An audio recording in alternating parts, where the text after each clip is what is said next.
Oneself as another. Paul Ricoeur. Translated by Kathleen Blarney. The question of selfhood.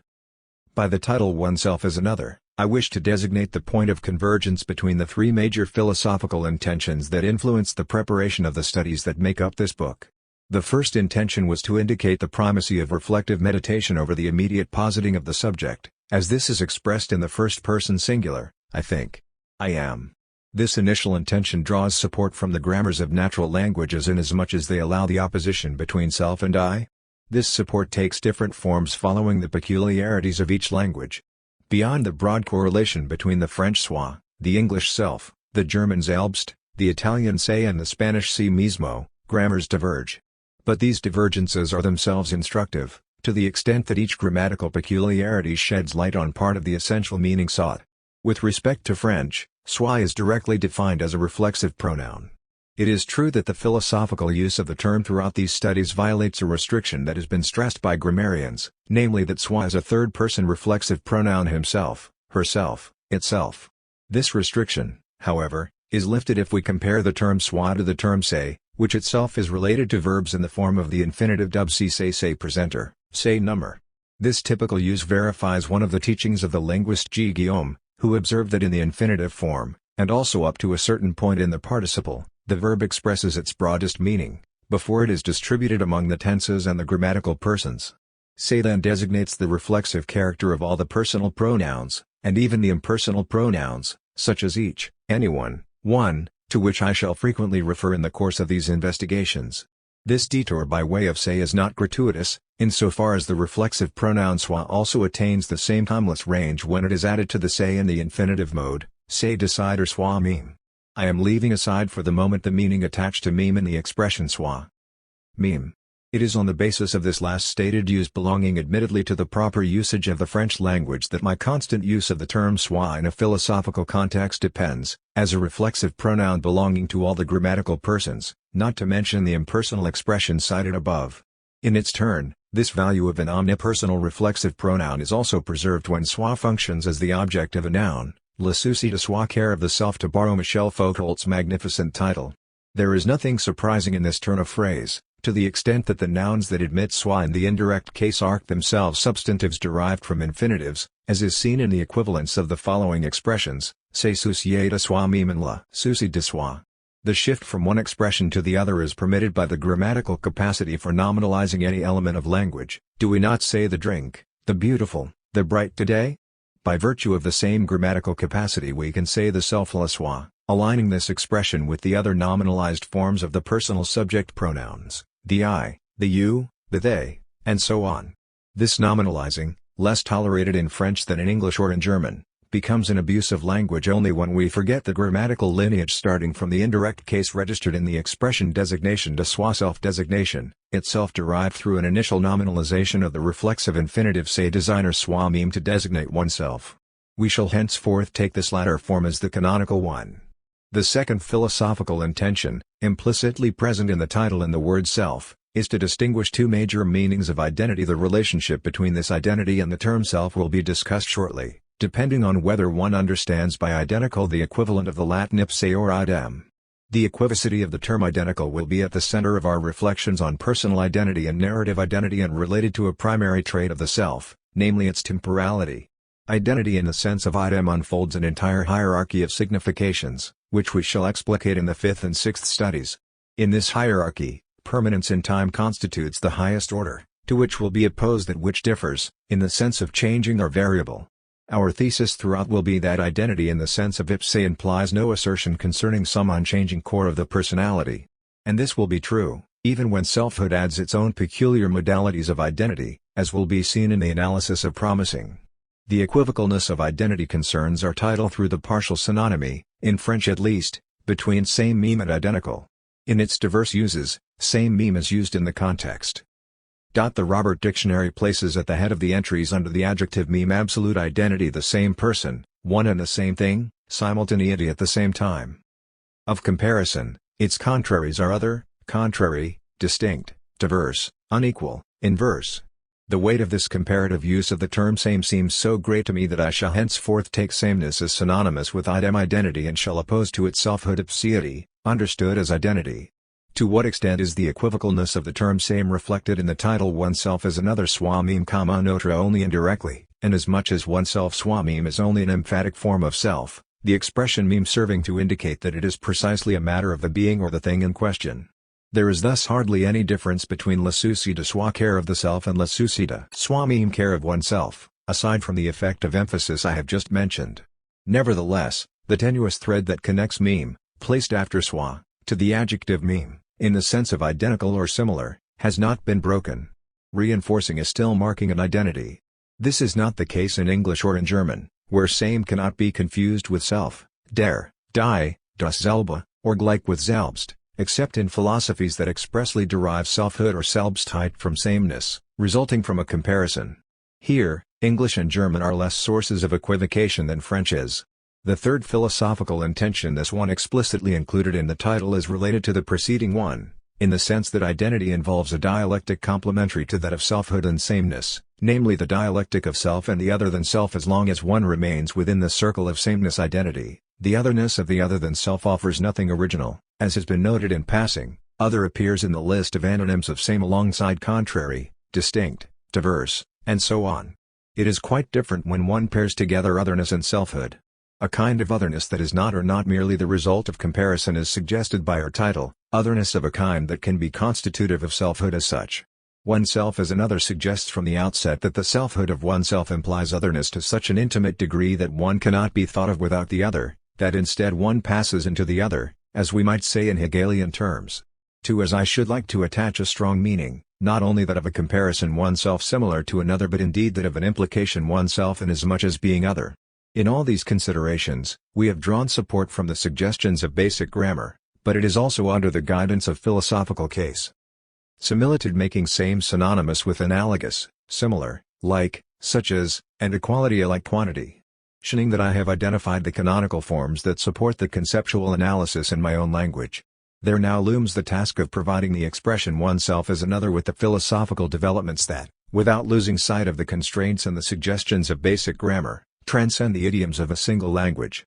It seemed to me that a brief confrontation with the double heritage positive as well as negative of the philosophies of the subject would form an appropriate introduction, making it clear why the quarrel over the cogito will henceforth be considered to have been superseded.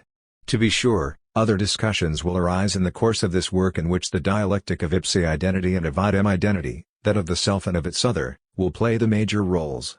But the polemic in which we shall then be engaged will be situated beyond the point at which our problematic will have parted ways with the philosophies of the subject. I hold here as paradigmatic of the philosophies of the subject that the subject is formulated in the first person ego cogito, whether the I is defined as an empirical or a transcendental ego, whether the I is posited absolutely, that is, with no reference to another, or relatively egology requiring the intrinsic complement of inner subjectivity. In all of these instances, the subject is I. That is why I am considering here the expression philosophies of the subject as equivalent to philosophies of the cogito.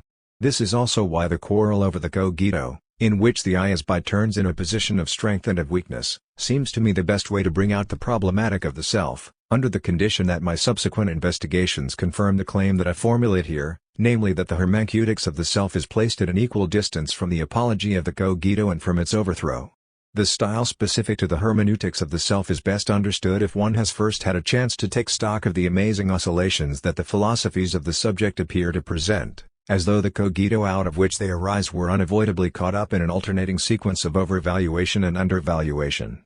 Should it be said of the I of these philosophies, as some have said of the Father, that there is always either too much or too little of it? The cogito is posited. The cogito is without any genuine philosophical signification unless its positing is invested with the ambition of establishing a final, ultimate foundation. This ambition is responsible for the great oscillation that causes the I of the I think to appear, by turns, to be elevated in order nearly to the heights of a first truth and then cast down to the depths of a vast illusion.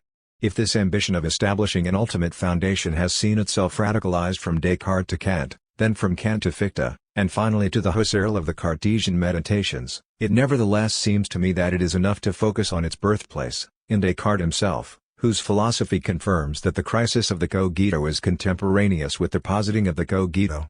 The foundational ambition belonging to the Cartesian cogito can be recognized from the outset in the hyperbolic character of the doubt that opens the area of investigation in the meditations. The radical nature of the project is thus of the same scope as the doubt, which includes within the domain of opinion common sense, the sciences mathematical and physical and even the philosophical tradition. More precisely, this radicality stems from the nature of a doubt that is no common measure with respect to doubts that might be exercised within the three areas just mentioned. The hypothesis of an all-encompassing ruse proceeds from a doubt that Descartes calls metaphysical in order to indicate the disproportion with regard to any internal doubt within a particular area of certainty. In order to dramatize this doubt, Descartes creates the incredible hypothesis of a great deceiver or an evil genius, an inverted image of a truthful God, itself reduced to the status of mere opinion. If the cogito can arise out of this extreme condition of doubt, it is because someone is doing the doubting. To be sure, this subject of doubt is radically stripped of its anchorage when its own body is carried away in the destruction of all physical bodies. But someone still remains to say, I would do well to deceive myself and pretend for a considerable period that my thoughts are wholly false and imaginary even the hypothesis of the evil genius is a fiction that I form. But what is this I who doubts, so uprooted with respect to the spatio-temporal bearings of my body? Displaced with respect to the autobiographical subject of the discourse on method, whose trace remains in the opening lines of the meditations. The I who does the doubting and who reflects upon itself in the cogito is just as metaphysical and hyperbolic as is doubt itself with respect to all knowledge. It is, in truth, no one. What is there left to say about this free-floating I? In its very stubbornness to want to doubt, it confirms its will to certainty and to truth. We are not, at this stage, distinguishing between these expressions, thus giving doubt as such a kind of direction. In this sense, Cartesian doubt is not Kierkegaardian despair. Quite the opposite. The will to discover is what motivates it. What I want to discover is the truth of things themselves. What I doubt is, in fact, that things are actually as they seem. In this regard, it is not without importance that the hypothesis of the evil genius is that of the great deceiver. The deceit consists precisely in making seeming pass for true being. Through doubt, I will believe that none of those things ever existed. What I want to discover is one thing that is certain and indubitable. The last remark is critical for our understanding the reversal of doubt into the certainty of the cogito in the second meditation. In agreement with the ontological intention of doubt, the first certainty that derives from it is the certainty of my existence, implied in the very exercise of thought in which the hypothesis of the great deceiver consists. Then there is no doubt that I exist, if he deceives me. And deceive me as he will, he can never bring it about that I am nothing so long as I shall think that I am something. This is indeed an existential proposition. The verb to be is taken here absolutely and not as the copula, I am, I exist. The question who, related first to the question who doubts, takes on a new twist when it is connected to the question who thinks, and, more radically, who exists. The utter determination of the answer and incrimination inherited from the initial, hyperbolic nature of doubt indicates that, in order to flesh out the certainty obtained, Descartes was forced to add to it a new question, namely that of knowing what I am. The answer to this question leads to the more developed expression of the cogito. I am therefore precisely only a thing that thinks, that is, a mind, or soul, or intellect, or reason, words the meaning of which I was ignorant before. By the question what? We are led into a predicative investigation, concerning what pertains to this understanding that I have of myself, or, even more clearly, to its nature. At this point the I definitively loses all singular determination in becoming thought, that is to say, understanding. This, so to speak, CPI-stchmologizing tendency, reinforced by the celebrated development of the second meditation, known by the name piece of wax, is tempered by a phenomenologizing tendency, expressed in the enumeration that preserves the real internal variety of the act of thinking. What is a thing that thinks? A thing that doubts, understands, affirms, denies, wills, refuses, and which also imagines and senses. This enumeration poses the question of the identity of the subject, but in a sense entirely different from the narrative identity of a concrete person. This can involve nothing but a kind of point-like a historical identity of the I in the diversity of its operations. This identity is that of the same that escapes the alternatives of permanence and change in time, since the cogito is instantaneous. At the end of the second meditation, the status of the meditating subject appears to have nothing in common with what, in the following investigations, I shall call the speaker, agent, character of narration, subject of moral imputation, and so forth. The subjectivity that posits itself through reflection on its own doubt, A doubt radicalized by the fable of the great deceiver, is a free-floating subjectivity that Descartes, preserving the substantialist vocabulary of the philosophies with which he believes he has broken, will call a soul. But what he means is just the opposite. What tradition calls a soul is actually a subject, and this subject can be reduced to the simplest and barest act, the act of thinking. This act of thinking, as yet without any determined object, is sufficient to vanquish doubt because doubt already contains it.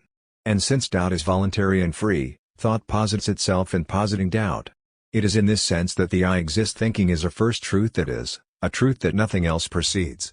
The question then arises whether, in Descartes himself, the I exist thinking maintains itself in this position of first truth immediately known by reflecting on doubt.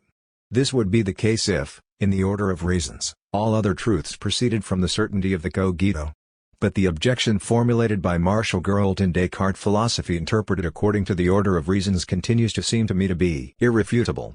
The certainty of the cogito gives a strictly subjective version of truth. The reign of the evil genius continues, with regard to whether certainty has any objective value. The fact that my soul is pure intelligence is certain, but it is only an internal necessity of science. Although this science is as certain as the cogito for my understanding, it has certainty only within it, that is, for myself enclosed within itself.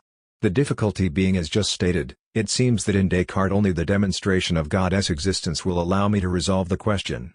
However, this demonstration, as it occurs in the third meditation, reverses the order of discovery, or ordo cognoscendi, which ought to be the only one, if the cogito were in every respect the first truth, to lead from the I to God, then to mathematical essences, then to sensible things and to bodies.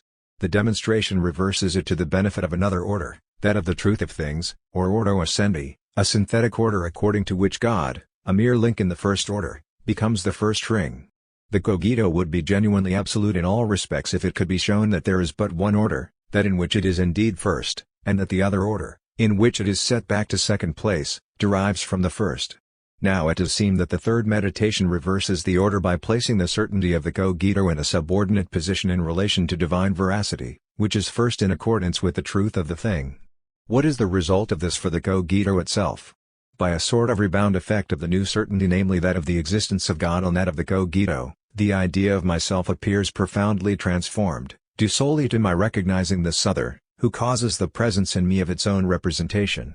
The cogito slips to the second ontological rank. Descartes does not hesitate to write, thus the notion of the infinite somehow exists in me prior to the notion of the finite, that is, the notion of God exists prior to the notion of myself. Third meditation, trans. Modified, p. At. One must therefore go so far as to say that, if God is the ratio essendi of myself, he thereby becomes the ratio cognoscendi of myself, since I am an imperfect being, a being who is lacking. The imperfection attaching to doubt is known only by the light of the idea of perfection. In the second meditation I knew myself as existing and thinking, but not yet as a finite and limited nature. This infirmity of the cogito is far-reaching indeed. It is not related only to the imperfection of doubt but to the very precariousness of the certainty that conquered doubt, essentially to its absence of duration.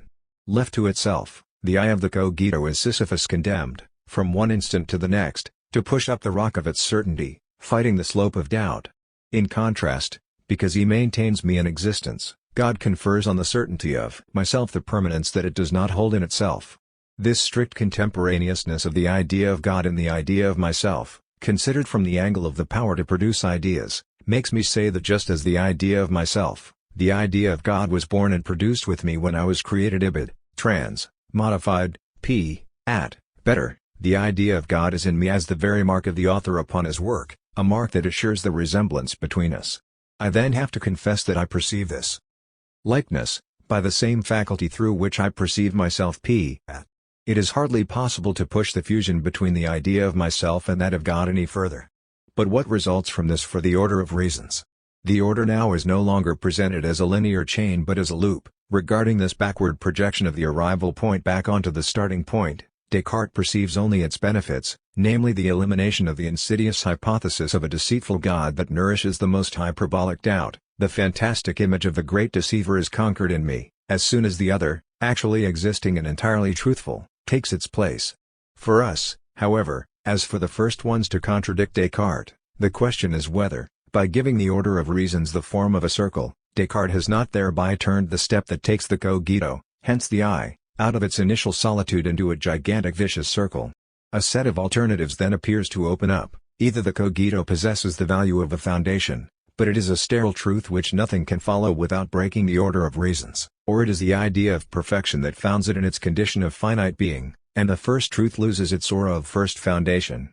These alternatives have been transformed into a dilemma by Descartes' on the one hand, Malebranche and, even more so, Spinoza, drawing the consequences of the reversal performed by the third meditation, have taken the cogito to be no more than an abstract, truncated truth, stripped of any prestige.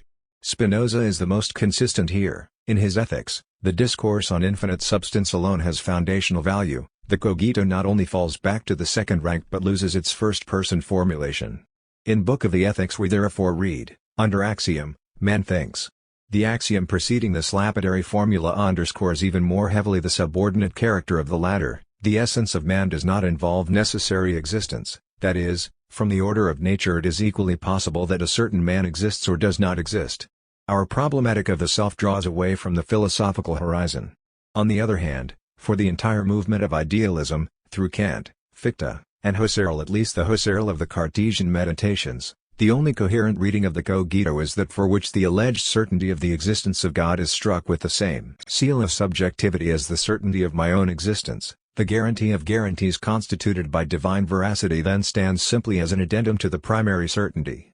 If this is so, the cogito is not a first truth that would be followed by a second, a third, and so on, but the ground that grounds itself, incommensurable with all propositions, not only empirical ones but transcendental ones as well. In order to avoid slipping into a subjectivist idealism, the I think must be divested of any psychological resonance, all the more so of any autobiographical reference. It must become the Kantian I think, which the transcendental deduction states must be able to accompany all my acts. The problematic of the self emerges magnified, in a sense, but at the price of the loss of its relation to the person who speaks, to the IU of interlocution, to the identity of a historical person, to the self of responsibility. Must the exaltation of the cogito be paid at this price? Modernity is indebted to Descartes at least for having been placed before such formidable alternatives. The shattered cogito, the shattered cogito. This could be the emblematic tide of a tradition, one less continuous perhaps than that of the cogito, but one whose virulence culminates with Nietzsche, making him the privileged adversary of Descartes. In order to understand the attack led by Nietzsche against the Cartesian cogito, in particular in the fragments of the last period, it is useful to return to some writings that are contemporary with the birth of tragedy, in which the plea against rhetoric is directed at subverting the claim of philosophy to set itself up as science, in the strong sense of a foundational discipline. The attack against the foundational claim of philosophy is based upon a critique of the language in which philosophy expresses itself.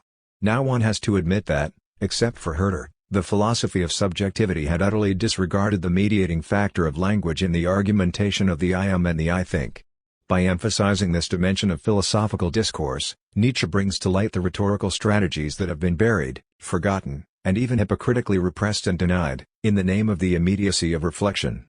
The course on rhetoric proposes the novel idea that tropes, metaphors, synecdoche, metonymy do not constitute ornaments added onto a discourse that is by right literal and non-figurative but instead are inherent in the most basic linguistic functioning. In this sense, there is no non-rhetorical naturalness of language. Language is figurative through and through. On truth and lies in a non-moral sense pushes to its furthest point the paradox of language that is figural through and thus reputed to be deceitful. It is a paradox in a double sense, first, in that from the opening lines, life, apparently taken in a referential and non-figural sense, is taken as the source of the fables by which it sustains itself.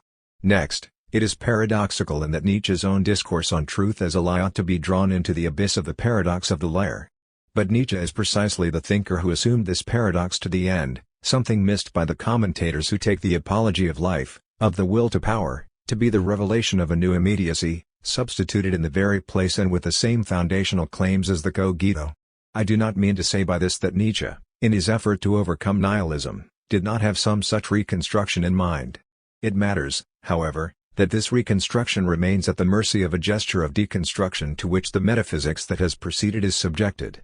In this sense, if the argument directed at the cogito can be interpreted as extending to the cogito itself the Cartesian argument of the evil genius, in the name of the figural and deceitful character of all language, it is not certain that, by placing himself under the paradox of the liar, Nietzsche managed to shelter his own philosophy from the effect of deconstruction unleashed by his rhetorical interpretation of all philosophy. The initial paradox is that of an illusion serving as an expedient on behalf of preserving life. Nature itself, however, has removed from man the power to decipher this illusion. She threw away the key on truth and lies, p. Nevertheless, Nietzsche thinks that he possesses this key. It is the functioning of illusion as Verstellung. It is important to keep the sense of displacement as part of the meaning of this process, which also signifies dissimulation, for it designates the secret of not only the linguistic but also the properly rhetorical functioning of the illusion. In this we return to the situation of Plato's Cratylus and to the confrontation expressed in the Socratic dialogue between a natural origin and a conventional origin of the designation of things by means of words. Nietzsche does not hesitate. The model, so to speak, is the liar who misuses language by repeated arbitrary substitutions or even reversals of names p. However, just as figurative language, in the preceding text, could no longer be opposed to any sort of literal language, the language of the liar no longer has as its reference a non-dixitful language, for language as such has come from these substitutions and inversions. In what sense is the Cartesian cogito intended here, at least obliquely? In the sense that it cannot constitute an exception to generalized doubt, to the extent that the same certainty that covers the I exist thinking, the formal reality of ideas and finally their representative value, is struck with the sort of tropological reduction pronounced here. In the same way that Descartes' doubt proceeded from the presumed absence of distinction between dreaming and waking, that of Nietzsche proceeds from the even more hyperbolic absence of distinction between lies and truth. This is indeed why the cogito has to succumb to this version which is itself hyperbolic of the evil genius, for what the latter could not encompass was the instinct for truth. Now this is precisely what has become enigmatic. The evil genius proves to be even more clever than the cogito. As for Nietzsche's own philosophy, sither it exempts itself from the universal reign of Verstellung, but through what higher ruse could it escape the sophism of the liar? Or else it succumbs to it, but then how can one justify the tone of revelation with which the will to power, the overman, and the eternal return of the same are proclaimed? This dilemma, which does not seem to have kept Nietzsche from thinking and writing, has become that of his commentators, split into two camps, the faithful and the ironists. What has just been termed a tropological reduction constitutes a very useful key for interpreting the frontal critique of the cogito that can be read in the fragments of the Nachlass scattered between and. The choice of fragments with the most obvious anti-cogito content raises only a corner of the veil cast over this gigantic endeavor, in which the critique of Christianity is found next to the development of the enigmatic themes of the will to power, the overman, and the eternal return. But the strict selection made here is faithful to my purpose, which is to show in Nietzsche's anti-cogito not the inverse of the Cartesian cogito but the destruction of the very question to which the cogito was held to give an absolute answer. Despite the fragmentary nature of these aphorisms directed against the cogito, the constellation that they trace allows us to see in them the rigorous exercise of a hyperbolic doubt, where Nietzsche himself would be the evil genius. Consider this fragment from November to March. I am convinced of occult the phenomenalism of the inner world also. Everything that reaches our consciousness is utterly and completely adjusted, simplified, schematized, interpreted. The actual process of inner perception, the relation of causes between thoughts, feelings, desires, between subject and object, is absolutely concealed from us, and may be purely imaginary. To proclaim the phenomenal character of the internal world is, first, to align it with the so-called external world, where phenomenality in no way means objectivity in a Kantian sense, but precisely arrangement, simplification, schematization, interpretation. To understand this point, one must keep in mind the attack on positivism, where positivism says, there are only facts. Nietzsche says, there are no facts, only interpretations. In extending the critique to so-called internal experience, Nietzsche destroys in its principle the exceptional character of the cogito with respect to the doubt that Descartes directed to the distinction between the world of dreams and the world of waking. To assume the phenomenality of the internal world is, in addition, to align the connection of inner experience with external causation, which is also an illusion that conceals the play of forces under the artifice of order. It is, as well, to posit an entirely arbitrary unity, that fiction called thinking, apart from the bristling multiplicity of instincts. And finally, it is to imagine a substratum of subject in which the acts of thought would have their origin. This final illusion is the most dangerous, for it puts in action, in the relation between the actor and his or her deed, the sort of inversion between effect and cause that we related above to the trope of metonymy, in the figure of metalepsis. In this way we take as a cause, under the title of I, what is the effect of its own effect. The argument obviously works only if one introduces causation, hence a certain discursivity, beneath the allegedly immediate certainty of the cogito. In the exercise of hyperbolic doubt, which Nietzsche carries to its limit, the I does not appear as inherent to the cogito but as an interpretation of a causal type. Yet we encounter our earlier tropological argument, as a matter of fact, placing a substance under the cogito or a cause behind it is simply a grammatical habit, that of connecting an agent to every action. We slip back into the inversion of words, denounced 20 years earlier. I shall not consider any further these arguments in which one should see nothing other, in my opinion, than an exercise of hyperbolic doubt taken further than that of Descartes and turned against the very certainty that the latter believed he could eliminate from doubt. At least in these fragments, Nietzsche says nothing other than simply, I doubt better than Descartes. The cogito too is doubtful. It is in this hyperbolic mode that I understand statements such as this, my hypothesis, the subject is multiplicity. Nietzsche does not dogmatically state here, although he does elsewhere, that the subject is multiplicity. He is trying out this idea, he is in a way playing with the idea of a multiplicity of subjects struggling among themselves, like so many cells rebelling against the ruling authority. He bears witness in this way to the fact that nothing resists the most fantastic hypothesis, at least as long as one remains within the problematic defined by the search for a certainty that would be an absolute guarantee against doubt. Toward a hermeneutics of the self-exalted subject, humiliated subject, it seems that it is always through a complete reversal of this sort that one approaches the subject. One could thus conclude that the I of the philosophies of the subject is a topos, without any assured place in discourse.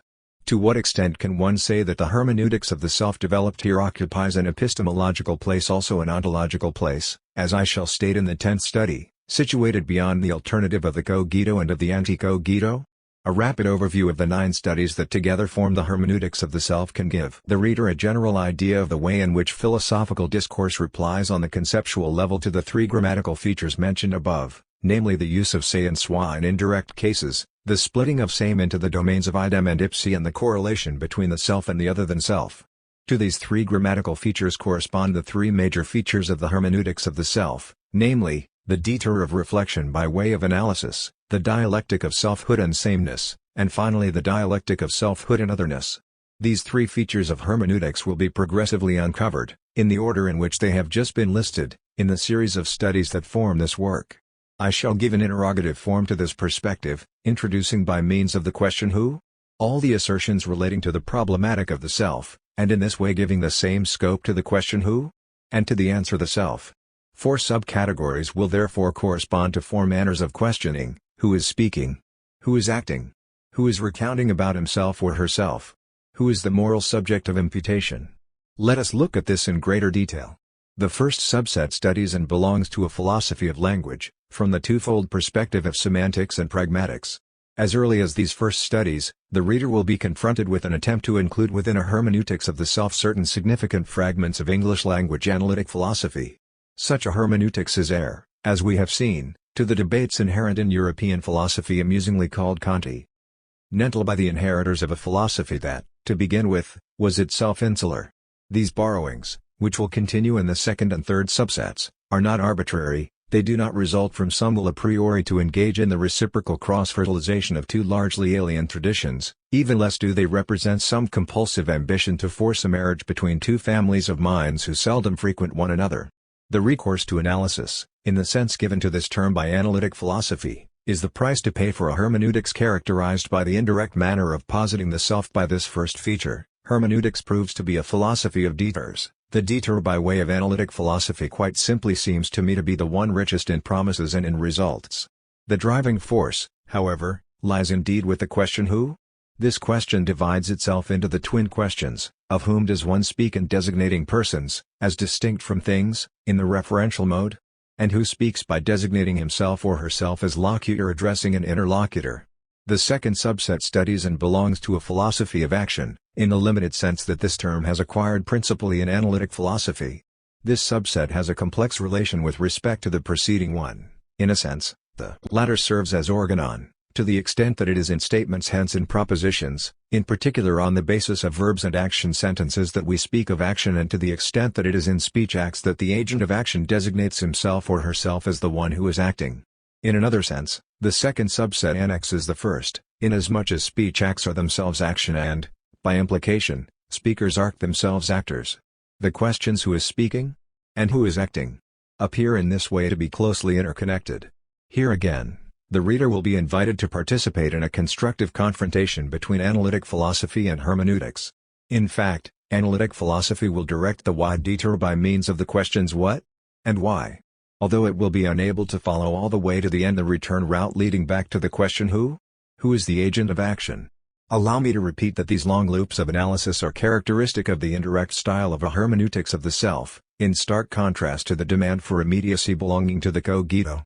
This sort of competition between analytic philosophy and hermeneutics continues in the third subset studies and, where the question of personal identity is posed at the point of intersection between the two philosophical traditions. The question of identity, tied to that of temporality, will be taken up at the point where it was left by time and narrative under the title Narrative Identity, but with the help of new resources obtained through the analysis of personal identity in terms of objective criteria of identification. What has just been termed the competition between two philosophical traditions will be submitted to the arbitration of the dialectic of idem identity and zv identity, which we have cited as the second grammatical feature of swa-meme, in the reflexive character of the self-sought. Thanks to this new development of the theme of narrative identity, the concept of action which has, as we recall, the narrative as its mimesis will recover the full scope of meaning that belonged to the Aristotelian concept of praxis, in contrast to the drastic limitations although perhaps justified by the purpose of the analysis placed upon human action by the semantics of action in the preceding subset. At the same time, and correlatively, the subject of the action recounted will begin to correspond to the broader concept of the acting and suffering individual, which our analytic hermeneutical procedure is capable of eliciting. The fourth subset studies, and will have the task of proposing a final detour by way of the ethical and moral determinations of action, related to the categories of the good and of the obligatory, respectively. In this way, I shall bring to light the ethical and moral dimensions of a subject to whom an action, whether good or not, whether performed out of duty or not, can be imputed. If the first and second studies were the first to set the process of analysis and reflection into operation, and if the fifth and sixth studies focused in particular on the opposition between selfhood and sameness, it is in the three ethical studies that the dialectic of the same and the other will find its appropriate philosophical development. In truth, the dialectic of oneself and the other will not have been entirely missing from the earlier studies, nor from the dialectic of idem and ipse. Never, at any stage, will the self have been separated from its other. It remains, however, that this dialectic, the richest of all, as the title of the work recalls, will take on its fullest development only in the studies in the areas of ethics and morality. The autonomy of the self will appear then to be tightly bound up with solicitude for one's neighbor and with justice for each individual. The overview just presented of the studies that form this work gives an idea of the gap that separates the hermeneutics of the self from the philosophies of the cogito. To say self is not to say I. The I is posited or is deposed. The self is implied reflexively in the operations, the analysis of which precedes the return toward this self. Upon this dialectic of analysis and reflection is grafted that of idem and ipse. Finally, the dialectic of the same and the other crowns the first two dialectics. I shall conclude this preface by underscoring the two features diametrically opposing, not simply the immediacy of the am, but also the ambition of placing it in the position of ultimate foundation. Here I introduce these two complementary features briefly to complete the perspective I have just sketched. The first feature concerns the fragmentary character of the series of studies I present here.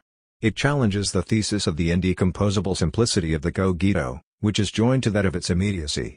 We shall second-hand it challenges the hypothesis of reflective simplicity without thereby giving in to the vertigo of the disintegration of the self pursued mercilessly by Nietzschean construction. Let us therefore carefully examine both aspects that are challenged. The fragmentary character of these studies results from the analytic or collective structure that imposes arduous detours on our hermeneutics, beginning as early as the first study. In introducing the problematic of the self by the question who? We have in the same stroke opened the way or the genuine polysemy inherent in this question itself. Who is speaking of what? Who does what? About whom and about what does one construct a narrative? Who is morally responsible for what?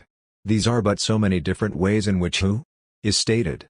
Now these different ways of posing the question who do not escape a certain contingency of questioning, a contingency linked to that of the divisions produced in turn by the grammar of natural language, as some examples of this were given in the opening lines of this preface, ordinary language usage, and finally the emergence of philosophical questioning in the course of history. Hermeneutics is here raised to the historicality of questioning, from which the fragmentation of the art of questioning results. This fragmentation, however, has a thematic unity that keeps it from the dissemination that would lead the discourse back to silence. In a sense, one could say that these studies together have as their thematic unity human action, and that the notion of action acquires, over the course of the studies, an ever-increasing extension and concreteness. To this extent, the philosophy that comes out of this work deserves to be termed a practical philosophy and to be taken as second philosophy, in the sense that Manfred Riedel gives to this term, following the failure of the cogito to be constituted as first philosophy and to resolve the question of determining an ultimate foundation. But the unity that the concern with human action confers to these studies as a whole is not the unity that an ultimate foundation would confer to a series of derivative disciplines. It is rather a merely analogical unity between the multiple uses of the term acting, which, as we have just mentioned, receives its polysemy from the variety and contingency of the questions that activate the analyses leading back to the reflection on the self. Even to speak of analogical unity is to say too much, for one could hesitate about the choice of the first or single term of reference. Does the primary sense of human action consist in the self-designation of a speaking subject? Or in the power to act, belonging to an agent of action? Or in the moral imputation of action? Each of these answers is legitimate. It will be objected that, along the way, we impose on the diversity of our studies on acting the following three-step rhythm: describing, narrating, prescribing. As we shall see, this threesome will allow us to assign to the narrative approach which, in time and narrative, placed the notion of narrative identity at a sort of summit, a transitional and relational function between the description that prevails in the analytic philosophies of action and the prescription that designates all the determinations of action by means of a generic term, using the predicates good and obligatory. This ordering, however, serves a merely didactic function, intended to guide the reader through the polysemy of action. Depending on the question asked, however, this threesome can be read in a different order. No approach is primary in every respect. The perplexity created by this fragmentary style is by no means dispelled in the final study, of which I have as yet said nothing, a study whose exploratory nature I should like to underscore even now. In this study of an ontological style, what is at issue is indeed the analogical unity of human action. It is asked whether, in order to treat human action as a fundamental mode of being, hermeneutics can stand on the authority of the resources of past ontologies that could be, as it were, reawakened, liberated, regenerated at its contact. We shall ask principally whether the great polysemy of the term being, according to Aristotle, can permit us to give new value to the meaning of being as act and potentiality, securing in this way the analogical unity of acting on a stable ontological meaning. But this re-evaluation of a meaning of being, too often sacrificed to being as substance, can take place only against the backdrop of a plurality more radical than any other, namely that of the meanings of being. Moreover, it will quickly become apparent that the ontology of act and of potentiality will in turn open up variations of meaning difficult to specify because of their multiple historical expressions. Finally, and most especially, the dialectic of the same and the other, readjusted to the dimensions of our HCR. Entneutic of the self and its other, will prevent an ontology of act and potentiality from becoming enclosed within a tautology. The polysemy of Tchronus, which I shall propose in the 10th study, will imprint upon the entire ontology of acting the seal of the diversity of sense that foils the ambition of arriving at an ultimate foundation, characteristic of cogito philosophies. The second feature will widen the gap between this hermeneutic and cogito philosophies. It concerns the type of certainty to which the former may aspire and which distinguishes it in a decisive way from that attaching to the latter's claim of providing its own foundation. Over the course of the first studies, we shall see dawning, then taking on strength during the middle ones, and finally coming to full expression in the last ones, the notion of attestation, by which I intend to characterize the alethic or veritative mode of the style appropriate to the conjunction of analysis and reflection, to the recognition of the difference between selfhood and sameness, and to the unfolding of the dialectic of the self and the other, in short, appropriate to the hermeneutics of the self considered in its threefold structure. To my mind, attestation defines the sort of certainty that hermeneutics may claim, not only with respect to the epistemic exaltation of the cogito in Descartes, but also with respect to its humiliation in Nietzsche and his successors. Attestation may appear to require less than one and more than the other. In fact, compared to both of them, it too is properly a topos. On the one hand, attestation does stand in greater opposition to the certainty claimed by the cogito than to the criterion of verification of objective science. The detour by way of analysis indeed imposes the indirect and fragmentary mode of any return to the self. In this sense, verification is included in the process of reflection as a necessary epistemic moment. What is said in opposition to attestation is fundamentally the notion of episteme, of science, taken in the sense of ultimate and self-founding knowledge. And in this opposition, attestation appears to be less demanding than the certainty belonging to the ultimate foundation. Attestation presents itself first, in fact, as a kind of belief. But it is not a doxic belief, in the sense in which doxa belief has less standing than episteme science, or better, knowledge. Whereas doxic belief is implied in the grammar of I believe that, attestation belongs to the grammar of I believe in. It thus links up with testimony, as the etymology reminds us, and as much as it is in the speech of the one giving testimony that one believes. One can call upon no epistemic instance any greater than that of the belief or, if one prefers, the credence that belongs to the triple dialectic of reflection and analysis, of selfhood and sameness, and of self and other. It might be objected that this initial approach to attestation does not move as far away from the certainty of the cogito as it may at first seem. Did not the hyperbole of the evil genius situate the problematic of the first truth in the dimension of deceit and veracity? And is not the entire Cartesian edifice of knowledge based upon the veracity of God? This is indeed true. In this sense, the problematic of attestation finds one of its sources in the Cartesian problematic of a deceitful God. But attestation cannot claim for itself the character of a guarantee attaching to the cogito through its allegedly demonstrating the existence of God, a guarantee that finally reabsorbs veracity into truth, in the strong sense of self-founding theoretical knowledge. In this respect, attestation lacks both this guarantee and the hyper-certainty belonging to it. The other features of hermeneutics, mentioned earlier, confirm the weakness of attestation with regard to any radical foundational claim, the fragmentation that follows from the polysemy of the question who? The contingency of the questioning itself resulting, let us repeat, from the history of philosophical systems as well as from the grammar of natural languages and ordinary language usage, to say nothing of the frequently aporetic nature of so many analyses yet to come, gives to attestation its own special fragility, to which is added the vulnerability of a discourse aware of its own lack of foundation. This vulnerability will be expressed in the permanent threat of suspicion, if we allow that suspicion is the specific contrary of attestation. The kinship between attestation and testimony is verified here. There is no true testimony without false testimony. But there is no recourse against false testimony than another that is more credible, and there is no recourse against suspicion but a more reliable attestation.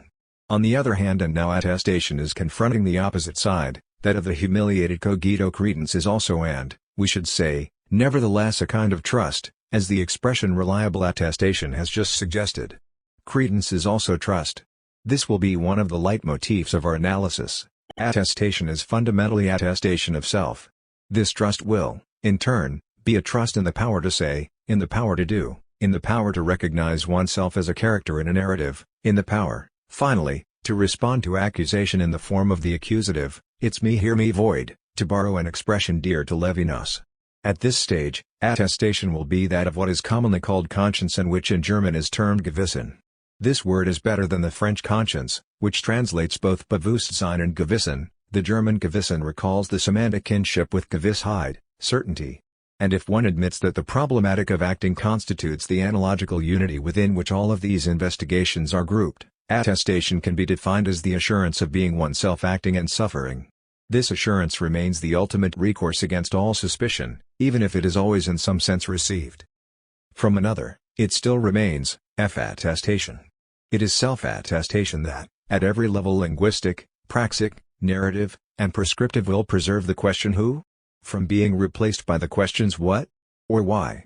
Conversely, at the center of the aporia, only the persistence of the question who? In a way laid bare for lack of a response will reveal itself to be the impregnable refuge of attestation. As credence without any guarantee, but also as trust greater than any suspicion, the hermeneutics of the self can claim to hold itself at an equal distance from the cogito exalted by Descartes and from the cogito that Nietzsche proclaimed forfeit. The reader will judge whether the investigations that follow live up to this claim.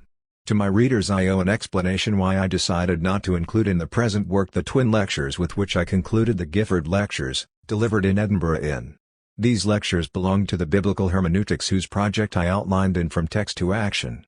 In the first, entitled La Soi dans le miroir des Écritures, the self in the mirror of Scripture, I interrogate, as Northrop Frye does in The Great Code, the sort of teaching and summoning emanating from the symbolic network woven by Scripture, Jewish, and Christian. The main emphasis was placed on naming God, which, through a great variety of literary genres, distinguishes the charismatic dimension of these writings from the argumentative dimension of philosophy, within the poetic dimension to which it belongs.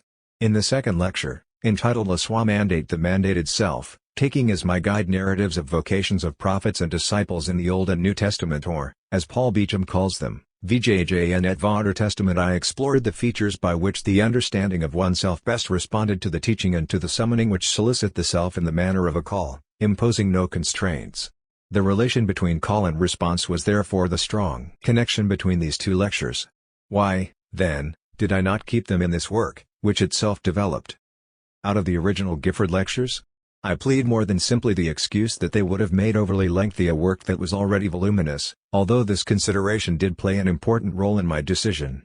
The primary reason for excluding them, which may be debatable and even perhaps regrettable, has to do with my concern to pursue, to the very last line, an autonomous, philosophical discourse. The 10 studies that make up this work assume the bracketing, conscious and resolute, of the convictions that bind me to biblical faith. I do not claim that at the deep level of motivations these convictions remain without any effect on the interest that I take in this or that problem, even in the overall problematic of the self. But I think I have presented to my readers arguments alone, which do not assume any commitment from the reader to reject, accept, or suspend anything with regard to biblical faith. It will be observed that this asceticism of the argument, which marks, I believe, all my philosophical work, leads to a type of philosophy from which the actual mention of God is absent and in which the question of God, as a philosophical question, itself remains in a suspension that could be called agnostic, as the final lines of the 10th study will attest. It is in an effort not to make an exception to this suspension that the sole extension given to the 9 studies conducted within the dimension of a philosophical hermeneutics consists in an ontological investigation that involves no ontological amalgamations. I should like to add to this principal reason another one concerning the relation that the exercises in biblical exegesis, upon which my interpretation of the Great Code is based, maintain with the studies collected here. If I defend my philosophical writings against the accusation of cryptotheology, I also refrain, with equal vigilance, from assigning to biblical faith a cryptophilosophical function, which would most certainly be the case if one were to expect from it some definitive solution to the aporias that philosophy produces in abundance, mainly in relation to the status of ipse identity on the practical, narrative, ethical, and moral planes. It must first be said that the schema of question and answer does not hold between philosophy and biblical faith. If the lecture on the mandated self involves the notion of response, this is placed over and against the notion of call, not that of question.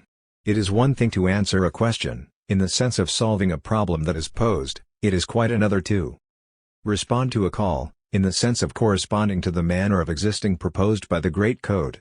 Next, it must be asserted that, even on the ethical and moral plane, biblical faith adds nothing to the predicates good and obligatory as these are applied to action. Biblical legate belongs to an economy of the gift, possessing a mixed ethical character, which makes me say that there is no such thing as a Christian morality, except perhaps on the level of the history of mentality, but a common morality, one that I attempt to articulate in the 3 studies devoted to ethics, morality, and practical wisdom that biblical faith places in a new perspective, in which love is tied to the naming of God.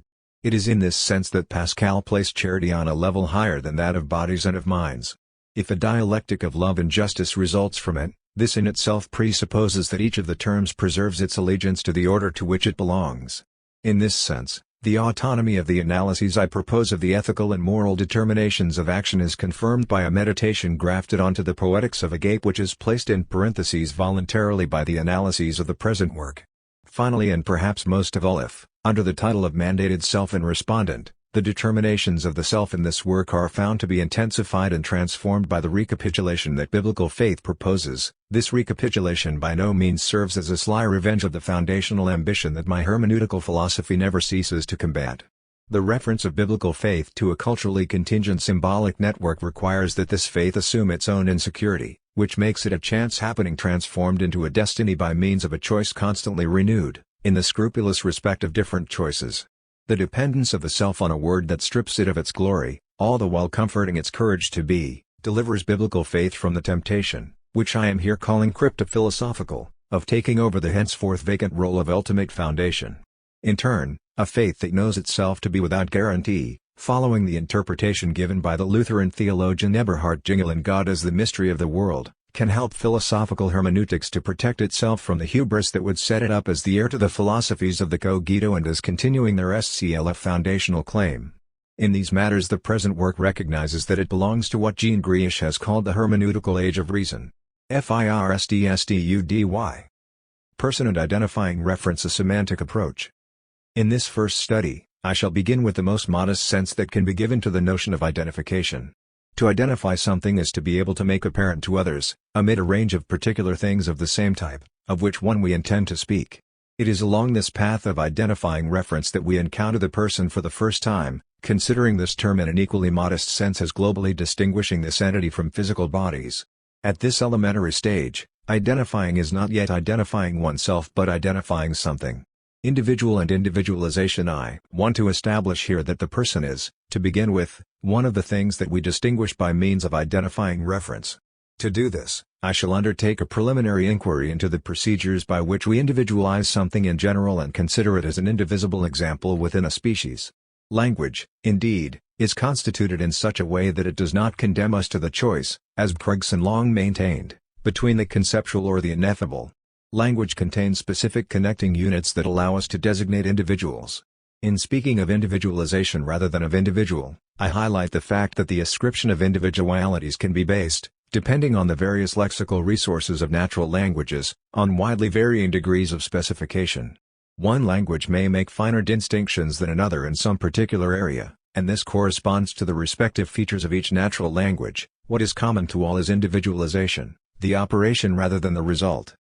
As a process, individualization may be broadly characterized as the inverse of classification, which eliminates the singular under the name of the concept.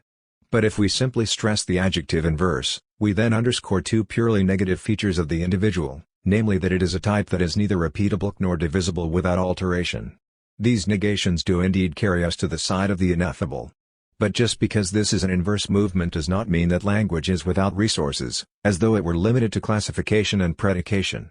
The individualizing intention begins where classification and predication leave off but draws support from these operations and, as we shall see, gives them new impetus. We individualize only if we have conceptualized. And we individualize with a view to describing more. It is because we think and speak in concepts that language has to repair, as it were, the loss caused by conceptualization. In order to do this, however, it does not employ only the same procedures as those by which it conceptualizes, namely predication. What are these procedures? Logicians and epistemologists group together under the common heading individualization operators procedures as different as definite descriptions. For example, the first man to walk on the moon, the inventor of the printing press, proper names Socrates, Paris, the moon, and indicators such as I, you, this, here, now.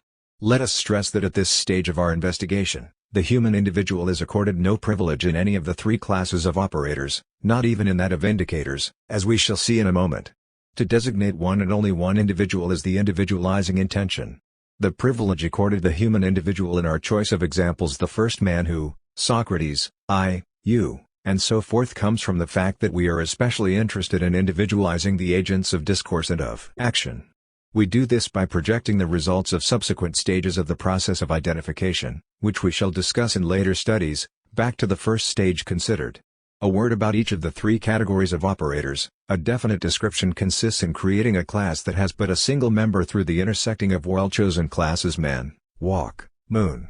Logicians find an interest in this process for two reasons, because it seems to be continuous with classification and predication, and because it would appear to encourage the construction of a language free of proper names and indicators, i.e., free of personal and deictic pronouns, if indeed the other operators could be reduced to them. In fact, such language can be constructed as Quine and others have shown.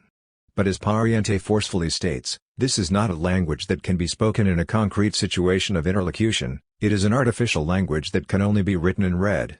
In this respect, if definite descriptions resort to classification and predication procedures, this is with the aim, no longer of classifying, but of opposing one member of a class to all the others.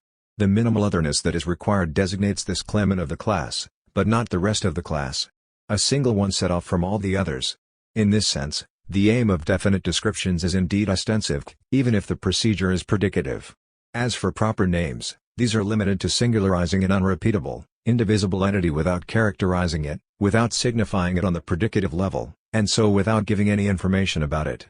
From a purely logical point of view, Abstracting from the role of appellation in the denomination of individuals to which we shall return later, singular denomination consists in making a permanent designation correspond to the unrepeatable and indivisible character of an entity, regardless of its occurrences. The same individual is designated by the same name. How? Simply by assigning the same phonic chain to the same individual in all of its occurrences. But, you might say, there is no relation between the two terms of this bi-univocal relation. But precisely this designation, which is at once singular and permanent, is not intended for description but for empty designation. Almost meaningless pariente, the proper name admits all predicates and so calls for subsequent determination. Otherness, for a second time, is incorporated into designation. A single name, among the list of available names, permanently designates a single individual in opposition to all the others of the same class. Once again, the privilege accorded the proper names assigned to humans has to do with their subsequent role in confirming their identity and their selfhood. And even if in ordinary language proper names do not completely fill their role, at least their aim is indeed to designate in each case one individual to the exclusion of all the others in the class considered. The third class of individualizing operators, that of indicators, contains the personal pronouns I, you and deictic terms, which group together demonstratives this, that, adverbs of place here, there, over there, adverbs of time now, yesterday, tomorrow, and verb tenses he came, he will come. Unlike proper names, these are intermittent indicators which, and this is of capital importance, designate in each case different things. What alone is determinant here is the relation to the utterance, taken as a fixed point. Here is any place close to the source emitting the message, now is any event that is contemporary with the message. I and you, to be sure, stand out from the group as interlocutors, subjects of utterance. At this stage, however, an utterance is still treated as an event in the world, a bizarre sort of object, to be sure, yet one occurring in the external world. This is why, situated in relation to an utterance as an event, all the indicators are on the same level. In one phase of his work, Russell thus attempted to organize the indicators in relation to the this, in opposition to their characterization from another point of view as egocentric particulars. Pariente, however, is correct in saying that the reference point for a this and for an ego is this utterance. In this sense, I should say that the demonstrative attached to the utterance wins out over the ascription to a particular speaker and listener, to a particular place and time. I draw three conclusions from this preliminary analysis. Individualization rests on specific designation procedures, distinct from predication, aiming at one and only one specimen, to the exclusion of all the others of the same class. These procedures have no unity apart from the same. Alone among the operators of identification, the indicators aim at the I and the you, but they do so by the same token as the deictic terms, because they retain their reference to the utterance, understood as an event in the world. Shall adopt as a general framework within which we shall later place new analyses, as we work toward a determination of the self that is increasingly ample and concrete. This strategy consists in isolating, among all the particulars to which Dubsey may refer in order to identify them in the sense of individualizing given above, privileged particulars belonging to a certain type, which the author calls basic particulars. Physical bodies and the persons we ourselves are constitute, in this masterful strategy, such basic particulars in the sense that nothing at all can be identified unless it ultimately refers to one or the other of these two kinds of particulars. In this way, the concept of person, just as that of physical body, is held to be a primitive concept, to the extent that there is no way to go beyond it, without presupposing it in the argument that would claim to derive it from something else. If we had to provide an ancestor for this strategy, it would most certainly be Kant, not the Kant of the second critique, but instead the Kant of the critique of pure reason. What we are going to undertake is indeed a sort of transcendental deduction of the notion of person, by showing that if we did not have available to us the schema of thought that defines this notion, we could not engage in the empirical descriptions that we make in this regard in ordinary conversation and in the human sciences. Let us note straight away that this treatment of the person as a basic particular does not stress the capacity belonging to the person to designate himself or herself in speaking, as will be the case in later studies based on the power of the subject of utterance to designate itself. Here, the person is one of the things about which we speak rather than itself a speaking subject.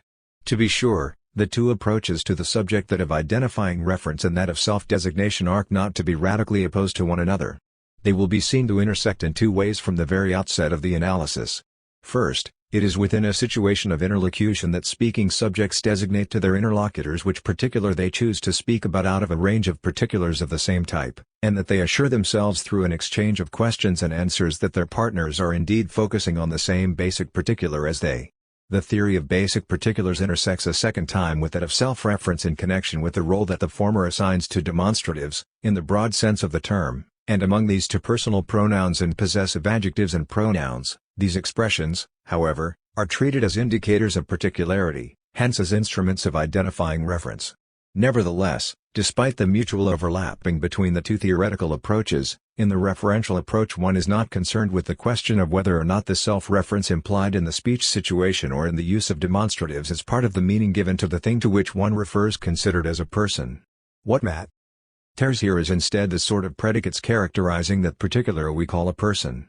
The person, therefore, remains on the side of the thing about which we speak rather than on the side of the speakers themselves who designate themselves in speaking. One must not, of course, be misled by the use of the word thing to speak of persons considered as basic particulars. It simply serves to indicate the fact that our initial investigation of the notion of person belongs to the general problem of identifying reference. A thing is something we speak about. And we speak about persons, in speaking about entities that make up the world. We speak about them as things of a particular type. We may wonder, though, if we can get very far in determining the concept of person without bringing in, at one time or another, the power of self-designation that makes the person not merely a unique type of thing but a self. We may even wonder whether persons can be distinguished from bodies if self-designation is not included in the very determination of the meaning ascribed to the sort of things to which identifying reference is directed. In Strawson's strategy, however, the recourse to self-designation is intercepted, so to speak, from the very start because of the central thesis that determines the criterion for identifying anything as a basic particular. This criterion is the fact that individuals belong to a single spatio-temporal schema, which, it is stated from the start, contains us, in which we ourselves take our place. The self is indeed mentioned in this passing remark, but it is immediately neutralized by being included within the same spatio-temporal scheme as all the other particulars. I would readily say that, in individuals, the question of the self is concealed, on principle, by that of the same in the sense of idem. What matters for unambiguous identification is that the interlocutors designate the same thing. Identity is described as sameness mimete and not as selfhood ipse ite. Having said this, I am not unaware of the advantage gained at the start by a problematic that prefers the question of the same over that of the self. It warns us, from the outset, against the possible drift toward private and non-public reference to which a premature recourse to self-designation might lead. By placing its main emphasis not on the who of the one speaking but on the what of the particulars about which one speaks, including persons, the entire analysis of the person as a basic particular is placed on the public level of locating things in relation to the spatio-temporal schema that contains it. The primacy accorded in this way to the same in relation to the self is especially underscored by the cardinal notion of re-identification. For it is not only a matter of being certain that we are speaking of the same thing, but also that we can identify several occurrences of the thing as the same. Now this can be done only by means of spatio-temporal location. The thing remains the same in different times and places. Finally, the fundamentalness is that of the spatio-temporal framework itself. We use the same lump work on different occasions. Strawson, individuals, p. Same hen means unique and recurrent. As to the manner in which we ourselves belong to the framework, this is not set up as a problem in itself. Yet, as will be confirmed by what follows, understanding the way in which our WN body is at once a body like any other situated among other bodies. And an aspect of the self its manner of being in the world is a problem of vast proportions. However, one might bluntly reply, in a problematic identifying reference, the sameness of one's body conceals its selfhood. And this will be the case as long as the characteristics related to possessive pronouns and adjectives mine have not been connected to the explicit problematic of the self. This will happen only within the framework of the pragmatics of language. Bodies and persons. Strawson's second broad thesis in individuals is that the first basic particulars are bodies, since these best satisfy the criteria of localization in the single spatio-temporal schema. Moreover, the criterion and what satisfies it appear to be so well suited to one another that one may venture to say what solves the problem is also what allows us to pose it. P. Strawson accurately observes that this mutual selection of the problem and its solution is characteristic of all transcendental arguments. The priority given to bodies is of the highest importance for the notion of person. For, if it is true, as we shall state later, that the concept of person is a notion no less primitive than that of the body, this is to evoke not a second referent, distinct from the body, such as the Cartesian soul, but in a manner yet to be determined, a single referent possessing two series of predicates, physical predicates and mental predicates. The fact that persons are bodies too is a possibility that is held in reserve in the general definition of basic particulars, according to which the latter are bodies or possess bodies. Possessing bodies is precisely what persons do indeed do, or rather what they actually are. The primitive notion of body reinforces the primacy of the category of sameness that we have just stressed. Bodies are indeed eminently identifiable and re-identifiable as being the same. The advantage of this new strategic decision is certain. To say that bodies are the first basic particulars is to eliminate, as possible candidates, mental events, that is, representations or thoughts, whose shortcoming is that they are private rather than public entities. Their lot, as specific predicates of persons, is simply postponed. They first had to be dislodged from the dominant position of ultimate reference, which they occupy in a subjectivist idealism.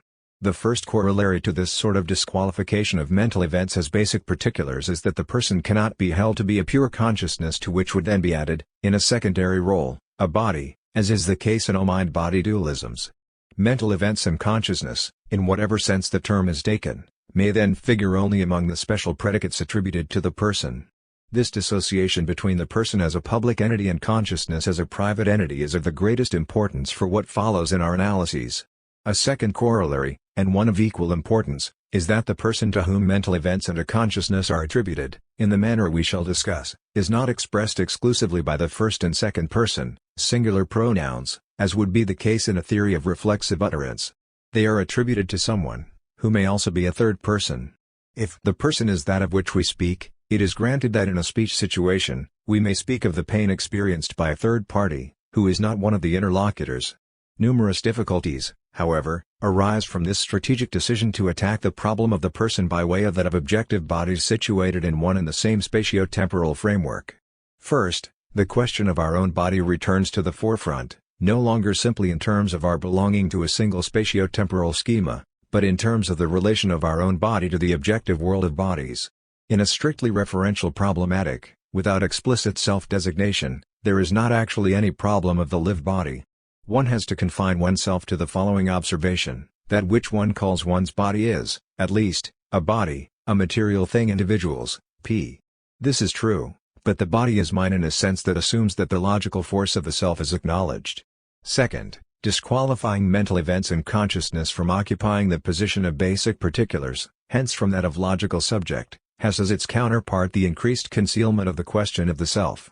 This difficulty is not foreign to the previous one, inasmuch as mental events pose the same sort of problem as one's own body, namely the close connection that appears to exist between possession and selfhood. But this difficulty implies something more. One does not see how the property of selfhood could be placed in a list of predicates ascribed to an entity, even one as original as the person. It would seem, instead, that this property is to be sought on the side of self-designation tied to utterance and not the side of the thing that serves as a term in an identifying reference. What poses a problem to us is rather understanding how the self can be at one and the same time a person of whom we speak and a subject who designates herself. The first person, while addressing a second person. This will pose a problem, for we must not allow a theory of reflexivity to rob us of the definite advantage of being able to consider the person as a third person, and not only as an I and a you. The difficulty will be instead understanding how the third person is designated in discourse as someone who designates himself as a first person. And this possibility of shifting self-designation from the first to the third person, however strange this may be, is doubtless essential for the sense we ascribe to the consciousness that we join to the very notion of mental event, for can we ascribe mental events to a third person without assuming what this third party feels? Now feeling does indeed seem to characterize a first-person experience. The notion of mental event thus must include both the predicates ascribed to a certain sort of entity and the self-designation that we first understand in the first person because of the self-designation that accompanies the act of utterance. I admit that at this stage of the analysis, we have no way of accounting for this strange structure belonging to mental events, which are at once predicable of persons and self-designating. The primitive concept of person. We shall now take up the demonstration of the primitive character of the notion of person. I shall retain 3 points here. First, the notion of person is determined by means of the predicates that we ascribe to it. The theory of person is therefore contained within the general framework of the theory of predication applied to logical subjects. The person is thus in the position of a logical subject in relation to the predicates that are ascribed to it. This is the great strength of the approach to the person by way of identifying reference. It is now important to stress, however, that the question of the self continues to be hidden to the extent that the ascription of these predicates to the person carries with it no specific character to distinguish it from the common process of attribution. Strawson shows no surprise at the strange implications for a general theory of predication of the following statement: "We ascribe to ourselves certain things. I do not deny the force that this alignment of ascription to ourselves in accordance with the attribution to something may possess. The you we here receives so little emphasis that it becomes the equivalent of one. Ascribing is what is done by anyone, by each one, by one, in relation to anyone, each one, one. The force of this each one will have to be preserved, for it marks a designation that is distributive rather than anonymous, in an analysis of the self stemming from the theory of utterance. Second, the strangeness related to the primitive notion of person or better, that which makes this notion a primitive one consists in the fact that the person is the same thing to which two different sorts of predicates are ascribed: physical predicates which the person shares with bodies, and mental predicates which distinguish it from bodies. Once again we touch upon the force of the same in the sense of identical found in individuals. One's states of consciousness, one's thoughts and sensations, are ascribed to the very same thing to which these physical characteristics, this physical situation, is ascribed individuals. P. Note how skillfully the passive form of the proposition "are ascribed" consolidates the neutrality of the one of one's states of consciousness, one's thoughts and sensations, and, along with it, the insignificance of the subject of the ascription as utterance and as speech act. When the self of ascription is omitted, the field is open for the sameness of the very same thing, to which physical and mental predicates are ascribed. It is this sameness that provides the force of the argument and that accounts for a portion of the strangeness of our own concept of person. The major advantage of this identity of ascription is, as we saw above, that it eliminates, through a simple analysis of the grammar of our discourse on the person, the hypothesis of a double reference to the soul or to consciousness, on the one hand, and to the body, on the other, of two series of predicates. It is the same thing that weighs 60 kilograms and that has this or that thought. The paradox of this kind of analysis is that it is due to the neutralization of the specific character of ascription that which concerns its referential character that the central problem of the person can be brought to the forefront, that is, the phenomenon of double attribution without double reference, two series of predicates for one and the same entity. Sameness and selfhood, one is tempted to say, are two kinds of problems that mutually conceal one another. Or, to be more precise, the problem of identifying reference, where the sameness of the logical subject is promoted to the fore, requires merely a marginal reference to the one, which is each one. In the same stroke, the question of the foundation of this sameness is posed. Can we be content with the argument according to which our mental framework is constituted in such a way that we cannot make identifying references to persons without assuming the identity of the predicates? May we not seek to justify the WCLL suitcase of this structure of our thought of our language by an analysis of the very conception of the person in its psychophysical unity? Did we not take this unity for granted above, when we spoke of the mutual fitness between the spatiotemporal schema and the properties of bodies, considered as entities that are directly localizable, discrete, continuous in space, and stable in time? Every effort to justify the structure of thought that imposes the sameness of the subject of ascription unavoidably encounters the question of one's own body, as this has been evoked at each of the critical moments of the analysis. Even stranger than the notion of person is that of one's own body. The dependence mentioned in Strawson's paradoxical argument, where three distinct bodies are capable of being implied in sight: one body to open its eyes, another to direct the gaze, and a third to locate the place from which one sees individuals, pp. ff. seems to be considered an ordinary case of causal connection p. The argument is already somewhat unsatisfying when we are speaking of someone's body, even of each person's body. It is even less so when we introduce first-person possessive adjectives: this body is mine. After all, is the possession implied by the adjective mine of the same nature as the possession of a predicate by a logical subject? There is, to be sure, a semantic continuity between own, owner, and ownership or possession, but it is relevant only if we confine ourselves to the neutrality of one es own. And even under this condition of the neutralization of the self, the possession of the body by someone or by each one poses the enigma of an untransferable property, which contradicts the common notion of property. This is indeed a strange attribution, that of a body which can never be made or taken away. We shall have to return later to this most peculiar strangeness. The third point of the analysis of the primitive concept of person will pose the greatest difficulty to a theory of the self that is solely derived from the reflexive properties of utterance. It concerns another kind of sameness assumed by language and by thought when we characterize a particular thing as a person. It concerns the psychic predicates to the exclusion of the physical ones. It consists in the fact that the mental events, which we relegated above from the level of basic entities to that of predicates, have the remarkable property, precisely as predicates, of retaining the same sense whether they are attributed to oneself or to others, that is, to anyone else. The ascribing phrases, Strawson says, are used in just the same sense when the subject is another as when the subject is oneself. Individuals, p. Here is a new case of sameness, not the same thing receiving two kinds of predicates, but the same sense ascribed to psychic predicates, whether they are ascribed to oneself or to someone else. Once again the logical force of the same eclipses that of the self, even though in the preceding statement it is a question of the subject and of oneself. However, in the philosophical context of identifying reference, the status of the subject is specified solely by the nature of what is ascribed to it, namely psychic and physical predicates. This is why the personal pronouns I and you have not even to be mentioned. Oneself is enough. Not even the suffix self poses a problem, since oneself and another can be replaced by someone and anyone else. Individuals, p. I wish to state, one last time, the importance that must be attached to this thesis. First, as we shall later discuss at greater length, this double ascription to someone and to anyone else is what allows us to form the concept of mind, that is, the repertory of psychic predicates ascribable to each one.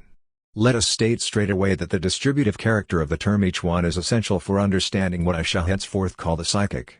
Mental states are, to be sure, always those of someone, but this someone can be me, you, him, anyone. Next, whatever the true sense of the correlation someone, anyone else may be, and I shall return to this in a moment, it imposes a constraint from the start, one just as unavoidable as the necessity to consider the person from the outset as a thing that possesses a body. As we said, there is no pure consciousness at the start. We shall now add, there is no self alone at the start. The ascription to others is just as primitive as the ascription to oneself. I cannot speak meaningfully of my thoughts unless I am able at the same time to ascribe them potentially to someone else. To put it briefly, one can contradicts the common notion of property. This is indeed a strange attribution, that of a body which can never be made or taken away. We shall have to return later to this most peculiar strangeness. The third point of the analysis of the primitive concept of person will pose the greatest difficulty to a theory of the self that is solely derived from the reflexive properties of utterance. It concerns another kind of sameness assumed by language and by thought when we characterize a particular thing as a person. It concerns the psychic predicates to the exclusion of the physical ones. It consists in the fact that the mental events, which we relegated above from the level of basic entities to that of predicates, have the remarkable property, precisely as predicates, of retaining the same sense whether they are attributed to oneself or to others, that is, to anyone else. The ascribing phrases, Strawson says, are used in just the same sense when the subject is another as when the subject is oneself. Individuals, p. Here is a new case of sameness, not the same thing receiving two kinds of predicates, but the same sense ascribed to psychic predicates, whether they are ascribed to oneself or to someone else. Once again the logical force of the same eclipses that of the self, even though in the preceding statement it is a question of the subject and of oneself. However, in the philosophical context of identifying reference, the status of the subject is specified solely by the nature of what is ascribed to it, namely psychic and physical predicates. This is why the personal pronouns I and you have not even to be mentioned. Oneself is enough. Not even the suffix self poses a problem, since oneself and another can be replaced by someone and anyone else. Individuals, p. I wish to state, one last time, the importance that must be attached to this thesis. First, as we shall later discuss at greater length, this double ascription to someone and to anyone else is what allows us to form the concept of mind, that is, the repertory of psychic predicates ascribable to each one. Let us state straight away that the distributive character of the term each one is essential for understanding what I shall henceforth call the psychic. Mental states are, to be sure, always those of someone, but this someone can be me, you, him, anyone. Next, whatever the true sense of the correlation someone, anyone else may be, and I shall return to this in a moment, it imposes a constraint from the start, one just as unavoidable as the necessity to consider the person from the outset as a thing that possesses a body. As we said, there is no pure consciousness at the start. We shall now add, there is no self alone at the start. The ascription to others is just as primitive as the ascription to oneself. I cannot speak meaningfully of my thoughts unless I am able at the same time to ascribe them potentially to someone else. To put it briefly, one can, and to the impasses of private experience. The task will be, instead, to preserve the initial constraint of conceiving of the psychic as ascribable to each one, In this reconstruction of the logical force of each one on the basis of the opposition between I and you, which underlies the strong opposition between oneself and someone else. In this sense, if a purely referential approach in which the person is treated as a basic particular is to be completed by another approach, it cannot be thereby abolished but will be preserved in this very secondsstudy. Utterance and the speaking subject. A pragmatic approach. In the preceding study we pursued as far as possible the first of the two main approaches to the problem of the self stemming from the philosophy of language, namely, that of identifying reference. Now we shall attempt a new breakthrough in the direction of the self by following the second path, that of utterance, the central element of which is today the theory of speech acts. In doing this, we move from a semantics, in the referential sense of the term, to a pragmatics, that is, to a theory of language as it is used in specific contexts of interlocution. This shift of approach should not, however, lead us to abandon the transcendental viewpoint. Pragmatics is intended to undertake not an empirical description of acts of communication but an investigation into the conditions that govern language use in all those cases in which the reference attached to certain expressions cannot be determined without knowledge of the context of their use, in other words, the situation of interlocution. This new type of investigation is all the more promising in that what it places at the center of the problem is not the statement but the utterance, the act of speaking itself, which designates the speaker reflexively. Pragmatics, therefore, puts directly on stage the I and the you of the speech situation. At the end of this exploration of the ties between the act of utterance and the subject of this act, our problem will be to confront the respective contributions of our two series of inquiries, the referential inquiry and the reflexive inquiry, with an integrated theory of the self at least on the linguistic level.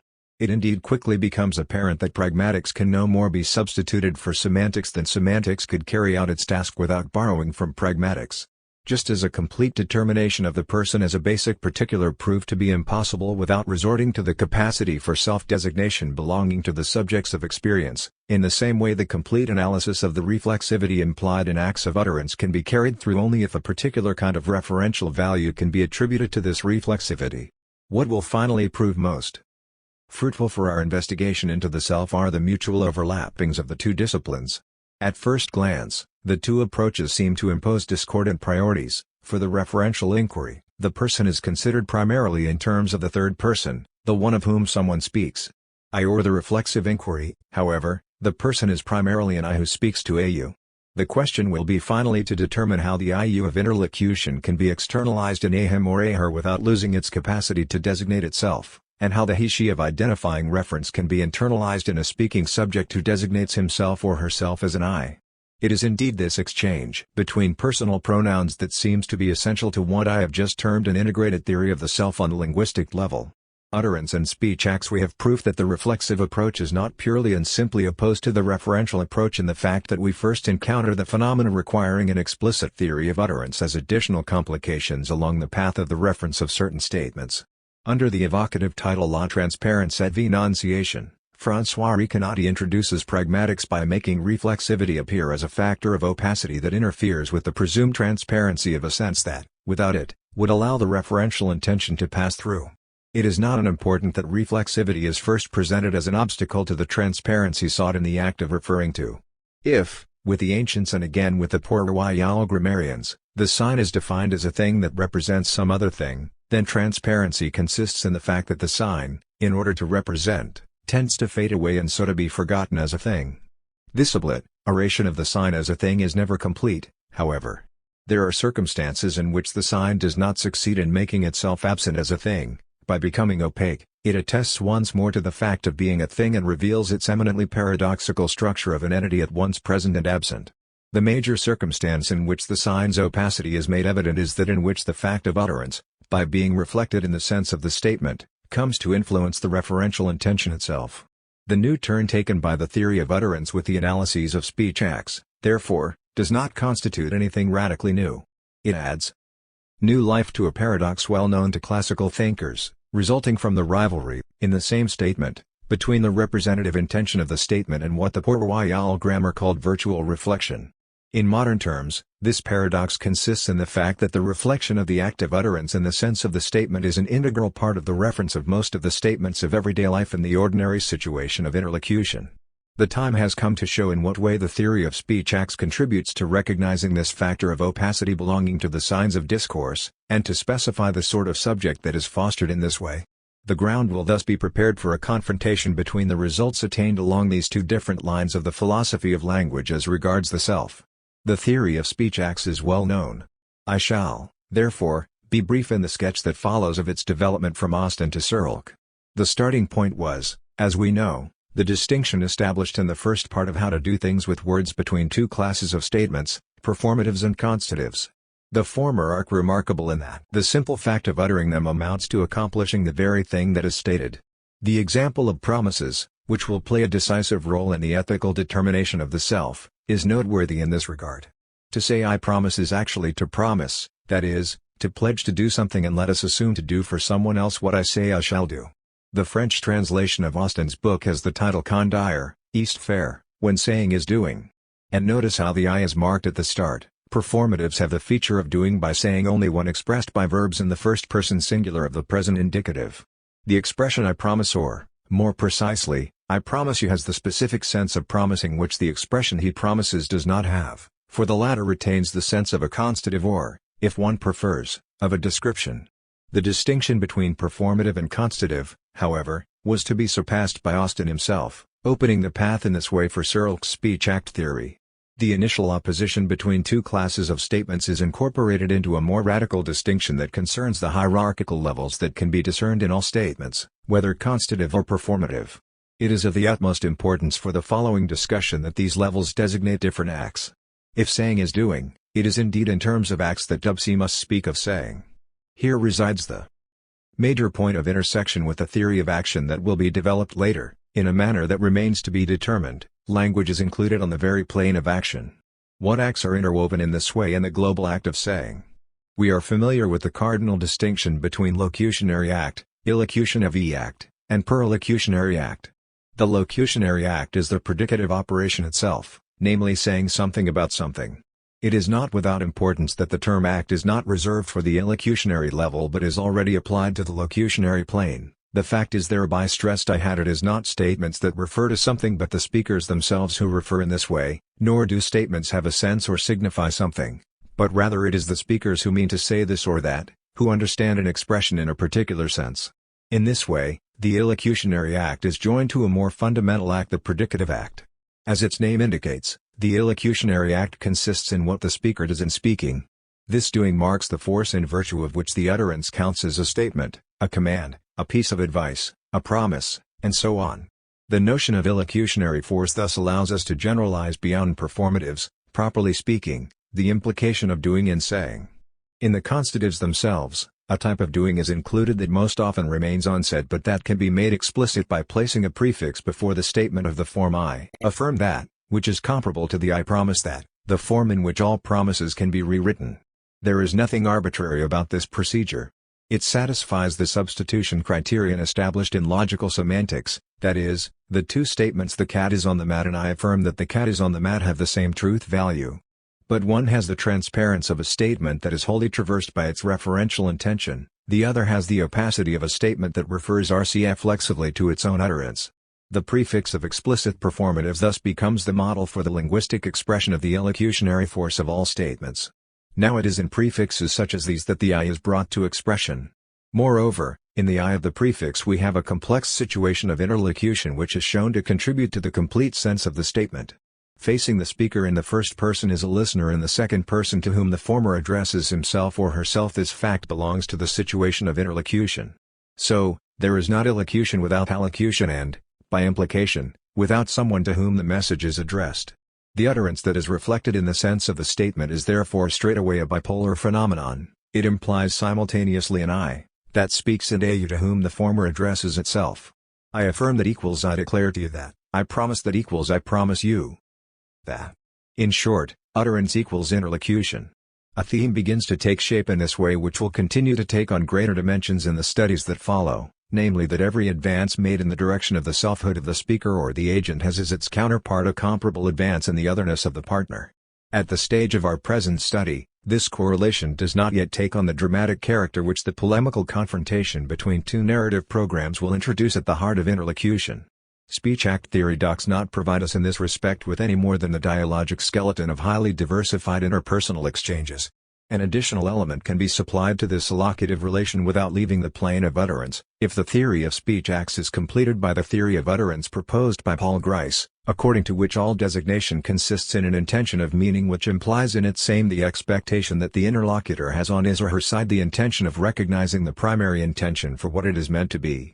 Interlocution, interpreted in this way, is revealed to be an exchange of intentionalities, reciprocally aiming at one another.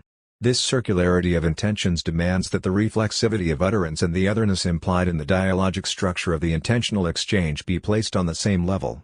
Such is, broadly speaking, the contribution of speech-act theory to the quest of the self. The question is now to prepare the awaited confrontation between referential theory and the theory of reflexive utterance by some critical remarks concerning the nature of the subject put into relief in this way by the theory of utterance. The subject of utterance. We shall now turn a critical eye to the relation between the utterance and its utterer. At first sight, this relation does not seem to cause any problem. If the reflection of the statement onto the act of utterance introduces some opacity into the referential intention that traverses the meaning of the utterance, it does not seem at first that the relation internal to the utterance between the speech act and its author is in itself opaque. There is no reason. I assume that the subject of the utterance constitutes the opacity of what is opaque. Is not the implication of the utterer and the utterance unambiguously apparent in the substitution for all illocutionary acts of the formula developed for explicit performatives? I assert that. I command that. I promise that. Is it not in this very prefix that the I is marked, and is it not through this prefix that I attests to its presence in all utterance? In addition, thanks to this mention of the subject in the intentional prefix of extensional statements, it becomes possible to group together, as I woe partial wholes, coordinated under the aegis of pragmatics, the theory of speech acts, which we have just summed up, and the theory of shifters as indicators, which we have already mentioned under the title of identifying procedures, hence from the perspective of a referential semantics. This manner of classification proves to be beneficial for both of the partners. On the one hand, the analysis of speech acts finds in the functioning of shifters the complement necessary for anchoring, as it were, the utterer to Elia utterance.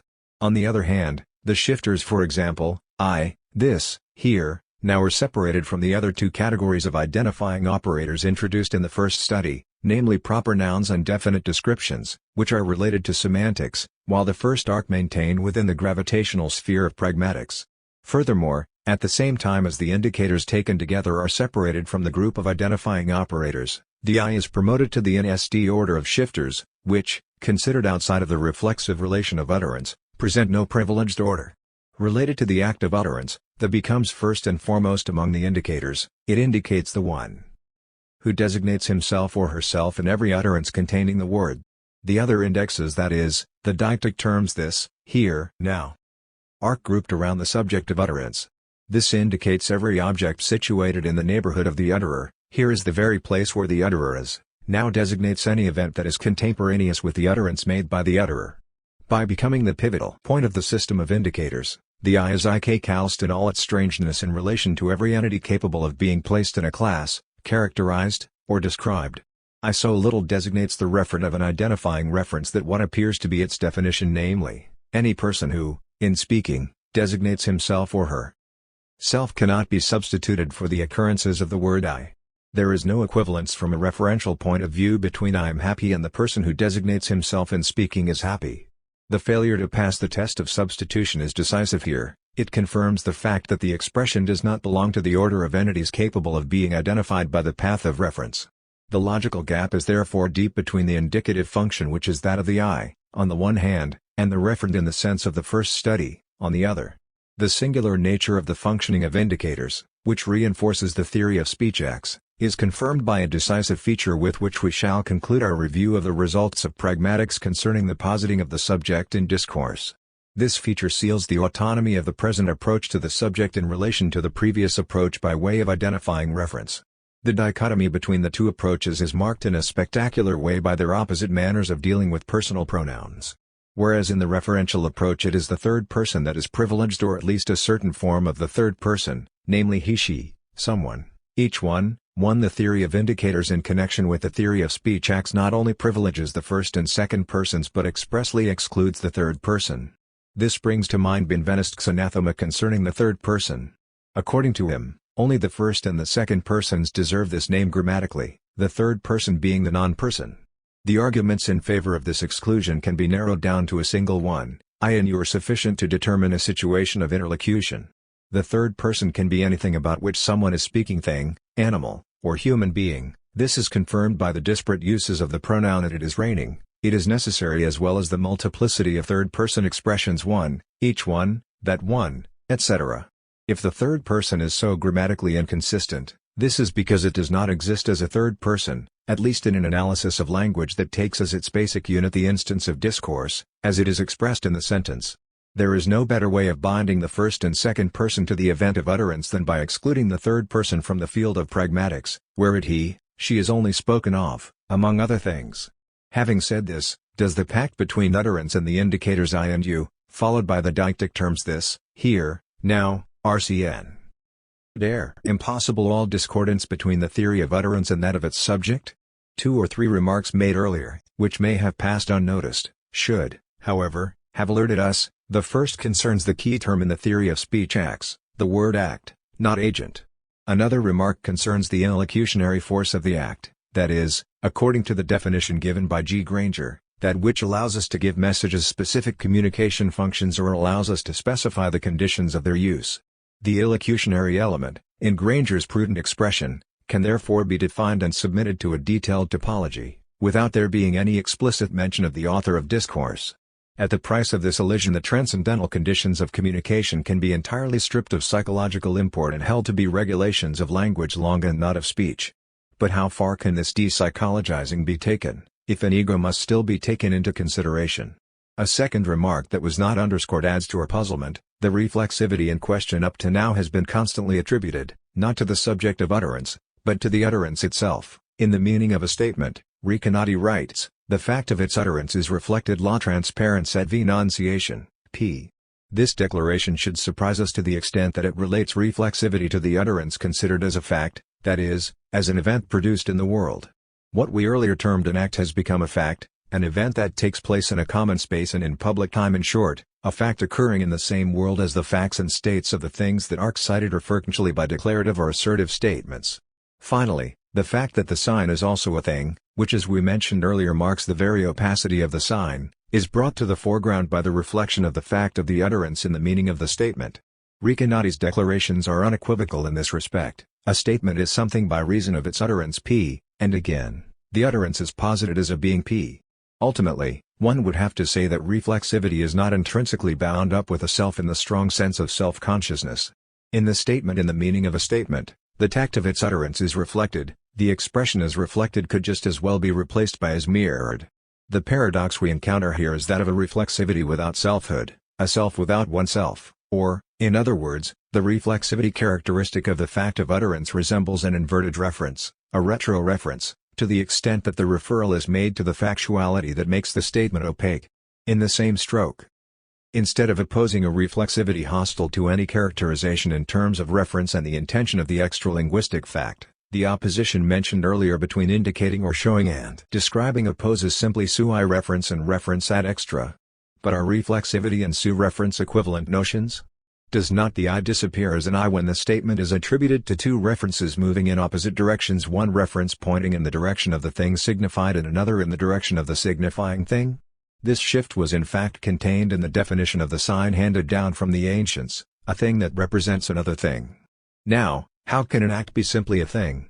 More important, how can the subject that refers and signifies be designated as a thing while remaining a subject?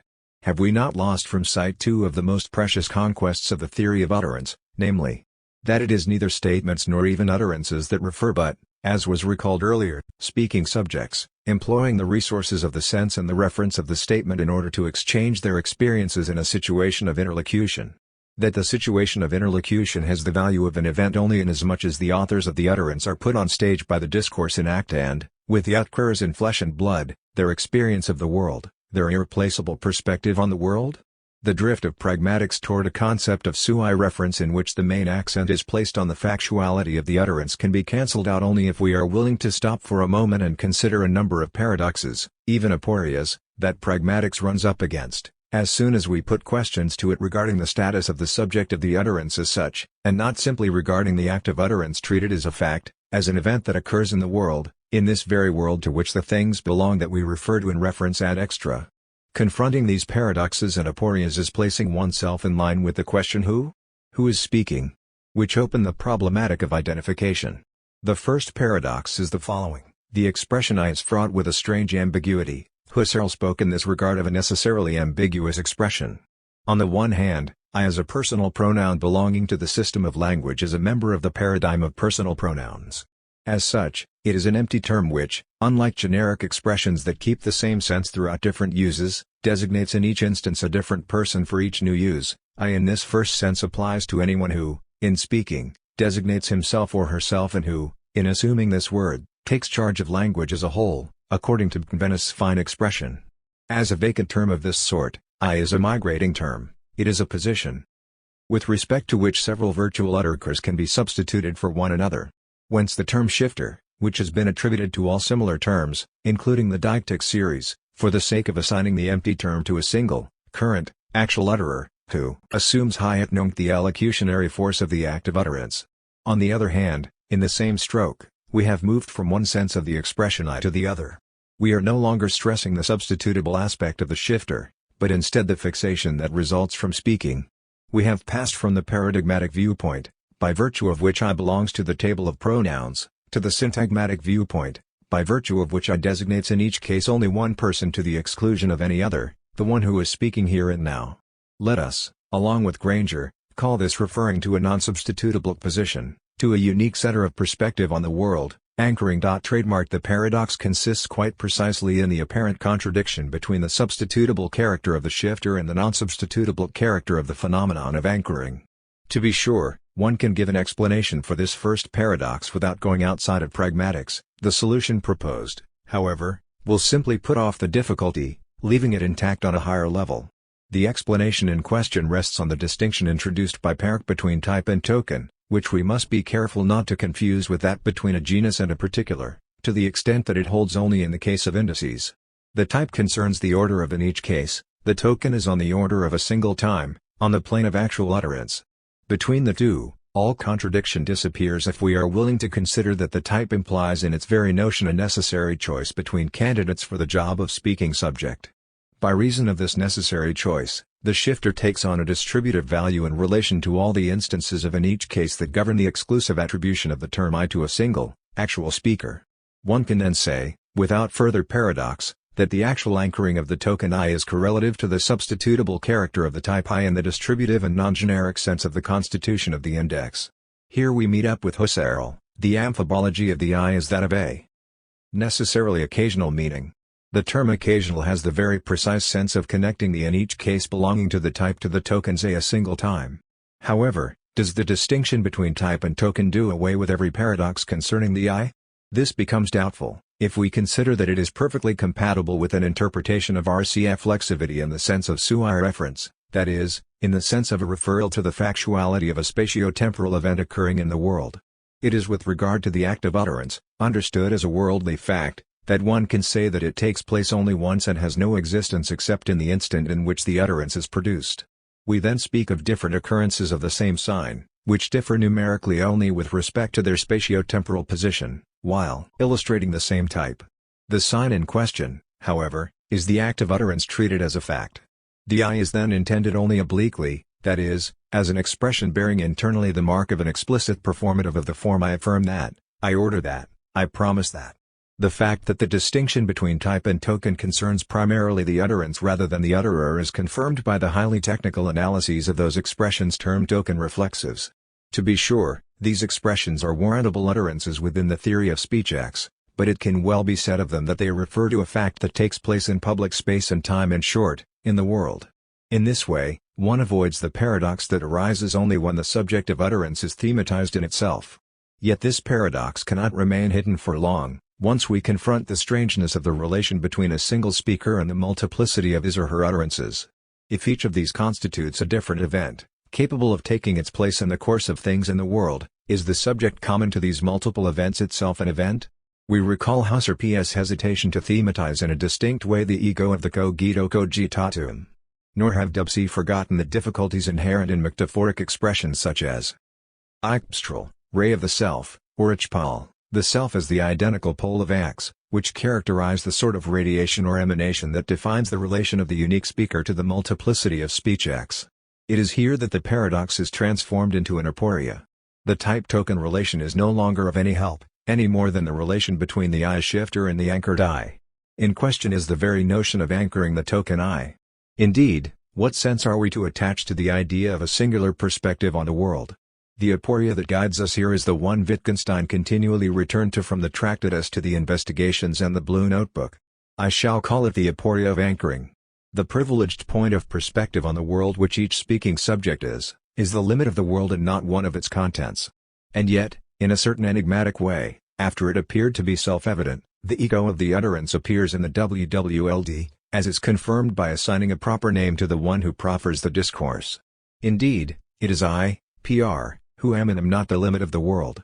In this regard the following text from the Blue Notebook hoists the aporia high. By INTC I did not mean Ludwig Wittgenstein, although, addressing someone else, I could say, it is now LW who is actually seeing, except that this is not what I meant to say.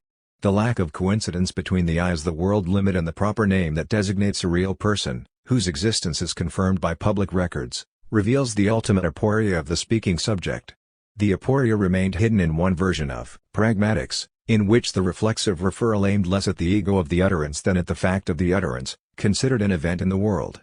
RCF flexivity could then, without any apparent difficulty, be assimilated to a subtle kind of reference, the reference to the world event of utterance. The utterance was then aligned with the things in the world of which we speak. This assimilation is no longer possible, at least not without taking into consideration the aporia of anchoring, once the emphasis is placed on the act in the fact and on the UIU in the act. The intersection of the two paths of the philosophy of language. In order to resolve this aporia, it is necessary, in my opinion, to make the two paths of the philosophy of language converge, the path of identifying reference and that of the reflexivity of the utterance. At the end of the first path, as we recall, the person appeared as a basic particular, irreducible to anything else. It was the one of whom one spoke and to whom one attributes physical and mental predicates. At the end of the second path, the subject appeared as the couple made up of the one who is speaking and of the one to whom the former is speaking, to the exclusion of the third person, who has become a non-person. The convergence of these two approaches is assured by the mutual borrowings which allow each to accomplish its own design. We recall that, according to the theory of identifying reference, the third person acquires its complete signification of person only if the attribution of mental predicates is accompanied, to borrow Kant's expression, by the capacity for self-designation, transferred from the first to the third person, in the manner of a citation placed within quotation marks. The other, the third person, says in his or her heart, I affirm that. The phenomenon of anchoring becomes comprehensible now only if the I of I affirm that, I order that, I promise that, is extracted from the prefix of an action verb and posited for itself as a person, that is, as a basic particular amid all of the things of which one speaks. This assimilation between the I who is speaking to you and the he of whom one is speaking functions in an opposite direction to the assigning of the power of self-designation to him or her. The comparison consists here in a unique type of objectification, namely the assimilation between the I, subject of the utterance, and the person, the irreducible basic particular. The notion of sui reference, whose coherence we questioned earlier, is in fact of a mixed nature, resulting from the interconnection of reflexivity and identifying reference. Before raising the question whether this mixture of the reflexive I and the person referred to is not an arbitrary assimilation, in other words, whether it is any more than a fact of language, unavoidable perhaps, yet one that cannot be derived from anything on a basic level, it is important to show that the intersecting of these two paths of the philosophy of language does indeed govern the functioning of all the indexes and can be identified on the basis of highly precise linguistic operations. The deictic now offers a good starting point for this demonstration, since the assimilation of the act of language to a fact was also a result of characterizing the utterance as an event, or an instance of discourse. In addition, I now have available a detailed analysis of temporal deictic terms borrowed from my earlier work, Time and Narrative. There I tried to show that what we designate by the term now results from the conjunction between the living present of the phenomenological experience of time and the indifferent instant of cosmological experience. Now this conjunction does not consist in a mere juxtaposition of the notions belonging to distinct universes of discourse, it rests on precise operations that assure what I called the inscription of phenomenological time onto cosmological time. the model of which is the invention of calendar time. From this inscription results a dated now. Without a date, the definition of the present is purely reflexive. What occurs now is any event that is contemporaneous with the moment when I speak, reduced to itself. The sui reference of the moment of speech is simply the tautology of the living present. This is why it is always today for us. We step outside of the tautology by posing the question, what day is it? The reply consists in supplying a date, that is, in making the living present correspond with one of the days that can lie counted on the calendar. The dated now is the complete sense of the deictic now. The same thing is true with respect to here. It is opposed to there as the place in which I am situated corporally. This absolute place has the same limit of the world character as the ego of the utterance. The spatial metaphor of orientation in space is even at the source of the idea of the subject as the center of perspective itself, not situated in the space occupied by the objects of discourse. Absolutely speaking, here, as the place where I am, is the 0 point in relation to which all other places become near or far. In this sense, here is nowhere. And yet, the use of here in conversation implies a minimal topographical knowledge, thanks to which I can situate my here in relation to a system of coordinates, whose source point is just as indifferent as the instant of cosmological time. The place functions therefore in the same way as the date, namely by inscribing the absolute here onto a system of objective coordinates.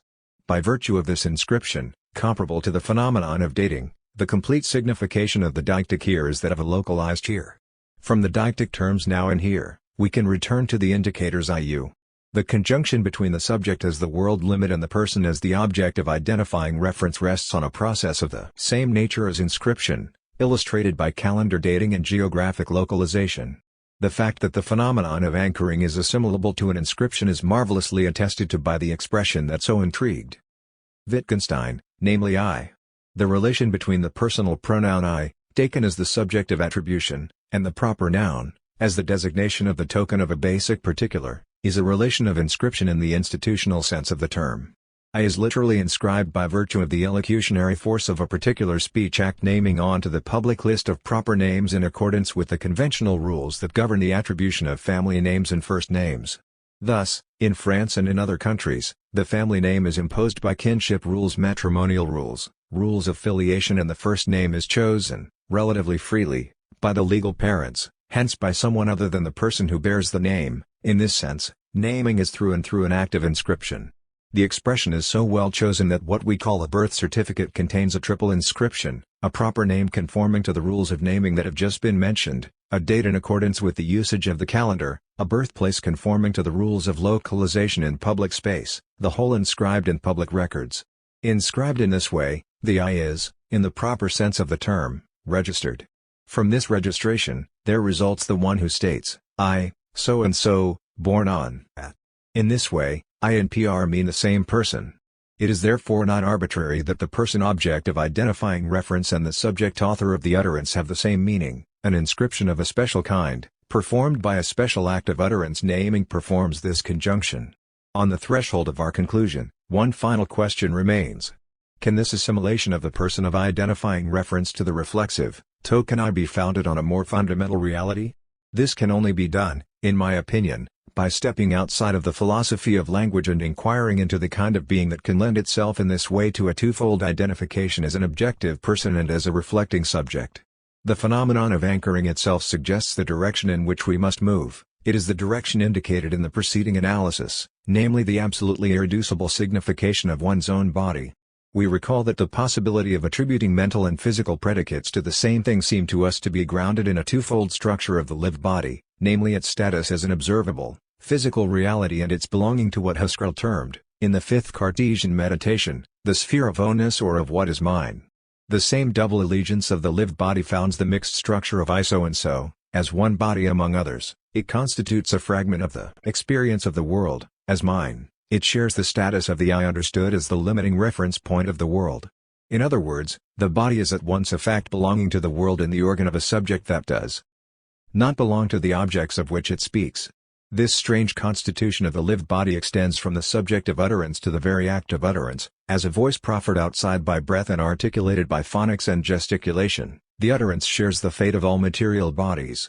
As the expression of a sense intended by a speaking subject, the voice is the vehicle of the act of utterance in so far as it refers to an I, the irreplaceable center of perspective on the world.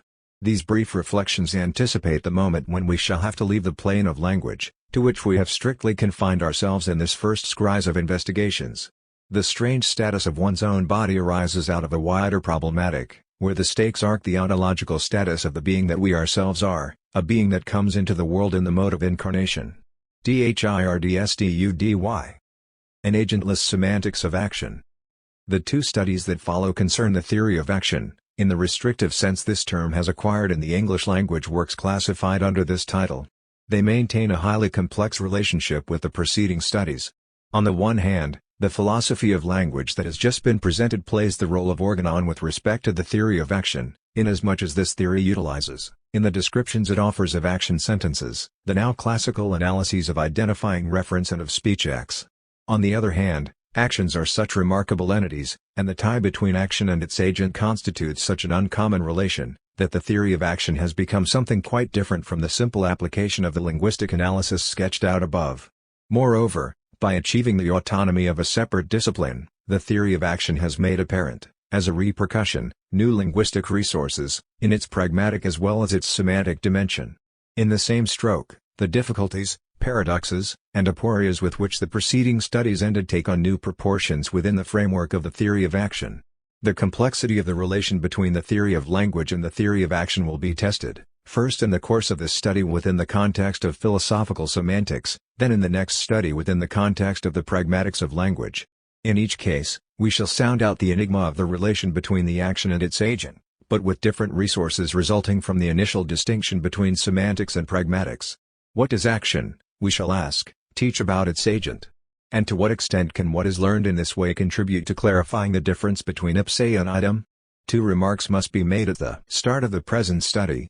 It must first be understood that, in a semantics of action, the agent of action can be dealt with in the same way that, in the analysis of basic particulars in our first study, the person of whom one is speaking could be designated as an entity to which predicates of different orders were ascribable. However, the explicit recourse of the reflexive nature of the utterance by which the subject of discourse designates himself or herself is not within the province of a semantics based on identifying reference. This first limitation must be recognized from the start, if we are not to be disappointed by the relatively sparse results of the theory of action itself, so rich and rigorous analysis on the precise point of the conceptual determination of the agent of action. Actually, only at the end of the next study will it be possible to make the path of identifying reference intersect with the path of the self-designation of the speaking subject, and so to thematize in an explicit manner the self-reference of an acting subject. The second limitation of the present inquiry concerns the relative narrowness of the field of examples covered by the concept of action. We shall, of course, consider chains of actions, mainly in connection with the analysis of practical reasoning, but we shall bracket the unifying principle that makes these action chains into higher-order practical units, which, in a later study, we shall call practices. Now this second limitation has important consequences. By not speaking of those practices worthy of the name techniques, crafts, arts, games, we shall also fail to take into consideration the processes of hierarchization among practices which allow us to speak of the narrative unity of a life. And bracketing in this way any principle characterizing such practices and any hierarchization among practices, we are led in turn to disregard the ethical predicates belonging to the family of the good and the just. Indeed, only these higher-order practical units explicitly assume, in addition to the logical connection which we shall discuss here, a teleological significance in accordance with the good and a deontological significance in accordance with the just. This second limitation is perfectly legitimate to the extent that the semantics of action is confined in principle to describing and analyzing utterances in which individuals state their actions, and it excludes any prescriptive attitude toward what is permitted or forbidden. To this very extent, the agent of action will have little resemblance to a self who is responsible for both words and actions. So it should not be surprising to find the author of action appearing here as an ethically neutral agent, as free of blame as of praise. The conceptual schema of action and the question who? At first glance, the inquiry appears promising in the effort to refer action to its agent. Action and agent belong to the same conceptual schema, containing notions such as circumstances, intentions, motives, deliberations, voluntary or involuntary motions, passiveness, constraints, intended or unintended results, and so on. The open-ended nature of this enumeration is less important here than its organization as a network. What is important in establishing the range of meaning of each of these terms is the fact that they all belong to the same network, The relations of intersignification thus guide the respective meanings, so that knowing how to use one of them is actually knowing how to use the entire network in a meaningful and appropriate manner. This is a coherent language game, in which the rules governing the use of one term are systematically related to the rules governing the use of another term. In this sense, the notional network of action shares the same transcendental status as the conceptual framework of basic particulars.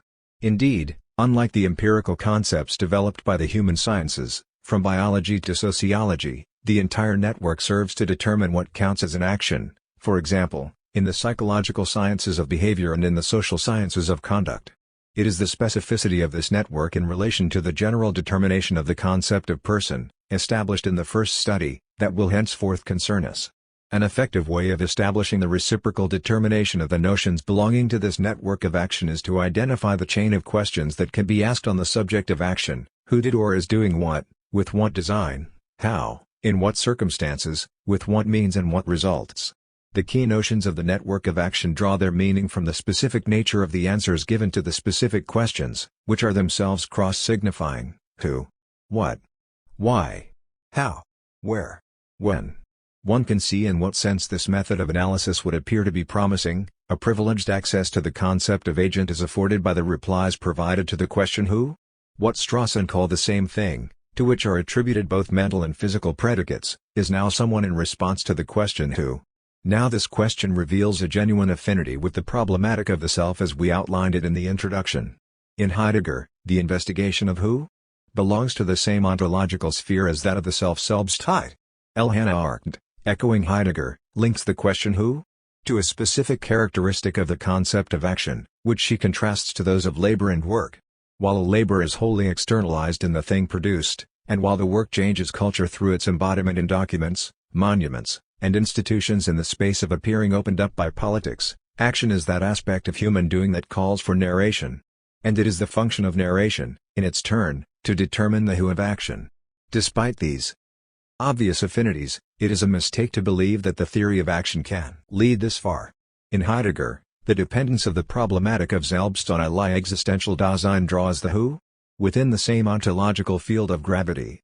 As for Hannah Arendt's who, it is mediated by a theory of action that exceeds the limits of the present analysis and will only have a place much later, when we pass from action in the narrow sense to practice in the broad sense we announced above. The contribution of the theory of action to the question who is, in I Act, a considerably more modest one. For the reasons I shall state, it often even marks a retreat in relation to Strawson's problematic, inasmuch as the latter squarely posed the question of attributing to someone, considered be the same thing, predicates characteristic of the person. But this question of attribution tends to be relegated to the sidelines to make room for the much more important question of the relation between the questions what and why, quoi, et pourquoi, which overrides the relation between the pair of questions what, why, and the question who. The theory of action presents itself in the first place as a challenge to any determination of the Heideggerian who. At the end of this study our problem will be to turn this challenge to our advantage, by making the investigation into the what, why, of action the grand detour at the end of which the question who returns in force, strengthened by all the mediations traversed by the investigation of what, why. What explains the concealment of the question who? By the analyses of the replies to the questions what and why. It is not enough to say that, from the perspective of semantics, heavily dominated by the way in which discourse refers to something, one can scarcely expect to come across replies to the question who, which are capable to escape being characterized as a something, understood as a component of the so-called real world. To be sure, the problematic of the event, which we shall discuss later, will amply verify this capture of the who by the something. This explanation, however, is not sufficient inasmuch as nothing prevents the question who from preserving an autonomy in relation to the questions what, why, within the referential framework of something in general. As I have already stated in connection with Strawson, the replies specific to the question who are of considerable interest, not in spite of, but owing to, the limitation of this referential framework. The question who did this can be answered by mentioning a proper name, by using a demonstrative pronoun he, she, this one, that one, or by giving a definite description so and so. These replies render something in general a someone. This is not negligible, even if this identification of the person as SOMCM who acts or undergoes lacks the self-designation which is accessible only to the pragmatic approach, which points up the IU relation of the speech situation. If, however, the referential approach of the agent of action cannot cross this threshold, it has at least the advantage of fanning out the full arc of personal pronouns I, you, he, she, and so forth, and by so doing of granting the conceptual status of person to the grammatical third person. On the level of a simple semantics of action, the question who admits of all the replies introduced by any of the personal pronouns, I do, you do, he does. This undiscriminating acceptance of the three grammatical persons, in both singular and plural form, is the great strength of referential analysis. So it is not the referential approach as such that prevents us from deploying the resources contained in the replies to the question who? In the field of human action.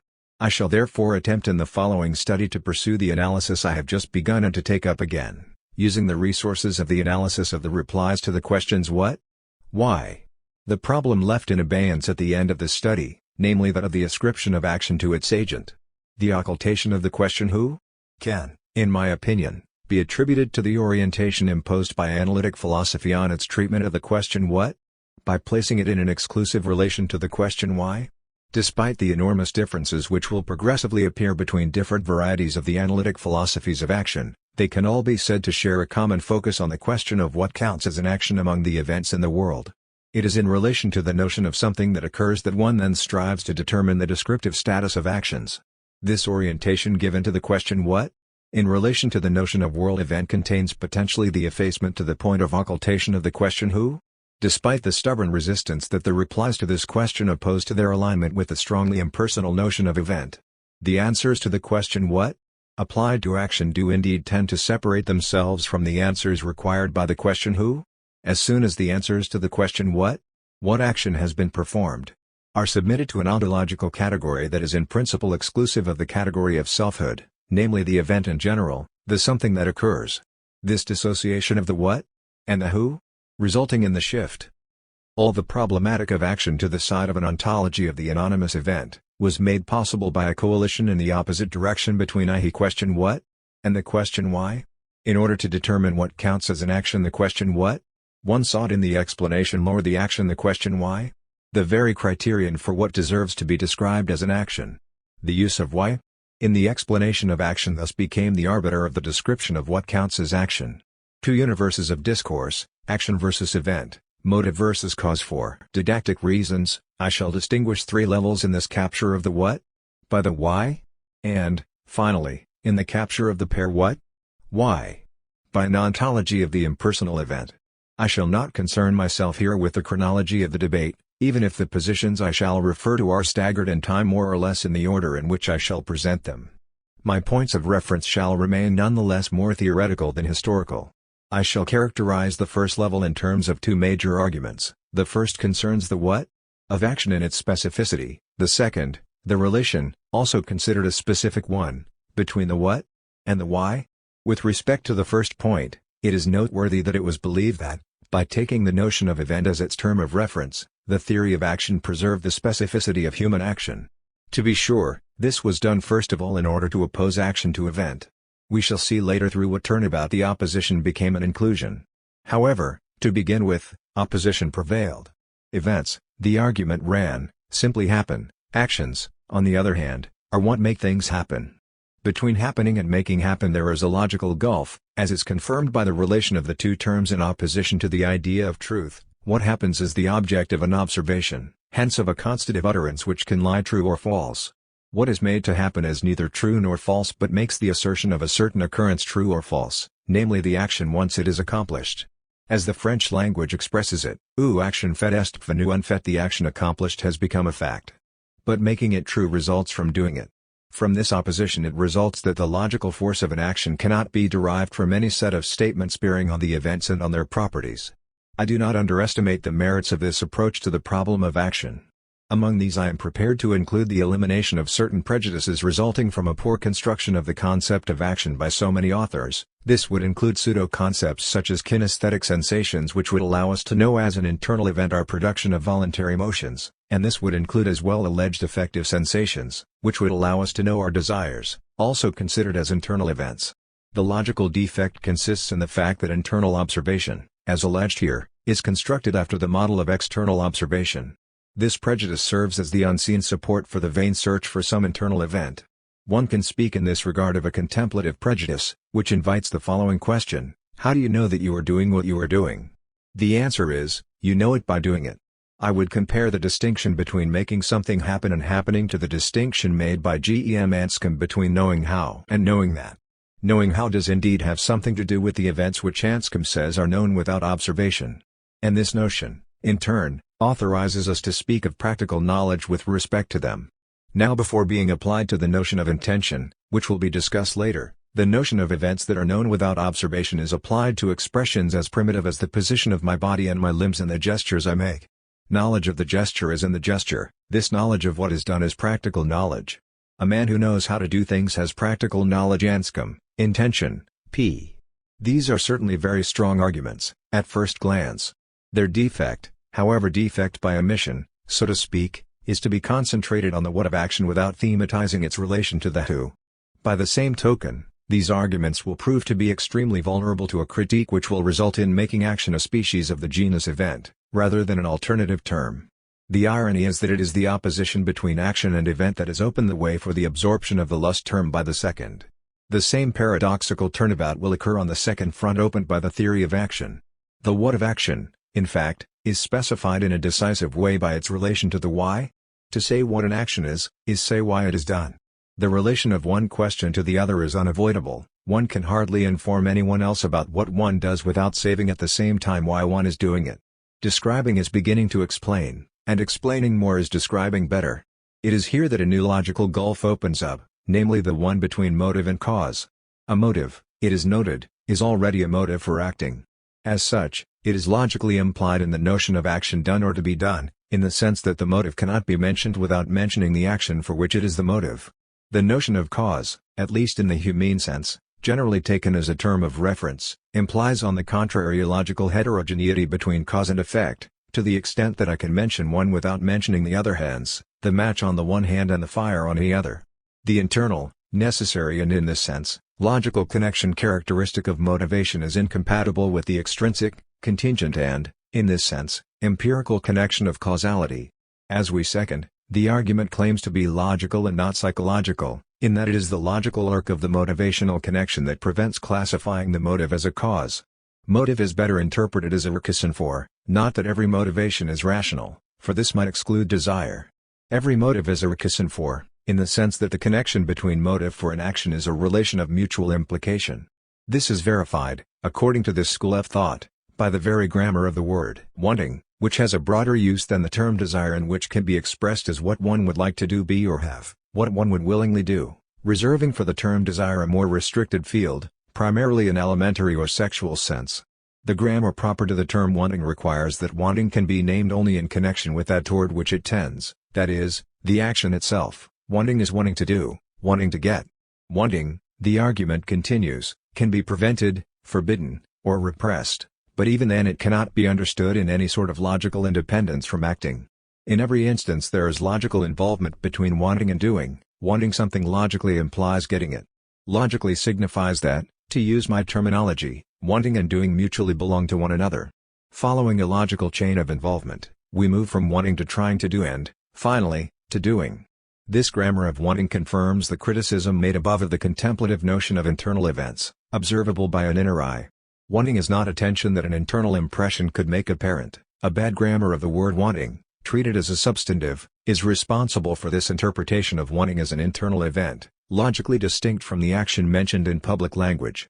The elimination of internal entities, begun on the level of the first argument opposing action to event, is thus continued on the level of the second argument opposing motive to cause. A variant of the same argument deserves to be mentioned. To evoke the reason for an action is to try to place the action in a broader context, generally one composed of rules of interpretation and of norms of execution, which are assumed to be shared by the agent and the community with which the agent interacts.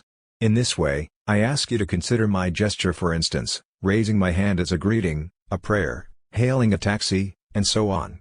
Although this type of reasoning will be fully developed only within the framework of an analysis of the elocutionary force of an utterance as greeting, praying, calling, etc., and so belongs to the pragmatics of action, it docks strength in the opposition between the two opposing schemata of explanation, to the extent that only one of them can be considered a form of interpretation.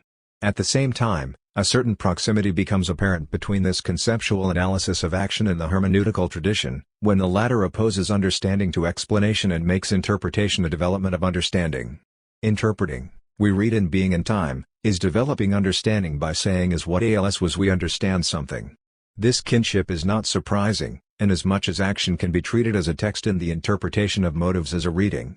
Relating an action to a set of motives is like interpreting a text or part of a text in accordance with its context.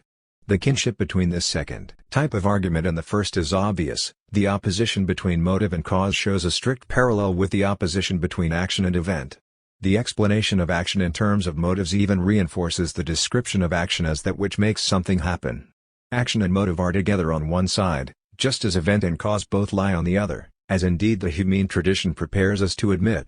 We may therefore say, in Wittgenstein's sense, that action and its motives on one side, and the event and its cause on the other, belong to two separate language games, which we must be careful not to confuse. The philosophy of action thus has the task, at least in an initial phase, of restoring to these two language games their respective coherence and their mutual independence.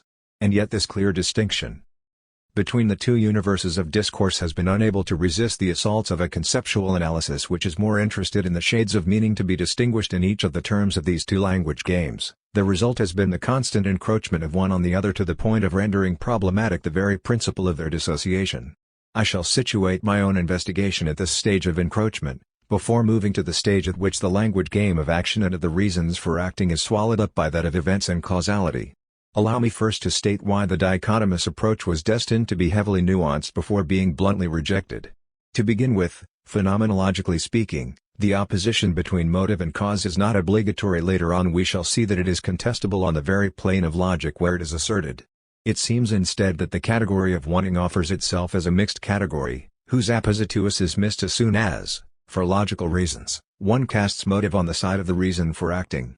Even if one is attempting by this to underscore the originality of the motive implication between motive and action, the danger remains that the reason for will be taken in the sense of a technological, strategic, or ideological type of rationalization, and that what constitutes the very peculiarity of wanting, namely that it offers itself as a meaning which can be expressed both within the sphere of justification and as a force which can be transcribed, more or less analogously, as belonging to the sphere of physical energy, will go unnoticed. This mixed character of wanting, of desire, the semantics of which I attempted to work out in my book on Freud, finds a reflection on the very plane where the theory of action has chosen to place itself, namely that of ordinary language. Do we not ask, what prompted you to do this or that? In English one even says, what caused you to act that way? I see three types of situation in which this sort of question is justified by a response in terms of cause. The first would involve the question, what prompted you to do this or that? To which one could provide an answer stating neither an antecedent in the sense of a human cause nor a reason for it in the rational sense, but an incidental impulse, or a drive tripe, as it is called in psychoanalysis. In the second type of situation, to a slightly different question, what usually makes you act this way? The response mentions a disposition, an enduring or even permanent tendency. The third type of situation concerns a question such as, what made you jump? To which you reply, a dog frightened me. Here you are not linking the how to the why but the object to the cause. It is the feature peculiar to emotion, from the perspective of its linguistic expression, that its object is its cause and vice versa. These three contexts can be grouped together under the generic heading of affect, or passion in the ancient sense of the term. Indeed, in these three contexts, a certain passivity does seem to correlate with the action of doing something. The mediation of this passivity appears to be essential to the relation of wanting to acting, which cannot be reduced to the justification a purely rational agent would give of his or her action. This would be, precisely, an action without any element of desire. This phenomenology of wanting, extended to include affect, compels us to say that even in the case of rational motivation, motives would not be motives for action if they were not also its causes. This phenomenological justification will give a certain plausibility to the causalist thesis. The question will then be to know whether a causal model other than that of Hume is not required to parallel the idea of motive as it has been recast, which is reduced to that of reason for. The point can be discussed only at the end of the itinerary which will have led to the absorption of the idea of motive into that of cause. Finally, however, it is not only on the phenomenological level that the dichotomy between the two universes of discourse is open to criticism, and it has been criticized in the sense we shall state later, but also on the ontological level. The term absent from the entire discussion, and which later will become the term expressly excluded, is strangely enough that of agent. Now it is the reference to the agent which prevents us from getting to the end of the twofold opposition between making happen and happening, and between motive and cause. The opposition is indeed plausible on the level of the pair what? Why? In Strawson's vocabulary, which I employed in the first study, it amounts to opposing mental predicates to physical predicates, under the condition that a place be made for the mixed case of desire with its double valent Sophrian meaning. But an erroneous conclusion has been drawn from a partially correct analysis. What has been lost from sight is the attribution to one and the same thing I shall now say to the same agent of both scries of predicates.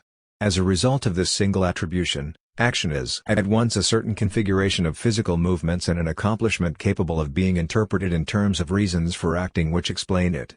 Only the relation to the same basic particular justifies the fact that the two language games are no longer juxtaposed but superimposed, following the relation that prevails between the concept of person and that of body, and which makes us say that persons are bodies as well. The conceptual analysis of the notion of person on the ontological level of ultimate entities therefore exerts a prior restraint on the semantics of action, which is asked to satisfy the requirements of the conceptual framework determining our reasoned and appropriate use of the term person. The fragile nature of the dichotomous theory of action as I have just presented it is explained, in my opinion, by its barely plausible phenomenological character and by its lack of attention to the constraints ensuing from the theory of basic particulars. It will therefore not be surprising to learn that a complete reversal of the relation between action and event on a high level of what? And of the relation between motive and cause on the level of why?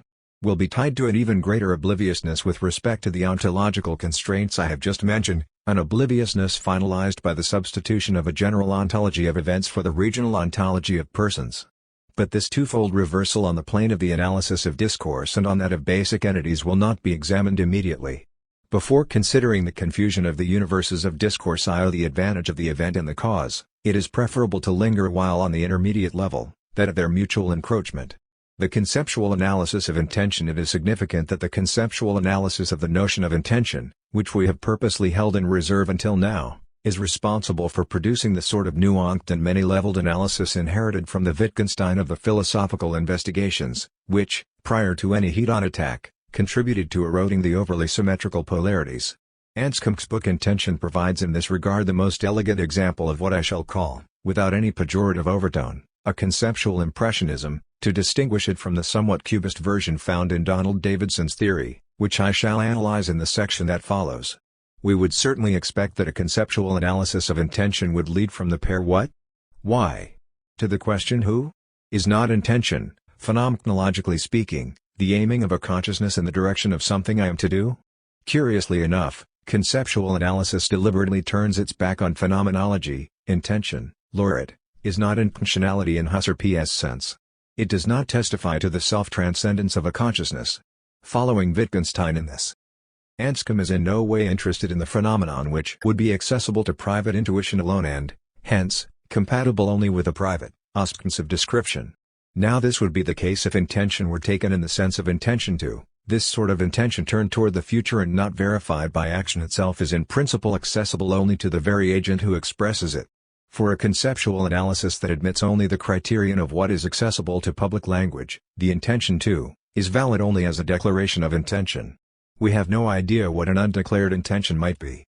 Now the surface grammar of declared intentions is not clearly defined. Nothing distinguishes the intention for the future I am going to take a walk from that of an estimate of the future I am going to be sick or from that of an order you are going to obey me. Beyond the surface grammar, what is missing is a criterion for the truth of the expression of intention, if the intuition of the meaning of I intend to, is held to be irreducible. Is this to say that the conceptual analysis of intention is impossible? The obstacle can be overcome if, following common linguistic usage, we distinguish between three uses of the term intention: having done or doing something intentionally, acting with a certain intention, intending to. The third use alone contains an explicit reference to the future. Reference to the past, however, is most often found in the case of action done intentionally. More important, the third use is the only one that is amenable to analysis solely on the basis of its expression. The other two uses are secondary qualifications of an action that can be observed by everyone. One therefore begins with the adverbial usage of the term intention whose adjectival equivalent is intentional action. This use involves no violation of the rules of description. This manner of attacking the problem, which Anscombe calls a piecemeal approach, is most remarkable for our own investigation. By taking as the focus of the analysis of intention its adverbial form, one therefore privileges the use that exemplifies in the least explicit way the relation of intention to the agent. As close as is the tie between the intention to and the person to whom it belongs, so qualifying the action as intentional can be accomplished independently of any consideration of the relation of possession that attaches the action to the agent. The criterion of intentional, hence of the what? Of action, is in fact the form assumed by certain responses given to the question why. In this sense, the why controls the what, and, in so doing, leads away from any interrogation concerning the who. The central thesis is stated in the following terms: what distinguishes actions which are intentional from those which are not? The answer that I shall suggest is that they are the actions to which a certain sense of the question why is given application. The sense is of course that in which he answer, if positive, gives a reason for acting. In testing this criteria, we observe the esprit de finesse of this analysis, which will erode the clear-cut dichotomies of the preceding analysis and, paradoxically, will open the way for the esprit de geometry characterizing a theory of action diametrically opposed to the preceding one. Indeed, far from putting an end to the debate, the application of the criterion for the question why allows access to an extraordinarily diverse field of mixed examples and of counterexamples, when it does not lead readers into a labyrinth of analyses in which they may find themselves quite lost. This concern with subtle distinctions is first expressed in the investigation of cases in which the question why has no application. This precaution had already been taken by Aristotle in his analysis of proiresis preferential choice, the case of ignorance, the case of constraint. Anscombe refines this analysis: everything depends on recognizing under what description of the action the agent was unaware of what he was doing. He did not know that he was making noise by sawing a board. But the principal victim is the clear-cut opposition between reason for acting and cause. Instead, we are dealing with a range of cases where the opposition holds only for the extreme cases. The mixed examples are in this respect the most interesting ones. Thus, in Anscombe's estimation, the entire problematic of causality is in a state of total confusion. We must therefore confine ourselves to saying that in certain acceptable answers to the question why, we employ the term cause in a meaningful way. As was stated earlier, we often do speak, and are justified in speaking of, what prompted someone to act. Even the notion mental cause has its legitimate place in certain descriptions of intellectual action. Military music excites me, that is why I am marching in step. The most frequent cases in which reason for acting and cause tend to merge are cases of backward-looking motives, cases of vengeance or of gratitude, for instance. In contrast, forward-looking motives correspond instead to the notion of the intention with which one acts. We shall have more to say about this later. But one can see how fluid the border is between reason for acting, forward-looking motive, mental cause, and causes. Such a grimacing face made me jump. The criterion of the question why is therefore firm, its application surprisingly flexible. What about the opposition between action and event, which, in the preceding analysis, we brought out before that of motive and cause? Here A.J. Ain, G. Elizabeth Anscombe's position is highly nuanced. On the one hand, she staunchly asserts that intentional action is the object of description, the place occupied by the notion of action under a certain description testifies to this. In this sense, the what of the act depends upon knowledge that can be true or false. We shall return later to this insistence on description in analytic philosophy. On the other hand, intentional actions constitute a subclass of things known without observation. I do not say that I knew that I was doing this or that because I had observed it. It is in doing that one knows that one is doing something, what one is doing, and why one is doing it. This notion of non-observational knowledge, which we have already discussed above, and which is also called practical knowledge, knowing how and not knowing that, incontestably brings Anscombe's position closer to that of the supporters of the duality of language games. It is mistaken to believe, however, that the notion of practical knowledge involves taking into account the relation of action to its agent, even though in all of the cases examined, the action verb is preceded by a personal pronoun. Employing the criterion of the question why, and of the acceptable answers to this question, privileges the objective side of action, namely the result obtained, which is itself an event. As Anscombe states in a not unparadoxical fashion, I do what happens. The obliteration of the agent of action is further reinforced by accentuating the objective side of the reason for acting. Returning to the analysis of wanting, started above, Anscombe considers systematically the gerund form wanting, without ever taking into account the expression I want. Thus she writes, the primitive sign of wanting is trying to get intention, p, The grammatical gerund allows this elision of the subject of the verb expressed by the tenses. As for the most commonly cited species of wanting, namely desire, what counts for conceptual analysis is not the tension experienced by a subject affected in this way but the character of desirability, that is, that by reason of which something is desirable. Why this emphasis placed on the objective side of desire? Two reasons are apparent. The first is the concern to account for the evaluative dimension that is inseparable from the descriptive dimension, without, however, introducing moral considerations into the conceptual analysis. The second reason is the concern to provide an intelligible transition between intentional action in the sense of an action done intentionally and action done with the intention to. This second use of the word intention covers what above we called a forward-looking motive. By this it must be clearly understood, however, that no internal entity accessible to the agent alone is thereby introduced. The action is there, and in order to describe it, one explains it. Now explaining it by citing a subsequent result is simply engaging in practical reasoning, which gives a discursive complexity to the reason for acting at the same time that one places a character of desirability in the position of premise. Here we are on sure ground, a terrain staked out earlier by Aristotle under the heading of practical syllogism, even if modern interpretations have to be corrected, along with those of Aristotle himself to the extent that Aristotle places the analysis in the service of morality and, especially, to the extent that it is by no means obvious that the conclusion of the practical syllogism is indeed an action. The error, Anscombe says, is to consider the practical syllogism a reasoning that proves, whereas it is a reasoning that leads to action. The virtue of practical reasoning, in fact, is to make a future state of affairs appear as a subsequent stage of a process in which the action considered is the earlier stage. In the expression "I am doing this in view of that," the emphasis is not placed on UI but on "in view of," that is, on the relation of dependence between two states of affairs, one earlier, the other later. Here the mutual implication between the question "what?" and the question "why?"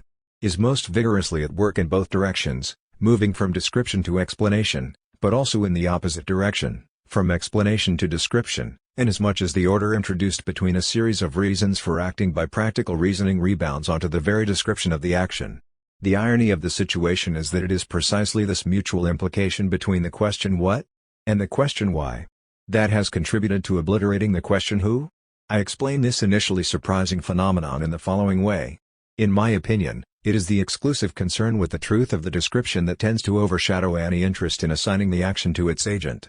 Assigning the action to an agent poses a problem of veracity and no longer a problem of truth, in the descriptive sense of the term. This is the problem we shall return to later on with the analysis of the declaration of intention which we have systematically set aside. This is also evident in the cases of false allegation, made about others or about oneself, misunderstandings of the author of the action about his or her own intentions, or simply hesitations, the inner debates Aristotle placed under the heading of deliberation.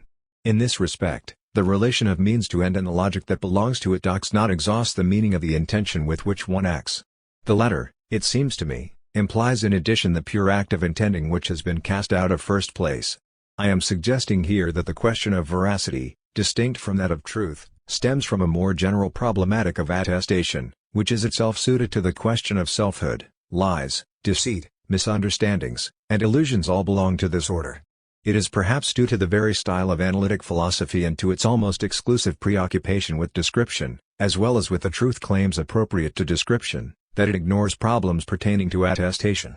If the possibility of suspecting the veracity of a declaration of intention argues against its descriptive character and against the truth claim attaching to descriptions, this very possibility of suspicion proves by itself that the problem posed belongs to a phenomenology of attestation, which cannot be reduced to a criteriology suited to description.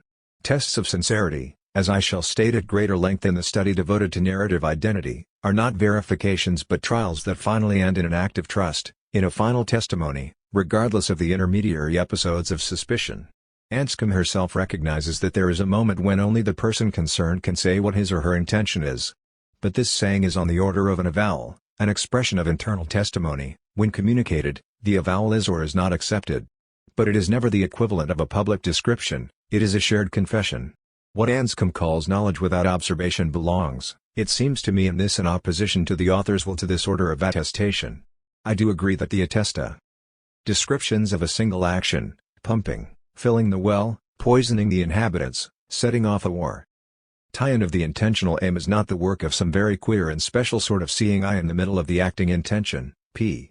Precisely, attestation escapes sight, if sight is expressed in propositions held to be true or false. Veracity is not truth, in the sense of the adequation of knowledge to its object. Because of the inability to thematize this attestation, Anscombe's conceptual analysis is unable to account in any detail for the third use of the term intention, the intention to. We recall the arguments used to dislodge this use, the major one from the phenomenological point of view from first place at the outset of the inquiry and to relegate it to third place. Returning to this use at the end of her discussion, Anscombe confines herself to stating that the criterion for the question why? And for the corresponding answers also holds for the intention of a proposed action. This amounts to saying that the mark of the future, which intention shares with predictions or estimations of the future this is going to happen, is not a distinguishing factor, only the explanation by reasons counts. From this point of view, it is unimportant whether or not the intention is fulfilled, whether the explanation is confined to a simple "because I felt like it, that's all." The analysis has merely eliminated what I shall call the intention of the intention, namely the specific leap toward the future, where the thing that is to be done by me, the same one ipse as he who says that he will do it. In other words, what is eliminated is the one who, in intending, places this intention on the path of promising, even if the firm intention lacks the conventional and public framework of explicit promising. In conclusion, the intention to, relegated to the third rank by conceptual analysis, returns to the first rank in a phenomenological perspective. What remains is to say in what sense the attestation of the intention to, is at the same time the attestation of the self, is swallowed up by an ontology of the impersonal event, which makes actions themselves a subclass of events. This twofold logical and ontological reduction is performed with remarkable vigor by Donald Davidson in the scries of articles collected in the volume titled, significantly, Actions and Events. The theory opens with an apparent paradox. Although it begins by stressing the distinctive teleological character of action among all other events, this descriptive feature is quickly subordinated to a causal conception of explanation. In this subordination lies the decisive move of Davidson's theory of action, as hatchet carved as square cut, if I may say so, as Elizabeth Anscombe's analyses appeared impressionistic. In Davidson's strategy, causal explanation serves in its turn to insert actions into an ontology, not a hidden one but a declared ontology, which makes the notion of events, in the sense of incidental occurrences, a class of reducible entities placed on an equal footing with substances in the sense of fixed objects. This ontology of the event, by nature impersonal, in my opinion structures the entire gravitational sphere of the theory of action and prevents an explicit, thematic treatment of the relation between action and agent, which the analysis nevertheless continually approaches. In this failure to return action to the agent, I second an impetus, as if by default, to seek in another sort of ontology, one more consonant with the search for the self, the genuine place of linkage between the action and its agent. Proceeding in order, I shall conduct the analysis within the limits of the group of essays devoted to the relation between intention and action, taking as my guide the first of these essays, Actions, Reasons, and Causes. This essay, at once a kickoff and a master stroke, gave rise to a realignment of the entire philosophy of action, henceforth compelled to take a position with regard to this new state of affairs. This first essay later, I shall discuss the important revision it was to undergo 15 years later in the final essay of the group, titled Intending Docs not present in a thematic manner the ontological basis of the theory of action in an ontology of events but presupposes it on every page. The essay is limited to reducing teleological explanation, which one is tempted to associate with the description of action in terms of intention which is itself teleological, to the rigorousness of causal explanation. In fact, the interest and, up to a certain point, the paradoxical nature of Davidson's theory is that it begins by recognizing the teleological nature of action on the descriptive level. What distinguishes action from all other events is, precisely, intention. Of course, actions are events, and as much as their description designates something that happens, as is suggested by the grammar of verbs, but no grammar allows us to decide between verbs that do not designate actions, such as and verbs that do designate actions, such as strike or kill. In this sense, the distinction between making happen and happening, which was so heavily underscored by the preceding authors, falls within the boundary of events. It is intention that constitutes the criterion distinguishing action from all other events. In what sense, however, are we to take the word intention? In his first essay Davidson assumes for himself a distinction proposed by Elizabeth Anscombe between several linguistic uses of the term intention, the intention with which something is done, intentionally, intention to do something. The strategy he adopts consists in privileging he does it as well. The adverbial use of intention x does to the power of L intentionally, and in subordinating to it the substantive form A has the intention to do x in circumstances t, while the intention with which something is done continues to be considered a simple discursive extension of the adverb intentionally. Several reasons support this strategy. First, by treating the intention as an adverb modifying the action, it is possible to subordinate it to the description of the action as a completed event. It is noteworthy that in most of the canonical examples submitted to the logical analysis of action sentences, the verbs are stated in a past tense: Brutus killed Caesar and so on. This will be a source of difficulty in the analysis of intending to do something, where the orientation toward the future is so strongly marked, while the past form of the action event is barely in evidence. Another argument: Davidson shares with all of analytic philosophy a profound mistrust of those mysterious entities called volitions, without, however, rejecting the notion of mental event, since desires and beliefs which will be placed in the position of causal antecedent are indeed mental events. But these mental events are not incompatible with a physicalist approach, which I shall not discuss here. So it is not the notion of mental event that is troublesome, but the sort of event that cannot be set within the framework of antecedent causality, as this will be developed later. Finally, the ability to enter into a causalist schema is the reason for privileging the adverbial use of the term intention. It is this inscription of the teleology of the descriptive level within the causality of the explanatory level that I should now like to establish. Actually, with intention taken in the adverbial sense, description amounts to explanation. Describing an action as having been done intentionally is explaining it by the reason the agent had to do what she did. In other words, it is giving an explanation in the form of a rationalization. It is saying that the alleged reason rationalizes the action. Given this, Davidson's thesis is developed in two stages: first, making explicit what is meant by rationalizing, then, showing that rationalization is a subset between verbs that do not designate actions, such as and verbs that do designate actions, such as strike or kill. In this sense, the distinction between making happen and happening, which was so heavily underscored by the preceding authors, falls within the boundary of events. It is intention that constitutes the criterion distinguishing action from all other events. In what sense, however, are we to take the word intention? In his first essay, Davidson assumes for himself a distinction proposed by Elizabeth Anscombe between several linguistic uses of the term intention: the intention with which something is done, intentionally, intention to do something. The strategy he adopts consists in privileging he does it as well. The adverbial use of intention x does to the power of L intentionally, and in subordinating to it the substantive form A has the intention to do x in circumstances t, while the intention with which something is done continues to be considered a simple discursive extension of the adverb intentionally. Several reasons support this strategy.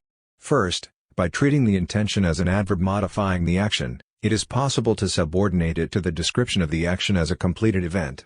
It is noteworthy that in most of the canonical examples submitted to the logical analysis of action sentences, the verbs are stated in a past tense: Brutus killed Caesar and so on.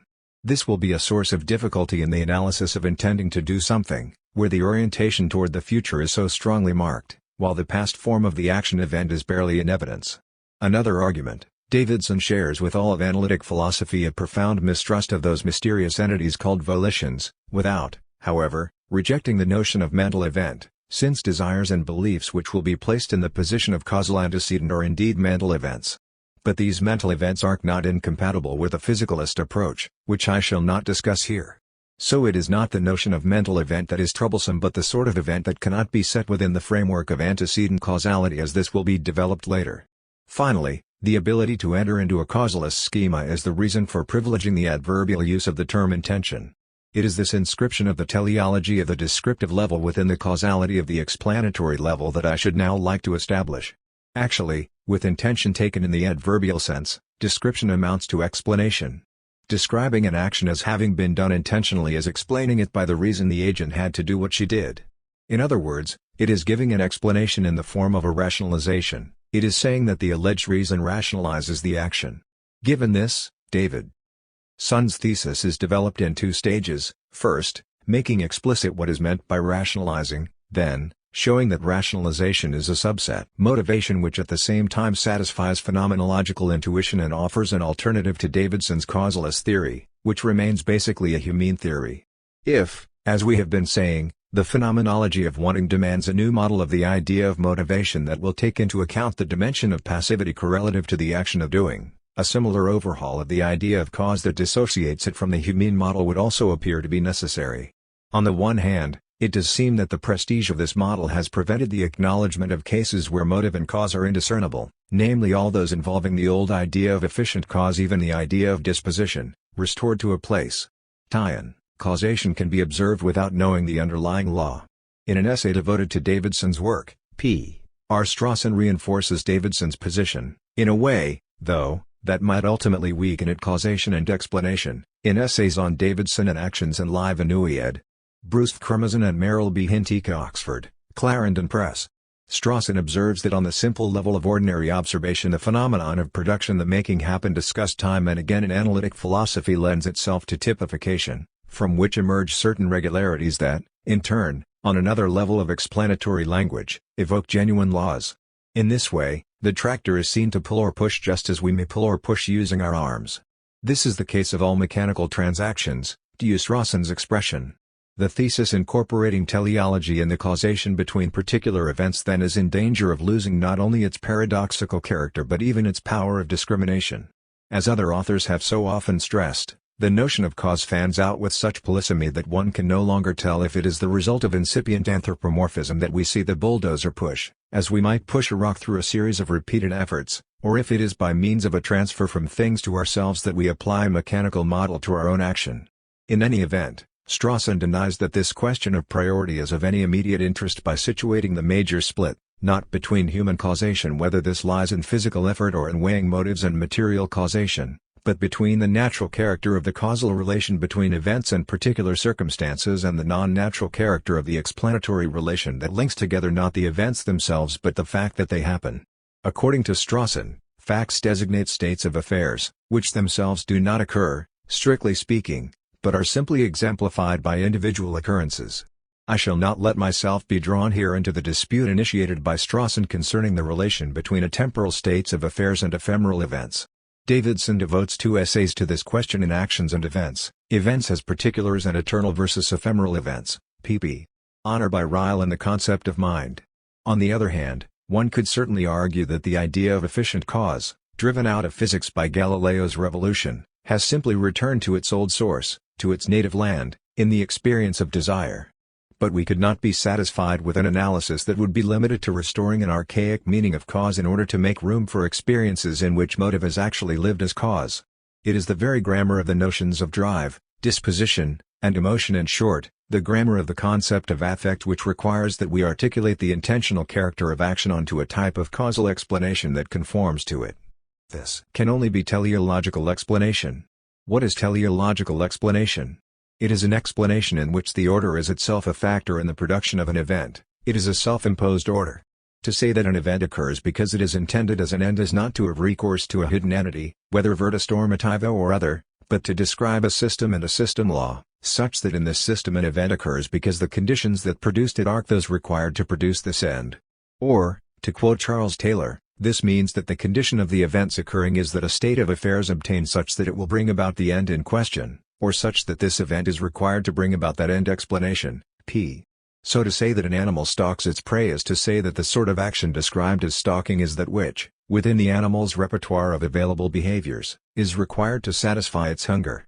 One thus postulates no prior internal entity, one simply says that the fact for an event to be required to obtain a given end is a condition for the appearance of that event. The fact that a system state and its environment are such that they require a given event, a particular behavior here, stalking, in order that a certain result be produced, is perfectly observable, just as is the fact that this antecedent condition can be established independently of the material proof produced by the event itself. It is now the task of the semantics of action to establish the correlation between the form of the law appropriate to teleological explanation and the descriptive features that have led us to say that a motive fulfills its functions only if it is a cause as well. Between ordinary language and teleological explanation, an interesting two-way correlation then appears. In one direction, the form of teleological explanation is the implicit sense of the explanation of action in terms of its dispositions.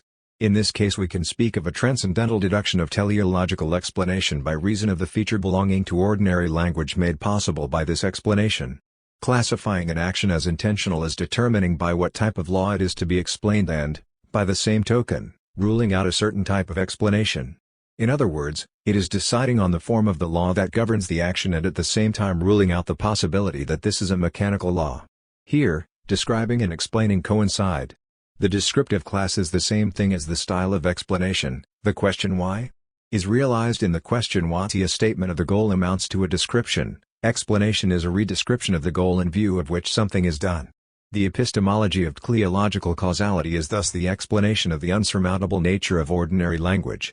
However, in the opposite direction, if teleological explanation makes explicit the form implicit in the description of ordinary language disposition to do something, the latter in turn adds to the form of explanation the reference to a phenomenological feature of the experience of action, one that is not contained in this form which, as such, is reduced to the law of a system. This is why there is more in phenomenological description than in teleological explanation.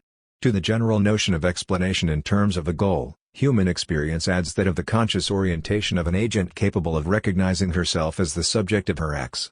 Experience is here not only the application of law, it makes this application specific by designating the intentional core of an action that is consciously directed. The alternative interpretation I am proposing here of the relations between causality and motivation does not, in my opinion, cover only the adverbial use of the notion of intention but opens up a new career for the notion intention too. The true problem raised by Davidson's analysis of action is actually not, in my opinion, knowing whether the reasons for acting, in the case in which intention is taken adverbially, are or are not causes, but whether one is justified in considering the substantive use of intention, the intention to do something, as derivative with respect to its adverbial use. It has already been noted that the expression the intention with which an action is done spontaneously replaces one of the grammatical forms of I he past tense. So it is not surprising that the action event is considered as something completed. What is surprising, however, is that verb tense is never itself the object of any separate analysis. But this cannot be omitted with the expression the intention to, which as we shall second later has a strongly marked orientation toward the future. It may then be wondered whether the temporal dimension should not be taken into account in the analysis of intention, and whether the intention with which, whose character of pastness has remained unmarked, is not in this respect a weak, even mutilated, form of intention too, for which the delay between intention and action is essential. Now a null delay is not a non-delay but a sort of simultaneous accompanying. If we ask someone after the fact why he did this or that intentionally, he will answer by raising the intention with which he acted to the level of an intention to. The reason for his action is the intention to, which he would have formed if he had thought about it, if he had had the time to deliberate. Now this initial attenuation, that of the temporal dimension, is not unrelated to a second one, that of the reference to the agent in formulating the action event and its reason cause. Without being entirely neglected, the attribution of the action and its reasons to an agent is never thematized, it too remains unmarked. It is even absent from the formula which is the focus of commentary for the entire essay. C. A primary reason for an action is its cause. Davidson. Essays, p. Would it not then be a perverse effect caused by the alignment with the underlying ontology of events to conceal the ascription of the action to its agent, to the extent that it is not relevant to the notion of event, whether it be produced or brought about by persons or by things? This suspicion finds confirmation in the treatment of pure intention, that is, not accompanied by action intending, as cited in the title of the essay, hence 15 years after actions, reasons, and causes. Following the strategy adopted in the first essay, all the uses of the notion of intention should be derivable from the adverbial use. I was wrong, Davidson confesses in the introduction to his collection of essays p. 13.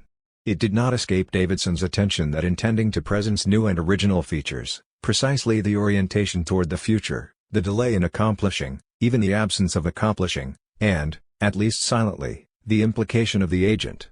However, the new thesis is that these features require no fundamental revision of causal explanation in terms of favorable attitudes and beliefs but only the addition of a supplementary factor incorporated into the well-established notion of reason for acting. This supplementary factor must not fraudulently introduce some mysterious act of a volitional sort. With extreme caution several candidates are examined. Cannot the formation process of the intention be treated as an action? This is plausible. But what is a non-obscrivable action? Might action be assimilated into a kind of speech act, like a promise or a command? This is equally plausible. But intention lacks the system of conventions, the character of obligation by which the agent would be bound, and the public character of a declaration, all features that distinguish promises as particular speech acts. What if intention is reduced to the belief that one does indeed want something, or that one will do this, or that if certain conditions are satisfied, or that one could do such and such if one wanted to? Here, we are certainly closer to the goal. But the analysis holds at best only for conditional intentions, where the conditions invoked are of the order of external circumstances. There remains the solution, consisting in taking up again the analysis of pro-attitude in the form of the canonical analysis of wanting. The earlier analysis in fact neglected the evaluative component, hence the role of judgment in the formation of wanting. Now, forming an intention is also arriving at a judgment. But there are two sorts of judgment: on the one hand, the judgment that can be called prima facie, which corresponds to desire, for example, eating something sweet, and which is none other than the consideration of desirability, to borrow once again Anscombe's term. On the other hand, all-out judgment, unconditional judgment, which can conclude a process of practical reasoning. This is a supplementary judgment in which desirability suffices to govern action. Judgment that pleads solely in favor of an action is one thing, judgment that engages action and is sufficient for it is something else again. The formation of an intention is just this unconditional judgment. The advantage of this theory is that it remains within the confines of the earlier analysis of the reason for acting, while respecting the distinction between intention and mere wanting. This allows the introduction, as a new clement in the analysis of intentional action, of unconditional judgment. Thus intending and wanting belong to the same genus of pro-attitudes expressed by value judgments. Davidson, Essays, p.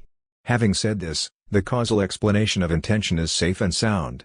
In my opinion, Davidson has underestimated the unsettling effect that this edition of all-out judgment imposes on the earlier analysis. The problematic that has been shunted aside up to now, namely the temporal component of delay and the reference to the agent whose intention it is, returns in full force under the cover of all-out judgments. Thus the last sentence of the essay reads, "Pure intendings constitute a subclass of the all-out judgments, those directed to future actions of the agent, and made in light of his beliefs ibid. For with the delay there appears not only the character of anticipation, the intention's empty citing, as one would say in a his early in perspective, but also the perspective character of the very condition of agency, as one would say in a Heideggerian perspective. Concerning the quality of anticipation belonging to intention, it is the intention to and not its adverbial form that constitutes the basic usage of the concept of intention. In the case of action done intentionally, the temporal dimension of intention is simply attenuated and as if covered over by the almost simultaneous accomplishment. But as soon as we consider actions which, as we say, take time, anticipation operates during the entire unfolding of the action. Is there any sort of extended gesture that I could accomplish without anticipating in some sense its continuation, its completion or interruption? Davidson himself considers the case in which, writing a word, I anticipate the action of writing the next letter while still writing the present letter. How could we fail to recall, in this connection, the famous example of reciting a poem described in Augustine's Confessions? The entire dialectic of intentio and distentio, constitutive of temporality itself, is summed up here. I intend the poem in its entirety while reciting it verse by verse, syllable by syllable, the anticipated future transiting through the present in the direction of a completed past. Concerning the projective character affecting the agent as such, it is still the intention to that constitutes the basic usage of the notion of incien. Tien. In its adverbial usage, intention appears as a simple modification of action, which can be treated as a subclass of impersonal events. The same can no longer be said, however, with respect to the intention to, which refers directly to the agent to whom it belongs.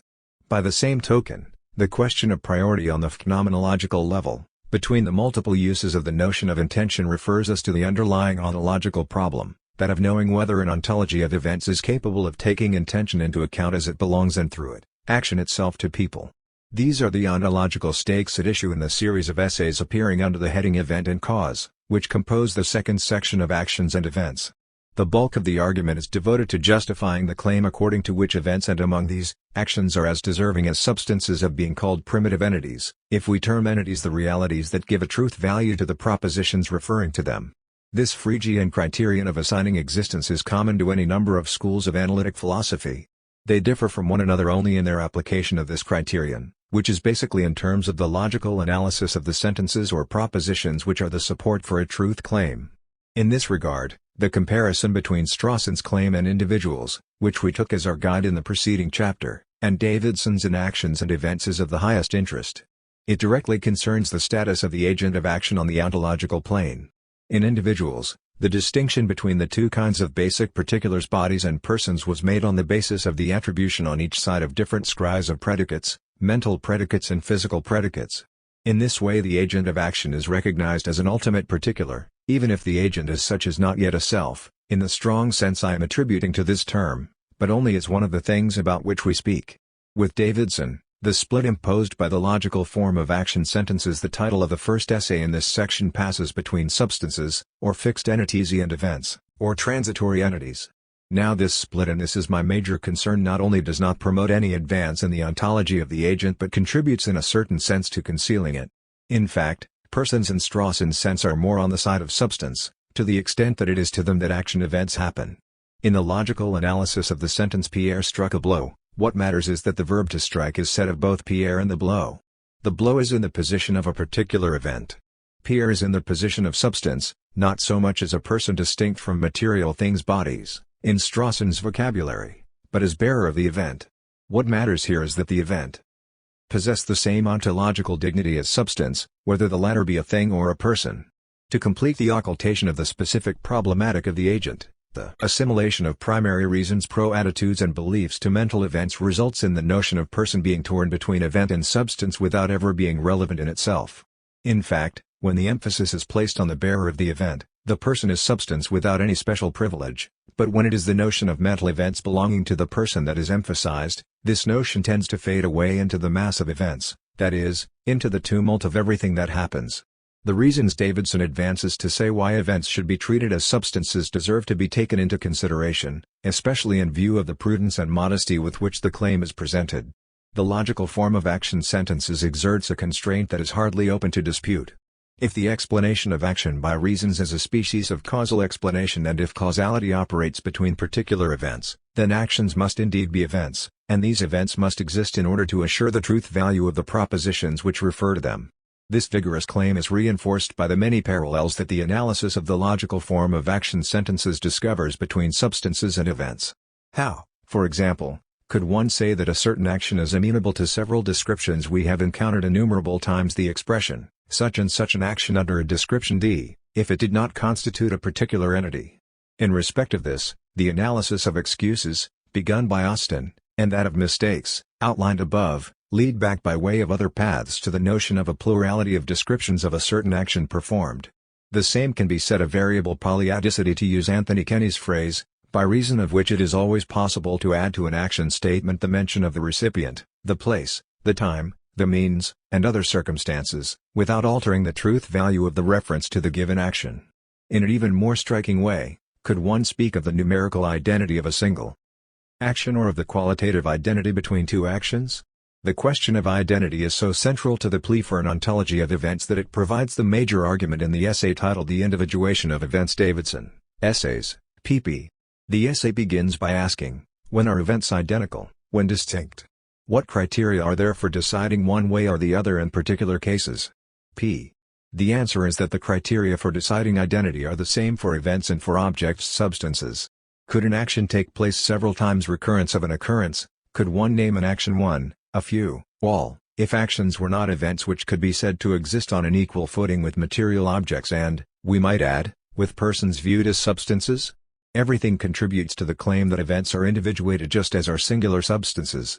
It is then possible to conclude that the individuation of events poses no problems worse in principle than the problems posed by individuation of material objects, and there is as good reason to believe events exist. P. The disappearance of any reference to persons, in the final assertion cited, is not accidental and should catch our attention. The question raised is this: is not an ontology of events, founded on the sort of logical analysis of action phrases conducted with the rigor and subtlety of Davidson's analysis, condemned to conceal the problematic of the agent as the possessor of his or her action? An indication of this occultation is provided by the discussion alluded to concerning the identity between events. From start to finish it is a matter only of identity in the sense of idem and not of identity in the sense of ipse, which would be the identity of a self. In my opinion, this occultation of the question of the agent is the accumulated result of a series of strategic choices, all of which are open to question. First, the priority given to the intention with which in relation to the intention to has allowed the attenuation, without ever eliminating it entirely, of the temporal dimension of anticipation which accompanies the agent's projecting himself ahead of himself. It is the task of an explicit phenomenology of the project, similar to the one I once sketched out at the beginning of the voluntary and the involuntary, to bring to the level of language what lies unexpressed in this initial choice. Next, the inclusion of tklogical explanation by reasons within causal explanation has sealed the effectment of the subject to the benefit of a relation between impersonal events. An epistemological analysis is required to establish the rights of teleological causality and to show the Lotker's affinity with the phenomenological moment of intentionality, once it has been elicited. We made a first step in this direction above. Finally, it is important to ask ourselves whether the incapacity of an ontology of events to account for the imputation of action to its agent does not result from the way in which this ontology is introduced. It would seem as though the search for symmetry between the incident nature of events and the permanence of substance prevented Davidson from pursuing the confrontation made by Strawson and individuals between the basic particulars distinguished as persons and as things. The question of the agent is no longer relevant in the search for this symmetry between event and substance. To reply to this challenge on the ontological level where it is posed, one would have to introduce the question of the mode of being of the agent on some basis other than that of the analysis of the logical form of action sentences, without in any way denying the validity of this approach, so typical of analytic philosophy, on its own terrain. This would, I think, constitute a different ontology, one in harmony with the phenomenology of intention and with the epistemology of teleological causality referred to a moment ago. This different ontology would be that of a being in the making, possessing de jure the problematic of selfhood, just as the problematic of sameness belongs de jure to the ontology of events. To the next study will fall the task of exploring the resources of the notion of ascription of action to an agent, left in abeyance at the end of the first study, from the perspective of this different ontology. We can also expect that the epistemological role of attestation, mentioned several times already, will pass to the forefront with the analysis of ascription. Neither ascription nor its attestation can have a place in a semantics of action that has been doomed by its strategy to remain in a gentle semantics of action. The purpose of this study is to reconsider the question of the relation of action to its agent after the disappointing results of the preceding study. To do this, let us move back to an earlier stage. We noted at the start of the first study that the questions who, what, why, applied to the semantic field of action, form a network of interrelated meanings such that our ability to reply to any one of these questions implies our ability to reply to any other belonging to the same sphere of sense. The preceding study, which was based upon a semantics of discourse, followed this network in one direction only, leading us away from the question who, and directing us instead toward the pair what, why. Is it possible, basing our inquiry on a pragmatics of discourse, to follow the chain of questions in the opposite direction, in other words, to move back from the pair what, why, to the pivotal question who? The major obstacle up to now has been the attraction exerted on the logical analysis of action sentences by an ontology of events which blocks the return path toward the question who? In this stymied situation it may well seem opportune to return to Strawson's analyses at the point where we left them at the end of the first study. In fact, each of the three claims we cited in Strawson's analysis points in its own way, and with increasing force, to a single linguistic phenomenon which, following Strawson himself, I shall designate by the term ascription. Let me recall the three claims. Persons are basic particulars in the sense that all attribution of predicates is made, ultimately, either in respect of bodies or of persons. The attribution of certain predicates to persons cannot be translated in terms of attribution to bodies. The same things persons that we attribute psychological predicates and physical predicates, in other words, the person is the sole entity to which we ascribe both series of predicates. There is thus no reason to posit dual entities corresponding to the dualism of mental and physical predicates. Mental predicates, such as intentions and motives, are directly attributable to oneself and to someone else. In both instances, the term retains the same sense. It is therefore this threefold attribution that we are terming ascription. This term designates henceforth the critical point of our entire enterprise. The question is whether ascribing an action to an agent is not such a peculiar type of attribution that it calls into question the apophantic logic of attribution. Then, if the semantics of action stumbles over the question of the relation of the action to the agent, this is perhaps not only because an opposing ontology, the ontology of anonymous events, poses an obstacle to identifying persons as basic particulars, but also because ascription poses a problem for the semantics of action which it is poorly equipped to solve. Will pragmatics be more useful in dealing with it? An old problem and a new problem. The difficulty confronting us is not new. It has been formulated since antiquity, by philosophers lacking the analytic resources available to us, and yet with a talent for linguistics that cannot help but amaze us. Without treating this relation thematically, Aristotle, well before the Stoics, made it apparent that action depends on the agent, in a specific sense of the relation of dependence.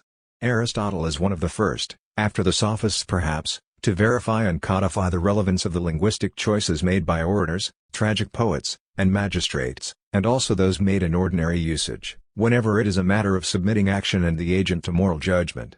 The care that Aristotle takes in making distinctions and providing definitions merits that we examine these by paying particular attention to the linguistic resources at work.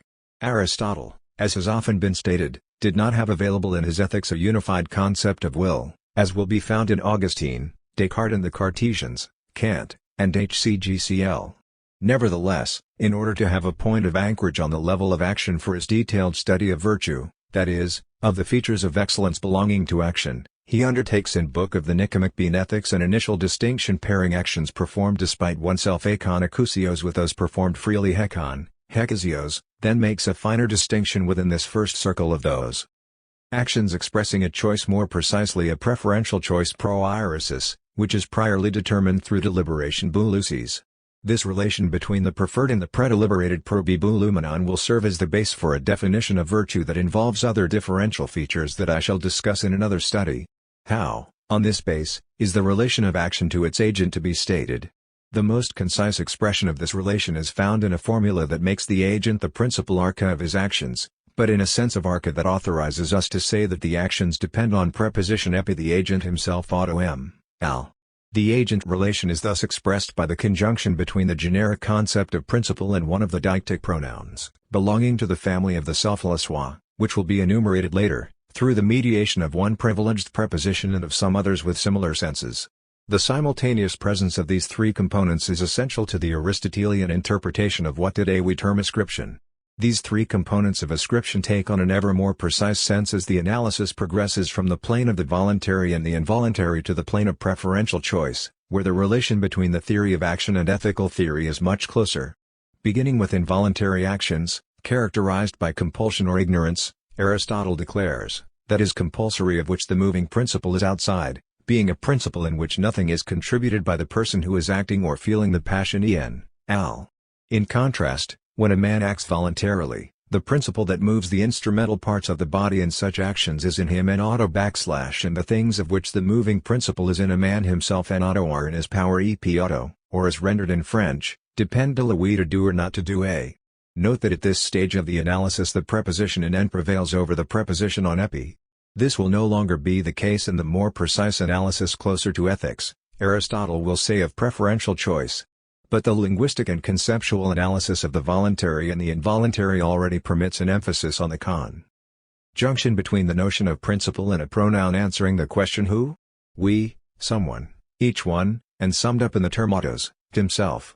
Now this conjunction poses a considerable problem from the time of the analysis of the perikon-hekon, to the extent that the notion of principle, considered in isolation, is not sufficient to mark the premoral sense of voluntary in the broad sense as what is done freely, willingly depleting rend a fortiori the sense better suited to the ethical field of preferential choice or decision in the strict sense of the term. Principle indeed is common to all investigations of first things, whatever they may be. It therefore cannot serve to distinguish between the physical and the ethical spheres. In this way, it is because nature is the principle of motion that one may attempt to clarify the notion of motion, which is the primary design of the physics. If the notion of principle can be shared in this way by physics and ethics, it is because in both we find becoming, change, and motion events, according to our modern thinkers. By the same token, the notion of principle is not by itself sufficient to specify the tie between the action and the agent. Nor has the more specific notion of internal or immanent principle any value of discrimination. What, in fact, distinguishes natural beings, animals and their parts, plants, simple primary bodies, and all beings of the same kind from the products of art, let us say artificial beings, is precisely that they contain in themselves a principle of motion and of rest. So if it is neither the term principle nor even the preposition in which specifies the relation of action to the agent, what alone can do this is the conjunction between the principle and one of the terms which answers to the question who, we, etc. A principle that is a self that is a principle. This is the characteristic trait of the relation we are looking for. With respect to this relation, unparalleled on the plane of physics, the subtle shift from the preposition en into the preposition epi depends on us, is in our power, has a definite significance. One could say that N marks the continuity between physics and ethics, a continuity more visible in the wide-ranging class of voluntary or involuntary acts, whereas the preposition epi confirms the specificity of the ethical plane, more evident in the narrower class of acts that are chosen, decided upon after deliberation. Apart from this subtle variation, it is the function of these prepositions to connect the principle to the personal pronoun. This produces a twofold effect. By placing the paradigmatic us in the position of object of the verb, the preposition places the self in the position of principle. Furthermore, by modifying the principle by the dependence on us, it displaces the notion of principle from the physical plane to the ethical plane.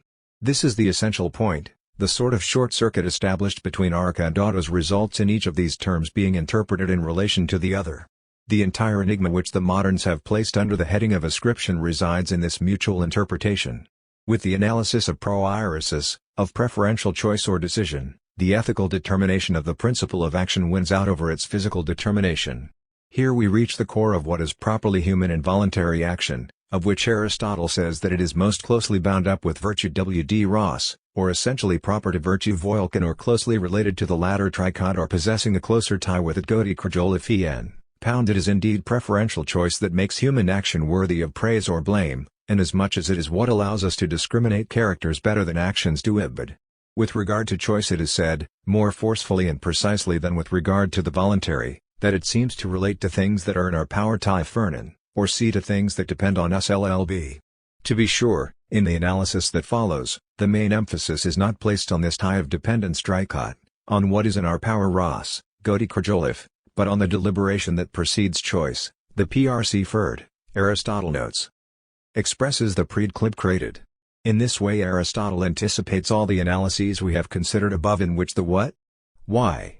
Relation tends to marginalize the what-who? Relation by neutralizing the explicit reference to an agent. Aristotle, however, wastes no time in specifying that, of all the things about which we do not deliberate eternal things, the weather, other people's government, etc., none can be brought about by our own efforts. We deliberate about things that are in our power ton if heman and can be done. Now every class of man deliberates about the things that can be done by their own effort ton diy hoten prakton And the canonical definition of preferential choice admirably expresses this subtle attribution of the action to the agent through the predeliberated, the object of choice being one of the things in our own power which is desired after deliberation. Choice will be deliberate desire of things in our own power, for when we have decided as a result of deliberation, we desire in accordance with our deliberation. I do not wish to conclude this review of Aristotle's terminological and grammatical choices without mentioning some other expressions that underscore the enigmatic character of this relation between action and the agent. Two of these are clearly metaphoric. The first makes a comparison between principle and paternity. The context of this metaphoric take is the refutation of the proverb stating that no one oudice is voluntarily wicked nor involuntarily happy bl. To accept this aphorism would be, Aristotle says, to deny that man is a moving principle or begetter of his actions as of children bl. The second metaphor is a political one. The reference to mastery appears clearly in the following text, we are masters kurioi of our actions from the beginning right to the end b. Taken together, these two metaphors mark in an oblique manner the originality of the ascription of action to its agent with respect to ordinary attribution to a logical subject. Could one not say that the tie between principle arca and self-autos is itself profoundly metaphoric, in the sense of seeing as, which I discuss in the rule of metaphor?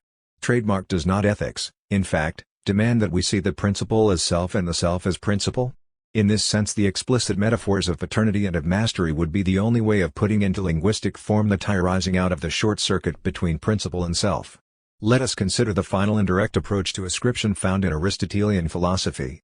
To express the sort of collaboration or better yet, synergy between our choices and nature, in forming dispositions hexis which together form our character, Aristotle forges the expression co-responsible sonation. If, then, as is asserted, the virtues are voluntary for we are ourselves somehow partly responsible sonatioipos for our states of character, and it is by being persons of a certain kind that we assume the end to be so and so, the vices also will be voluntary, for the same is true of them. b.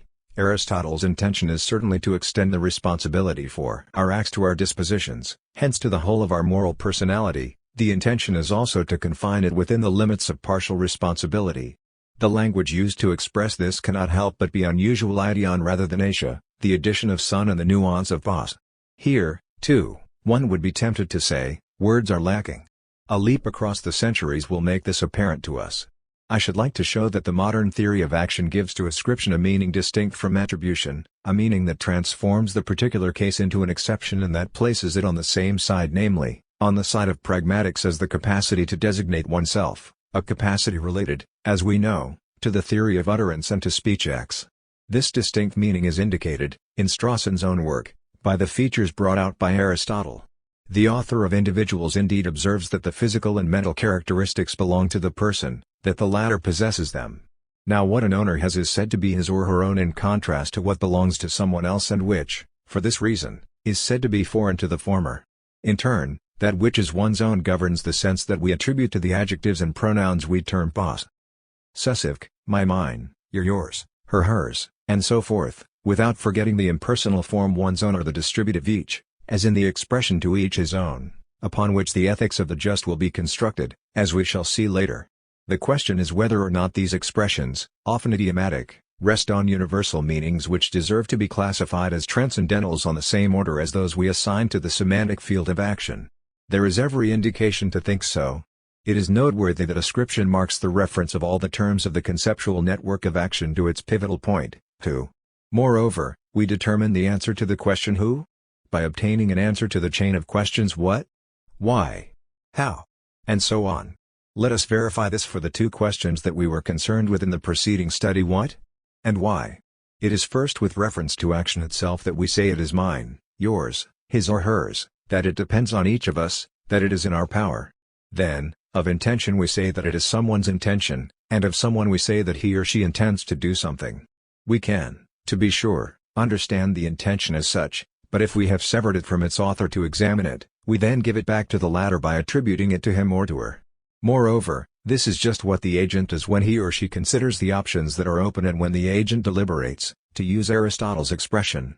Ascription consists precisely in this reappropriation by the agent of his or her own deliberation. Making up one's mind is cutting short the debate by making one of the options contemplated one's own. As concerns the notion of motive, to the extent that it is distinguished from the intention with which one acts, principally as a retrospective motive, the fact of its belonging to an agent is just as much a part of the meaning of the motive as its logical tie to the action of which it is the cause. It can legitimately be asked, why did A do X? What made A do X? To mention the motive is to mention the agent as well.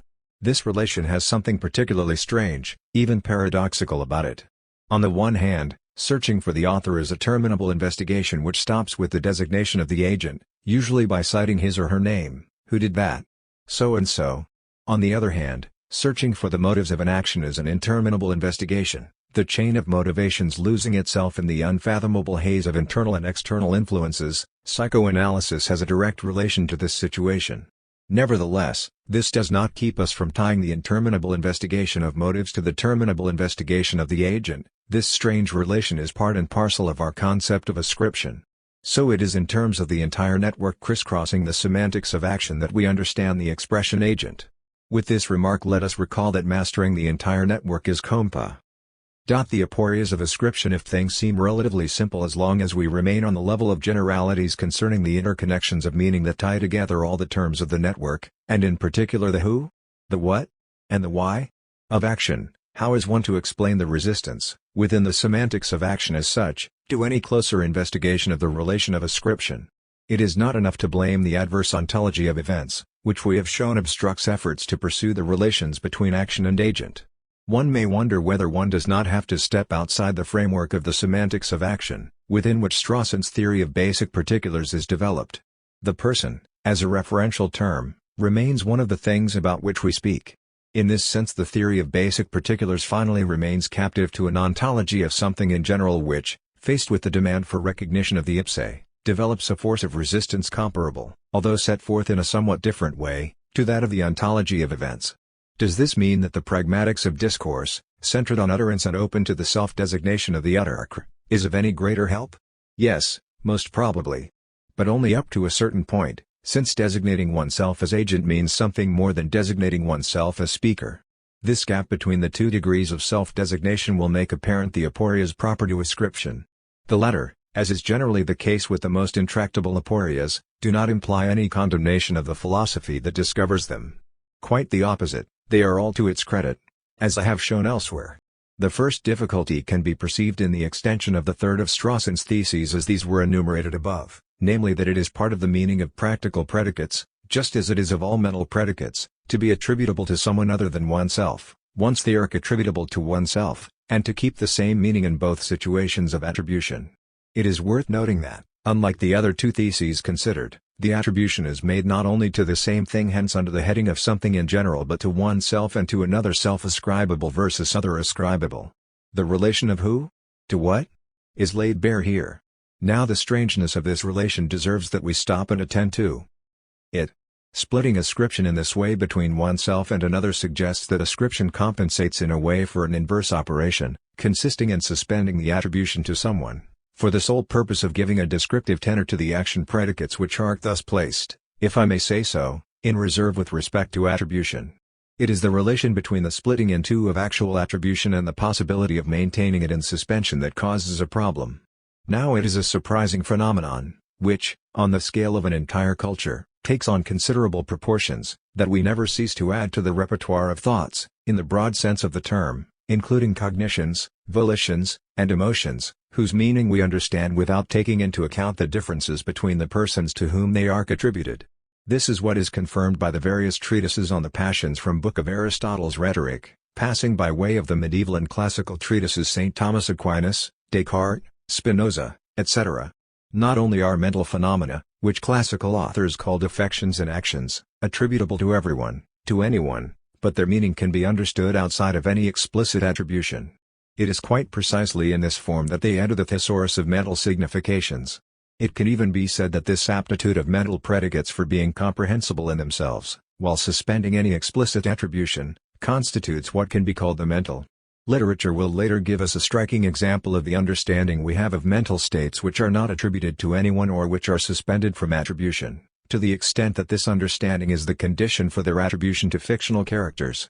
This possibility of naming mental phenomena and of understanding their meaning, abstracting from their attribution, precisely defines their status as predicate, the mental as the repertoire of mental predicates available for a given culture. This suspending of the attribution of practical predicates to a specific agent reveals the particularity of the relation between the question who and the pair of questions what, why. It indeed belongs to the nature of this relation to be capable of being suspended in this way, and ascription is understood in correlation with this suspension. By the same token, it is then understandable that the theory of action developed in the preceding study could include a methodical epoch of the question of the agent, without appearing to do violence to experience and to its expression on the level of ordinary language. The attraction exerted by causalist epistemology and by the ontology of events on the logical analysis of action sentences was favored, and in a sense encouraged, by the point of least resistance of the conceptual network of action at the suture between the question who and the block of other questions to which the phenomenon of action gives rise. The attention given to the content of our intentions and to their motivation tends by itself to separate the what of the thing to be done and the why of the thing done from the who of the action and of the reason for acting. This separation has the twofold effect on the one hand, of helping to incorporate the meaning of intentions and motives into the repertoire of mental phenomena, without our having to specify to whom these phenomena belong, and on the other hand, of making even more enigmatic the appropriation which removes the suspension of ascription. This may, in fact, offer a series of degrees.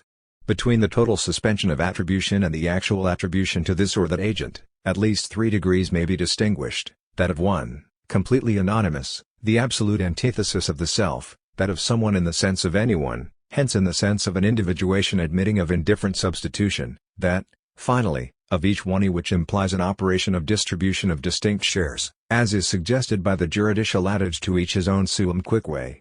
These intermediary phases of neutralized attribution are precisely those which assure the permutation sought by Strawson between self-ascription and other ascription.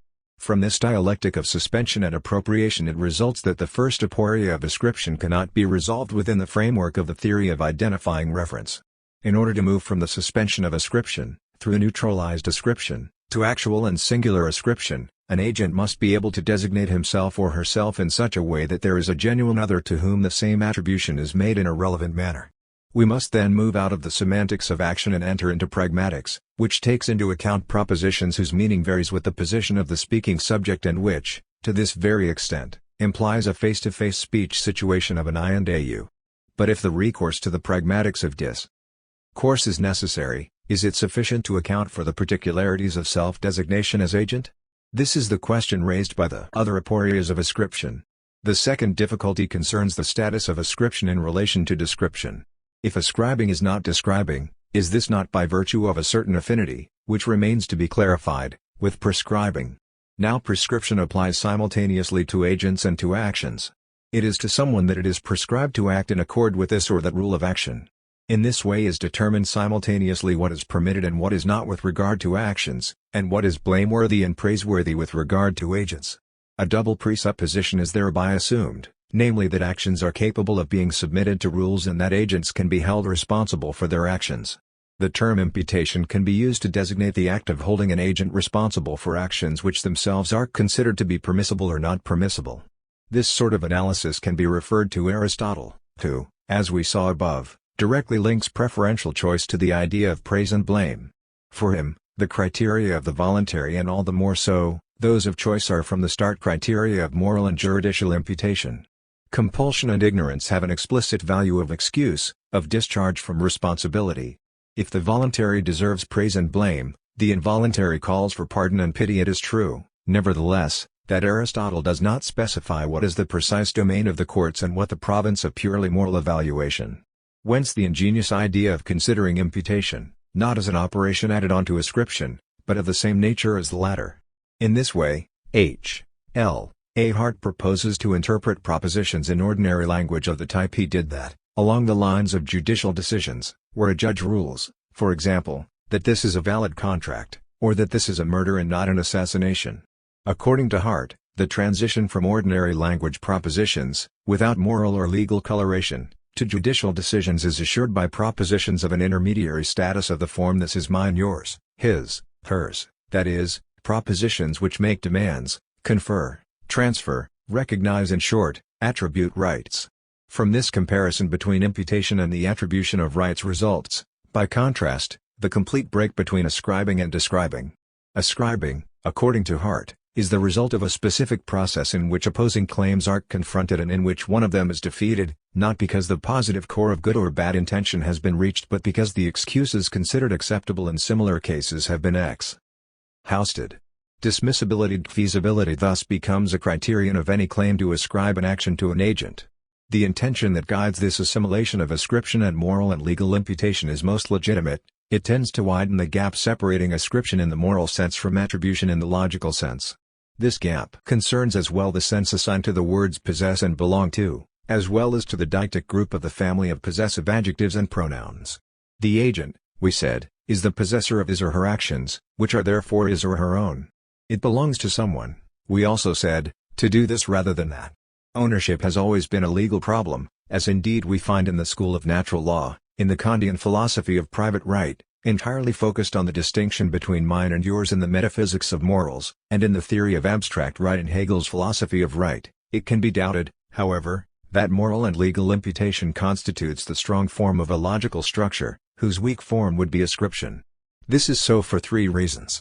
First reason, legal statements do not readily apply to actions as simple, some would say, as outrageously banal as those that the grammar and logic of action sentences like to describe, in their legitimate intention not to let the moral, political, or ideological interest the reader might have in the content of the actions considered interfere with their propositional structure.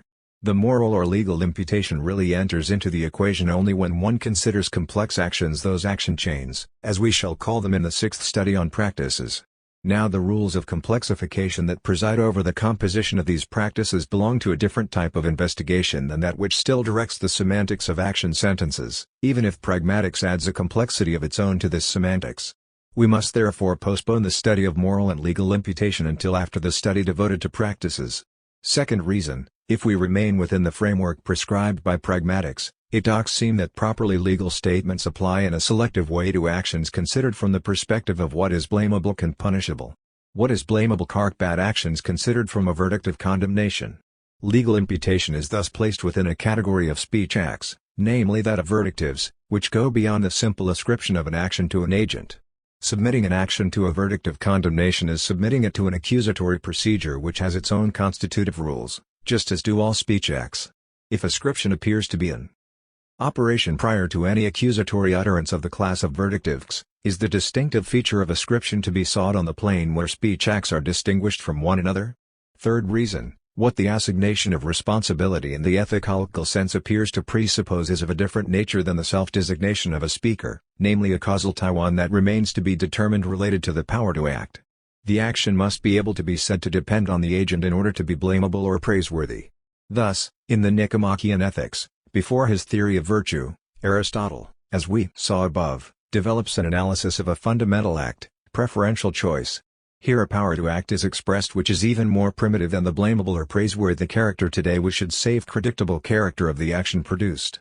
We are thus sent back to a specific analysis of the power to act, centered on the causal efficiency of this power. It is here that the tie of action to its agent adds a new and properly practical dimension to the self-designation of a speaker and to the designation of his or her interlocutor as other than self. But what is meant by the power to act? It is here that we encounter the third aporia which seems to confound our concept of ascription. To say that an action depends on its agent is to say in an equivalent fashion that it is in the agent's power. With the notion of power returns the old idea of efficient causality which the Galilean Revolution had cast out of physics. Is it permissible to say that with ascription efficient causality simply returns to its place of origin, to its native land, namely the living experience of the power to act?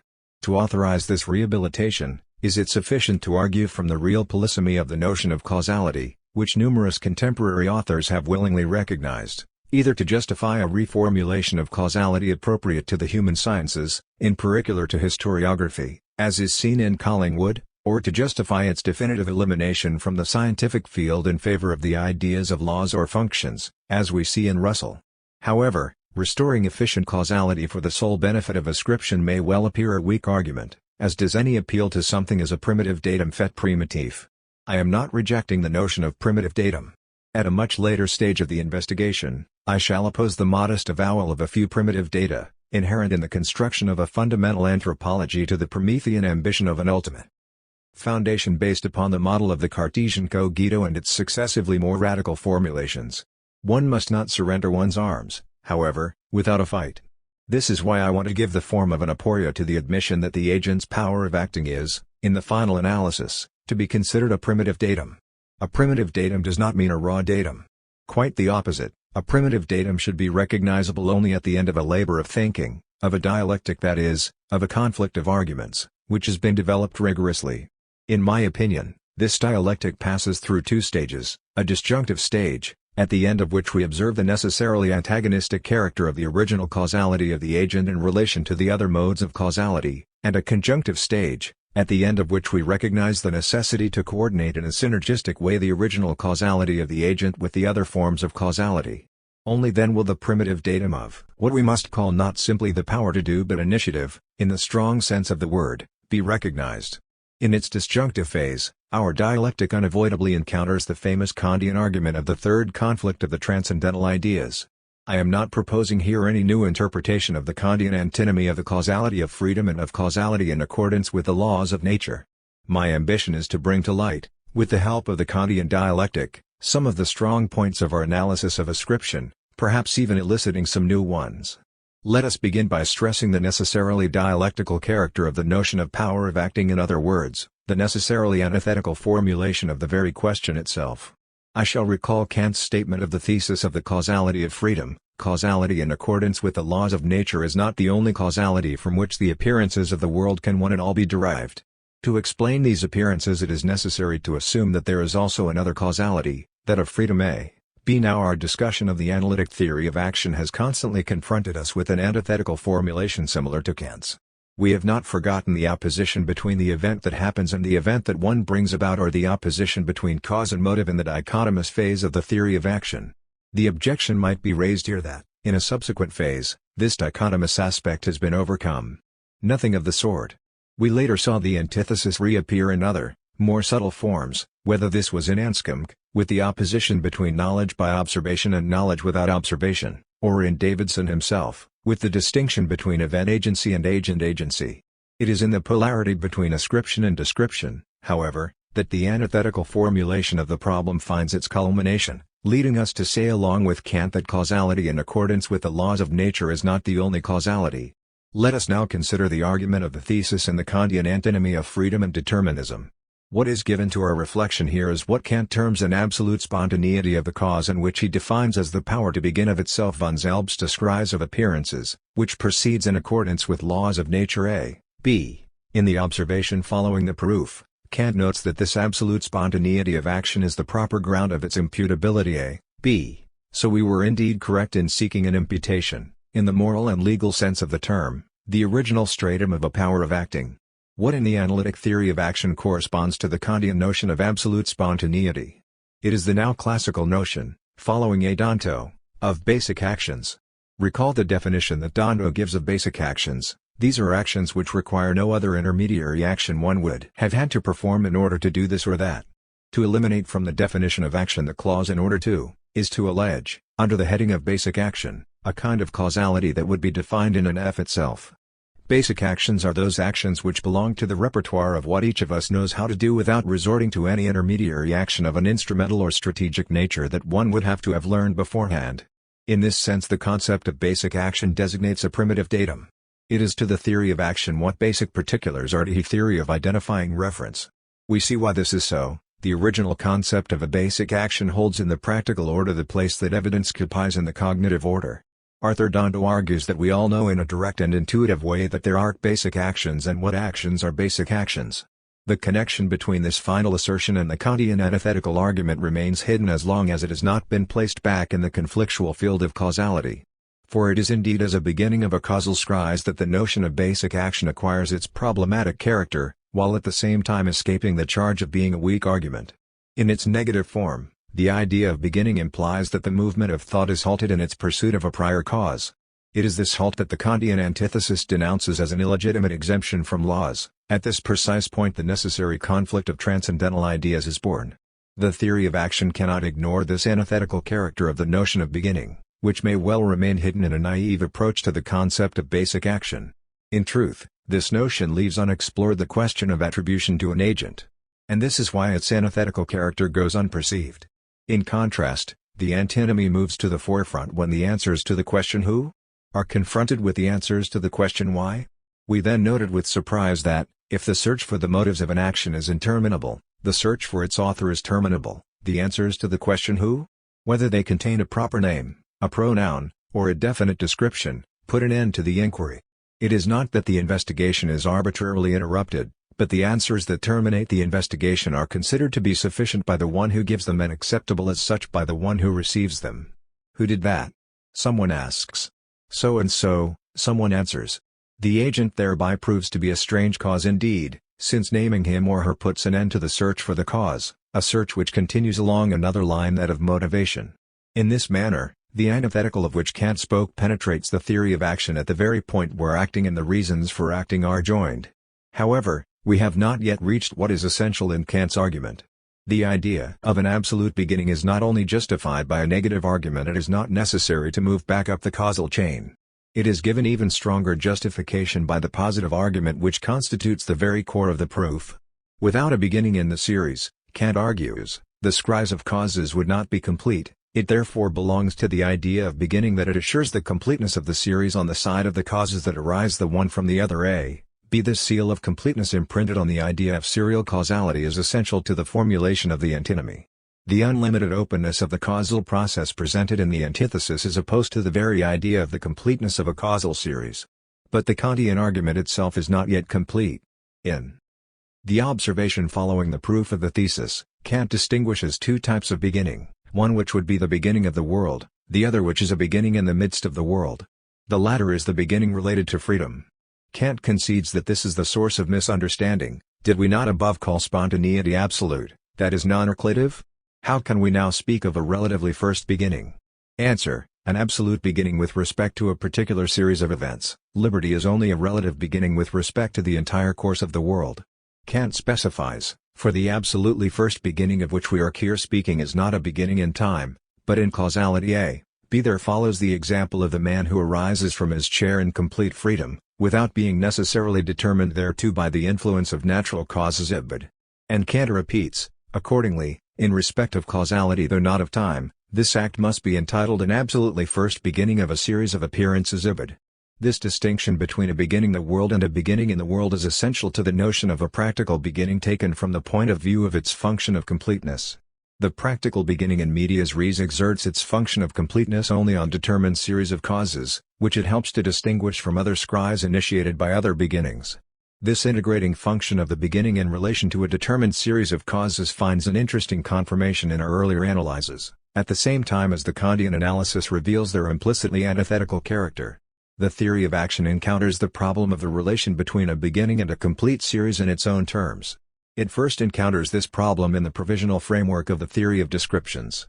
The initial problem, as we showed above, is to identify and to name the actions belonging to a practical chain. The question is then whether this is the true description in this complex case. We recall Anscombe's example: men, moving their arms, work a pump, which pumps poisoned water up to a higher floor. In doing this, they kill those involved in a conspiracy and contribute to the success of a revolutionary movement. What exactly are these men doing? If the various answers given are equally acceptable, this is because, in Anscombe's words, the first gesture, which is in fact a basic action in accordance with Danto's criteria, swallows the chain of events which result from it, down to the last with which the story ends. For the logic of practical reasoning, the scries, in Kant's terms, is unified by a tie of implication of the means to end type.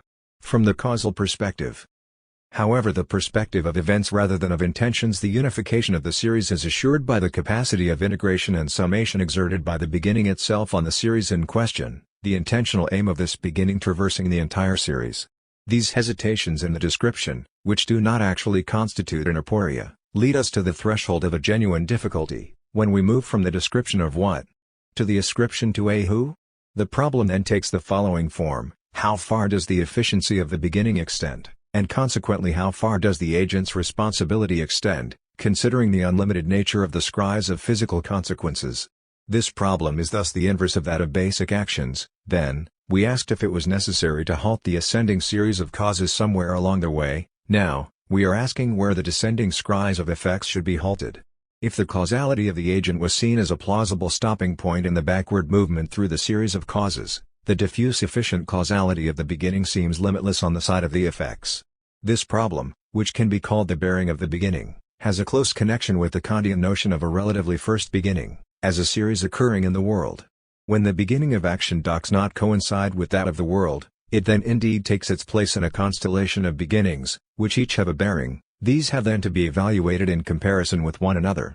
In the case of each beginning, it is legitimate to ask about what could be called the confines marking the domain of that beginning. This question opens a very real problem, one well known to judges, whether involved in sentencing or not, and to historians as well. An agent is not in the far distant consequences as he or she is in a sense in his or her immediate act. The problem is then to delimit the sphere of events for which the agent can be held responsible. This is by no means easy, for several reasons. First, if we follow only a single series, the effects of an action are in a sense separated off from the agent, just as this occurs in language to living speech through the mediation of writing. In these effects the laws of nature take control of what follows from our initiatives. In this way action has effects that are unintended, even perverse. Now separating what belongs to the agent from what belongs to the chains of external causality proves to be a highly complex operation. It is necessary to separate the intentional segments capable of being formalized in practical syllogisms from those segments which could be called systemic, to the extent that they express the structure of dynamic physical systems. However, as I shall state later, continuation, as that which prolongs the energy of the beginning, expresses the entanglement of these two modes of connection. Without this entangling, acting could not be said to produce changes in the world. Another sort of entanglement, however, makes it difficult to attribute to a particular agent a determined series of events. It is the way the actions of each one of us are intertwined with the actions of everyone else. We have insisted elsewhere, following W. Schaap, on the idea, proper to the narrative field, of being entangled in stories. The action of each person and of that person's history is entangled not only with the physical course of things but with the social course of human activity. How, in particular, are we to distinguish in a group action what belongs to each of the social actors? This difficulty, like the preceding one, concerns the historian no less than the judge, when it is a matter of designating the authors distributively, assigning to each participant a distinct sphere of action. Here, attributing is distributing. We must not be afraid to say that determining the endpoint where the responsibility of an agent ends is a matter of decision and not some fact to be established. It is here that Hart's thesis gains credibility, according to which attributing an action to an agent resembles an adjudication by which a judge attributes to the parties in conflict what properly belongs to each. Ascription tends once again to merge with imputation in a conflictual situation between rival claims. Nevertheless, the fact that the historian too may have to determine the share of responsibility of the various actors participating in a complex action makes one think that this delimiting of the respective spheres of responsibility does not necessarily include an aspect of incrimination or condemnation. Raymond Aron, following Max Weber, was not wrong to distinguish between historical responsibility and moral responsibility. What they have in common is precisely their illustration of the Kantian notion of a relatively first beginning. This notion implies a multiplicity of agents and of beginnings of actions, which can be identified only in terms of the distinct series of actions assigned to each one. Now the conflictual structure of this assigning cannot be eliminated, delimiting the bearing of a responsible decision contributes to the closure effect, without which it would be impossible to speak of a complete series. This closure effect, which is essential to the thesis of the causality of freedom, contradicts the limitless openness of the series of causes required by the antithesis in the Kantian antinomy. Having said all this, is it possible to remain at the stage of antinomies in our understanding of what is meant by the power to act? Kant himself does not do so.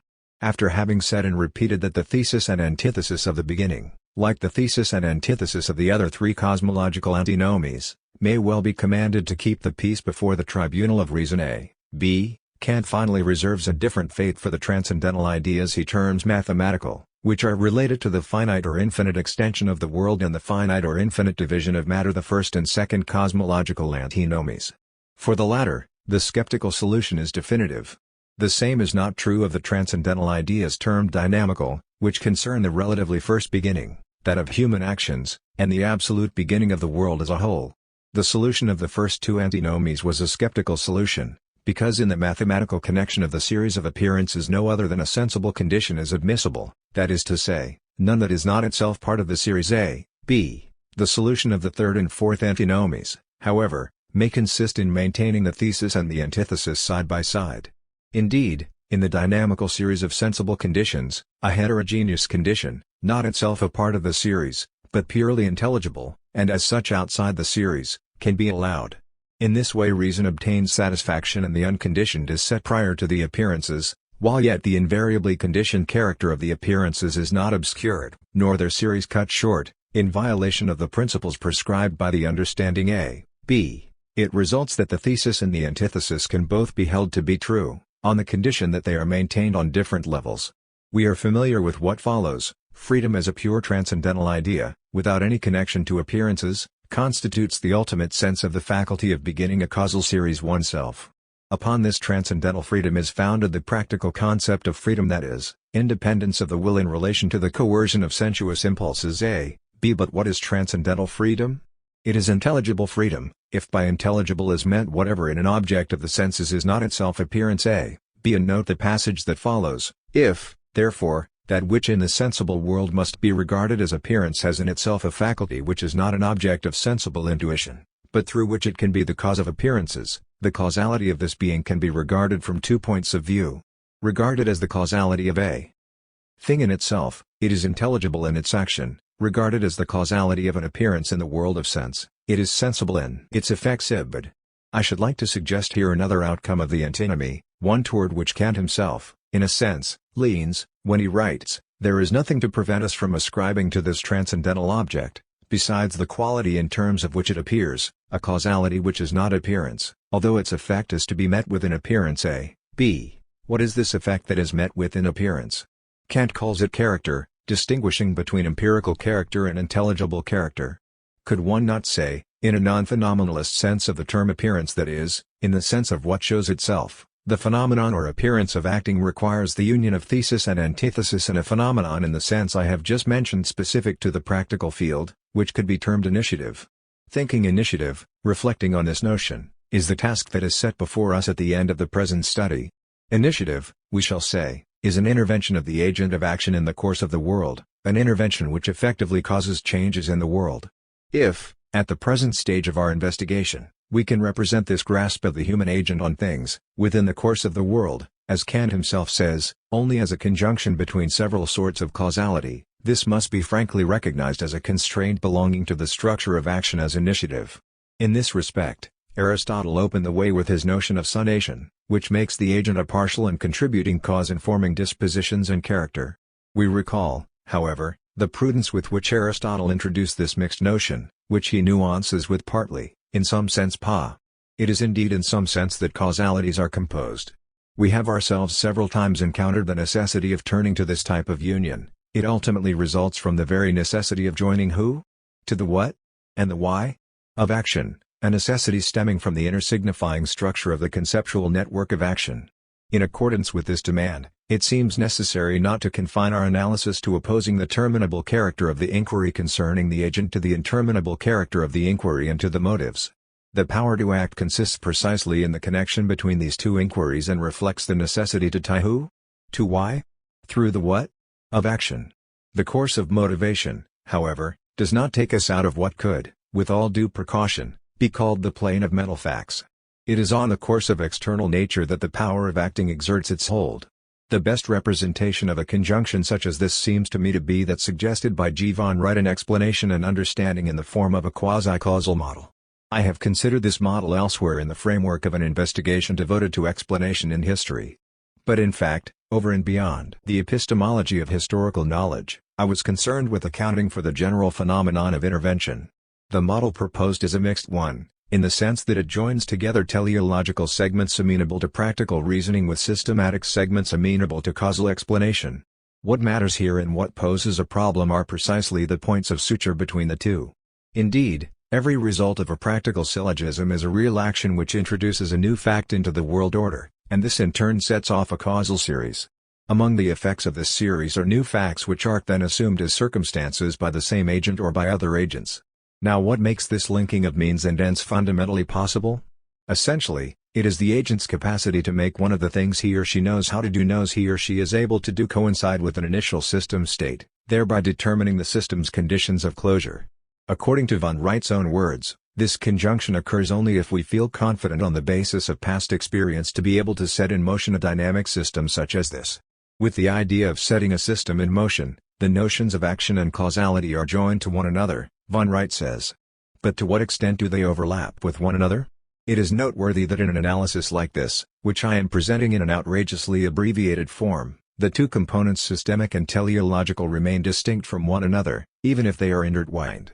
Docs not this powerlessness to overcome the discontinuity on the epistemological plane between these dissimilar components of intervention provide a prime indication that it will have to be in a type of discourse different from the one we employ here that the I can will be able to be recognized as the very origin of the connection between the two orders of causality. What would make this discourse based on the I can a different discourse is, in the last analysis, its reference to an ontology of one's own body, that is of a body which is also my body and which, by its double allegiance to the order of physical bodies and to that of persons, therefore lies at the point of articulation of the power to act which is ours and of the course of things which belongs to the world order. It is only in this phenomenology of the I can and in the related ontology of the body as one's own that the status of primitive datum accorded to the power to act would be established definitively. At the close of this investigation devoted to the relation between action and its agent, it is important to sketch out the paths opened by the series of aporias to which the phenomenon of ascription has given rise. No accommodation for the aporias and aporia should transform lucid reflection into self-consenting paralysis. The phenomenon of ascription constitutes, in the final analysis, only a partial and as yet abstract determination of what is meant by the ipsity, the selfhood of the self. From the aporetics of ascription, there can and should result an impetus to break out of these limits in the search for richer and more concrete determinations to characterize the ipsity of the self. Each of these aporias of ascription points toward a specific supersession of the strictly linguistic viewpoint. The first aporia still appeals to a transition internal to the linguistic viewpoint, namely the transition from semantics to pragmatics. What, in fact, distinguishes ascription from the simple attribution of a predicate to a logical subject is the agent's power to designate herself by designating her other. The Straussonian consideration concerning the identity of sense which mental predicates maintain in self-ascription and even in ether-ascription already tends in the direction of this sort of shift to the linguistic operations in which these two types of designation, self-designation and other designation, predominate in a speech situation. For this reason, The first aporia was not fruitless. Nor does the second aporia end at an impasse. The difficulties we faced in our effort to distinguish between ascription and imputation led us to think that the gap between them had to be bridged by an investigation into practical modalities which, by their complexity and organization, exceeded the limits of the theory of action itself, at least in the limited sense in which it has been understood up to now. It will be the task of an inquiry into praxis and practices to find the points of anchorage of a properly ethical evaluation of human action in the teleological and deontological sense, in other words, in accordance with the good and the obligatory. Only then will WC be able to take account of the articulation of ascription and imputation in the moral and legal sense. The third aporia generated by the notion of the power to act, and so by the causal efficiency assigned to the agent of action, may have seemed to be the most intractable. And indeed it is. Returning to the third Kantian antinomy has certainly heightened the appearance of a difficulty with no way out. And yet we did not fail to assert that the antinomy belongs to an antithetical strategy intended to combat the accusation of being a weak argument leveled, as it should be, against any alleged primitive datum. Yet it is indeed a matter of a primitive datum, namely the assurance that the agent has the power to do things, that is to produce changes in the world. The passage from the disjunctive to the conjunctive stage of the dialectic had no aim other than to carry to a reflective and critical level what was already pre-comprehended in this assurance of being able to do something. To speak of assurance is to say two things. It is, first of all, to bring to light, on the epistemological plane, a phenomenon we have already glimpsed several times, that of attestation. We are assured with a certainty that is not a belief, a doxa inferior to knowledge, that we can perform those familiar gestures that dando roots in basic actions. But admitting a primitive datum attested in the certainty of being able to act has not simply an epistemological side, it has an ontological side as well. The primitive datum of the power to act is part of a constellation of primitive data that belong to the ontology of the self, to be sketched out in the 10th study. What WC have just said of the phenomenology of the I can and of the neighboring ontology of one's own body already points in the direction of this ontology of the self. It will only be at the end of a long journey through and beyond these philosophies of subjectivity that we shall be able to establish the concrete ties by which this phenomenology of I can and this ontology of one's own body are related to an ontology of the self, as an acting and suffering subject. In this sense, the third aporia of ascription will in reality be superseded only at the end of our undertaking. FIFTHSTUDY. Personal identity and narrative identity. With the discussion of the relations between agent and action, an initial series of studies, placed under the aegis of the analytic conception of language, has reached its end. The first two studies were confined to the resources that semantics and pragmatics, considered in succession, offered to the analysis of action and of the complex relations between action and the agent. In the course of this analysis, it appeared that the theory of action, despite its dependence in principle on the theory of language, constituted an autonomous discipline by reason of the features peculiar to human action and of the originality of the tie between action and its agent. In order to secure its autonomy, this discipline appeared to us to require a new alliance between the analytic tradition and the phenomenological and hermeneutical tradition, once it had been recognized that the major issue resided less in determining what distinguishes actions from other events occurring in the world than in determining what specifies the self, implied in the power to do, at the junction of acting and the agent. Thus liberated from its initial subservience, the theory of action assumed the role of a propedeutic to the question of selfhood.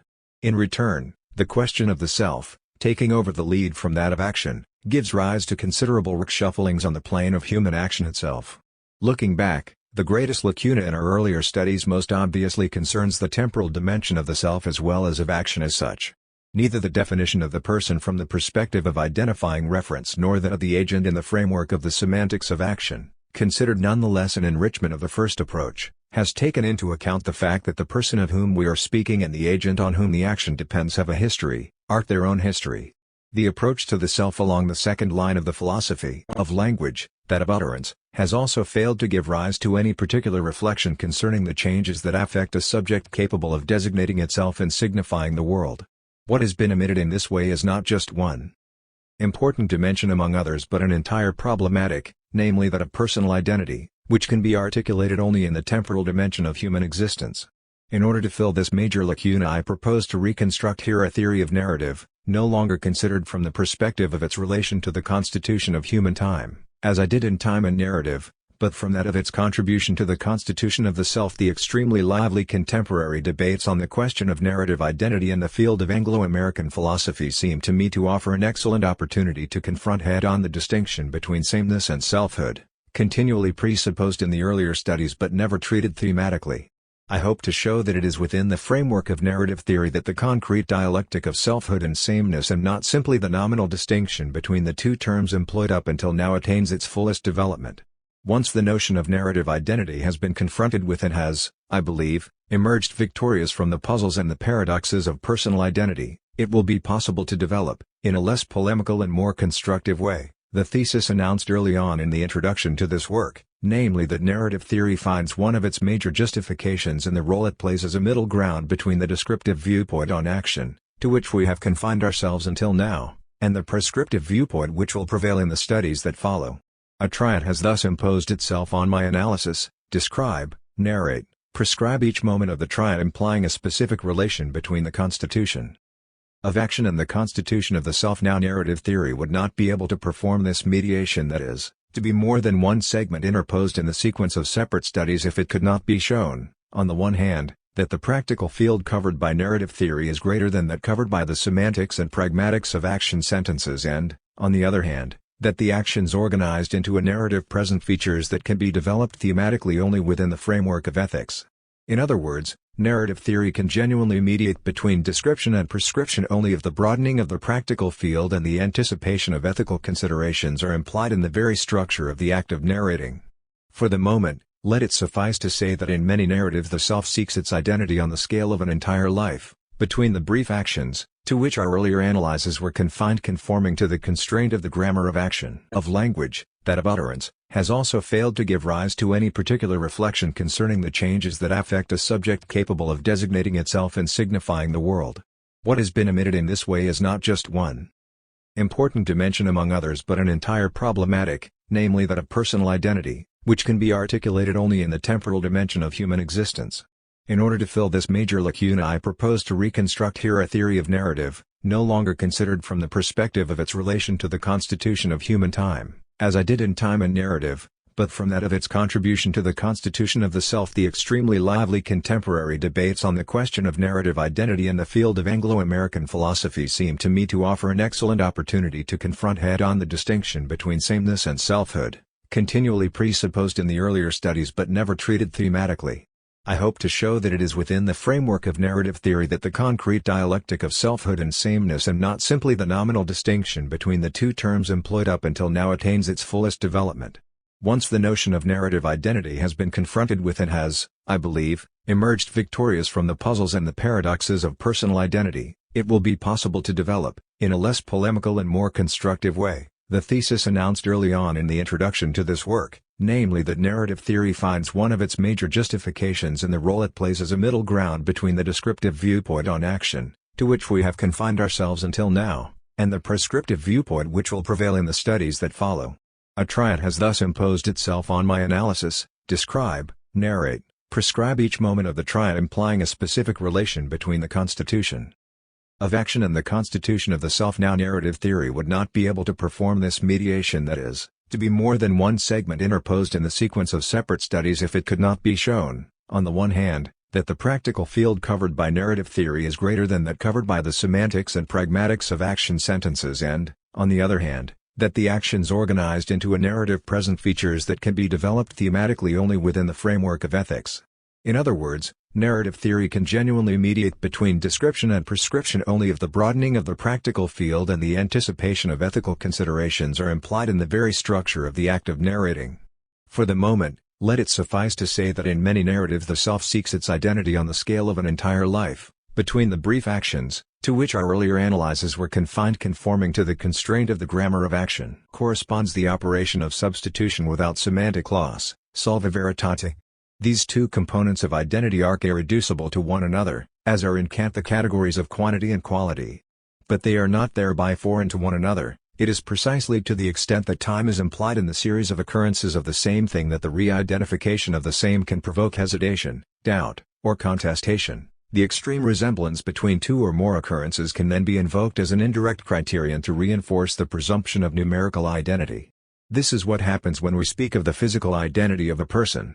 We have no trouble recognizing someone who simply enters and leaves, disappears and reappears. Yet doubt is not far away when we compare a present perception with a recent memory. The identification of an aggressor by a victim from among a series of suspects who are presented affords an initial opportunity to introduce doubt, and with the distance of time, it grows. Hence a defendant appearing in court may object that he is not the same as the one who was incriminated. What happens then? One compares the individual present to the material marks held to be the irrecusable traces of his earlier presence in the very places at issue. It happens that this comparison is extended to eyewitness accounts, which, with a much greater margin of uncertainty, are held to be equivalent to the past presentation of the individual examined. The question of knowing whether the person here present in court and the presumed author of an earlier crime are one and the same individual may then remain without any sure answer. The trials of war criminals have occasioned just such confrontations along with, as we know, the ensuing risks and uncertainties. The weakness of this criterion of similitude, in the case of a great distance in time, suggests that we appeal to another criterion, one which belongs to the third component of the notion of identity, namely the uninterrupted continuity between the first and the last stage in the development of what we consider to be the same individual. This criterion is predominant whenever growth or aging operate as factors of dissemblance and, by implication, of numerical diversity. Thus, we say of an oak tree that it is the same from the acorn to the fully developed tree. In the same way, we speak of one animal, from birth to death, so, too, we speak of a man or of a woman. I am not saying of a person as a simple token of a species.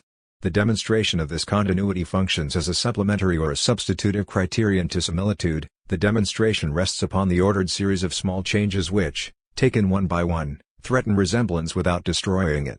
This is how we second photos of ourselves at successive ages of our life. As we see, time is here a factor of dissemblance, of divergence, of difference.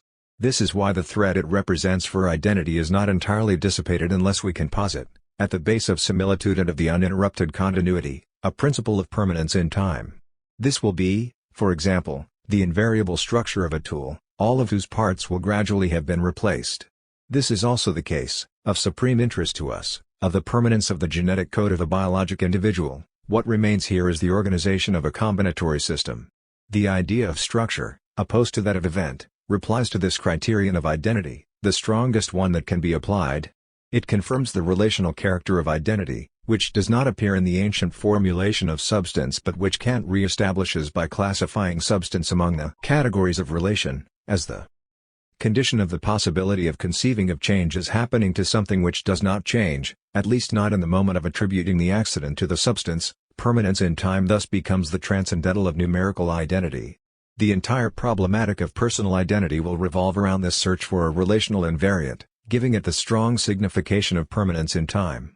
Having performed this conceptual analysis of identity as sameness, we can now return to the question that directs the present study: does the selfhood of the self imply a form of permanence in time which is not reducible to the determination of a substratum, not even in the relational sense which Kant assigns to the category of substance? In short, is there a form of permanence in time which is not simply the schema of the category of substance? Returning to the terms of the opposition which has repeatedly appeared in the earlier studies, we ask, is there a form of permanence in time which can be connected to the question who? Inasmuch as it is irreducible to any question of what? Is there a form of permanence in time that is a reply to the question who am I? It will immediately be apparent that this is a difficult question indeed if we consider the following reflection. When we speak of ourselves, we in fact have available to us two models of permanence in time which can be summed up in two expressions that are at once descriptive and emblematic, character and keeping one's word. In both of these, we easily recognize a permanence which we say belongs to us. My hypothesis is that the polarity of these two models of permanence with respect to persons results from the fact that the permanence of character expresses the almost complete mutual overlapping of the problematic of idem and of ipse, while faithfulness to oneself in keeping one's word marks the extreme gap between the permanence of the self and that of the same and so attests fully to the irreducibility of the two problematics one to the other. I hasten to complete my hypothesis. The polarity I am going to examine suggests an intervention of narrative identity in the conceptual constitution of personal identity in the manner of a specific mediator between the pole of character, where idem and ipse tend to coincide, and the pole of self-maintenance, where selfhood frees itself from sameness. But I am running ahead of myself. What are we to understand by character? In what sense does the term possess at once a descriptive and an emblematic value? Why do we say that it adds self-identity to identity of the same? What is it that allows self-identity to betray itself under the identity of the same and so prevents assigning the identity of character purely and simply to that of the same? By character I understand the set of distinctive marks which permit the re-identification of a human individual as being the same. By the descriptive features that will be given, the individual compounds numerical identity and qualitative identity, uninterrupted continuity and permanence in time. In this way, the sameness of the person is designated emblematically. This is not the first time that I have encountered the notion of character along my path. In the days when I was writing the voluntary and the involuntary, I placed character under the heading of absolute involuntary in opposition to the relative involuntary of motives in the area of voluntary decision and to powers in that of voluntary motion. As an absolute involuntary, I assigned it, along with the unconscious and with being alive, symbolized by birth, to that level of our existence which we cannot change but to which we must consent. And even then, I underscored the immutable nature of character as a finite, unchosen perspective through which we accede to values and to the use of our powers. 10 years later, I returned to this fascinating theme of character in fallible man, but in a somewhat different context. This time, it was no longer in relation to the polarity of the voluntary and the involuntary but in connection with the Pascalian theme of the disproportion, the non-coincidence between the finite and the infinite. Here, character appeared to me as my manner of existing in accordance with a finite perspective affecting my opening to the world of things, ideas, values, and persons. In a certain sense, I am still pursuing the investigation in this direction. Character still appears to me today as the other pole in a fundamental, existential polarity. But instead of conceiving of character, in a framework of perspective and of opening, as the finite pole of existence, I am interpreting it here in terms of its place in the problematic of identity. This shift of emphasis has as its principal advantage the fact of putting into question the immutable status of character, taken for granted in the earlier analyses. In fact, this immutability proves to be of a most peculiar sort, as is attested by the reinterpretation of character in terms of acquired disposition. With this notion, the temporal dimension of character allows itself be thematized at last. Character, I would say today, designates the set of lasting dispositions by which a person is recognized. In this way character is able to constitute the limit point where the problematic of ipse becomes indiscernible from that of idem, and where one is inclined not to distinguish them from one another. It is therefore important to ask ourselves about the temporal dimension of the disposition, which will later set character back upon the path of the narrativization of personal identity. The first notion related to that of disposition is habit, with its twofold valence of habit as it is, as we say, being formed and of habit already acquired. Now these two features have an obvious temporal significance. Habit gives a history to character, but this is a history in which schemeniae intends to cover over the innovation which preceded it, even to the point of abolishing the latter. Ravison was the first to express astonishment, in his famous treatise of habitude, at this force of habit, in which he saw the return from freedom to nature. It is this sedimentation which confers on character the sort of permanence in time that I am interpreting here as the overlapping of ipse by idem. This overlapping, however, does not abolish the difference separating the two problematics, precisely as second nature, my character is me, myself, ipse, but this ipse announces itself as idem. Each habit formed in this way, acquired and become a lasting disposition, constitutes a trait, a character trait, a distinctive sign by which a person is recognized, identified as the same character being nothing other than the set of these distinctive signs. Second, we may relate to the notion of disposition the set of acquired identifications by which the other enters into the composition of the same. To a large extent, in fact, the identity of a person or a community is made up of these identifications with values, norms, ideals, models, and heroes, which the person or the community recognizes itself. Recognizing oneself in contributes to recognizing oneself free. The identification with heroic figures clearly displays this otherness assumed as one's own, but this is already latent in the identification with values which make us place a cause above her own survival. An element of loyalty is thus incorporated into character and makes it turn toward fidelity, hence toward maintaining the self. Here the two poles of identity accord with one another. This proves that one cannot think the idem of the person through without considering the ipse, even when one entirely covers over the other. Thus arc incorporated into the traits of character the aspects of evaluative preference which define the moral aspect of character, in the Aristotelian sense of the term. This occurs through a process comparable to that of habit formation, namely through the internalization which annuls the initial effect of otherness, or at least transfers it from the outside to the inside. The Freudian theory of the superego has to do with this phenomenon, which gives internalization an aspect of sedimentation. In this way, preferences, evaluations, and estimations are stabilized in such a way that the person is recognized in these dispositions, which may be called evaluative. This is why behavior that does not correspond to dispositions of this sort makes us say that it is not in the character of the individual in question, that this person is not herself, or even that the person is acting completely out of character. By means of this stability, borrowed from acquired habits and identifications, in other words, from dispositions, character assures that one's numerical identity, qualitative identity, uninterrupted continuity across change, and, finally, permanence in time, which defines sameness. I would say, barely skirting paradox, that the identity of character expresses a certain adherence of the what to the who. Character is truly the what of the who. It is no longer exactly the what external to the who, as was the case in the theory of action, where one could distinguish between what someone does and the one who does something, and we saw the riches and the pitfalls of this distinction, which leads directly to the problem of ascription. Here it is a question of the overlapping of the who by the what, which slips from the question who am I. Back to the question what am I, however, this overlapping of ipse by idem is not such that it makes us give up all attempts to distinguish between them. The dialectic of innovation and sedimentation, underlying the acquisition of a habit, and the equally rich dialectic of otherness and internalization, underlying the process of identification, are there to remind us that character has a history which it has contracted, one might say, in the twofold sense of the word contraction, abbreviation and affection. It is then comprehensible that the stable pole of character can contain a narrative dimension, as we second in the uses of the term character, identifying it with the protagonist in a story. What sedimentation has contracted, narration can redeploy. And it is dispositional language for which Gilbert Ryle pleads in the concept of mind which paves the way for this narrative unfolding. The fact that character must be set back within the movement of narration is attested to by numerous vain debates on identity, in particular when they concern the identity of a historical community. When F. C. Hernand Braudel treats Oldentite de la France, he attempts, of course, to point out lasting, even permanent, distinctive traits by which we recognize France as a quasi-character. But separated from history and geography, something the great historian is careful not to do, these traits are solidified and lend themselves to exploitation by the most harmful ideologies of national identity. It will be the task of a reflection on narrative identity to balance, on one side, the immutable traits which this identity owes to the anchoring of the history of a life in a character, and, on the other, those traits which tend to separate the identity of the self from the sameness of character.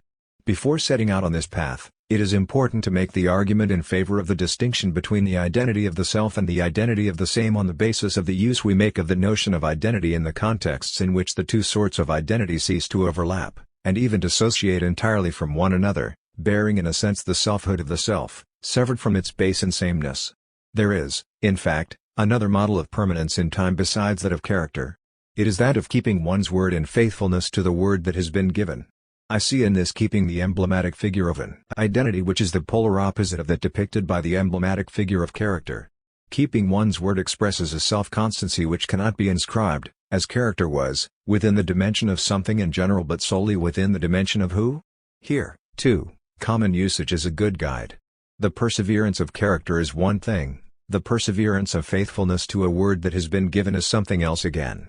The continuity of character is one thing, the constancy of friendship is quite another.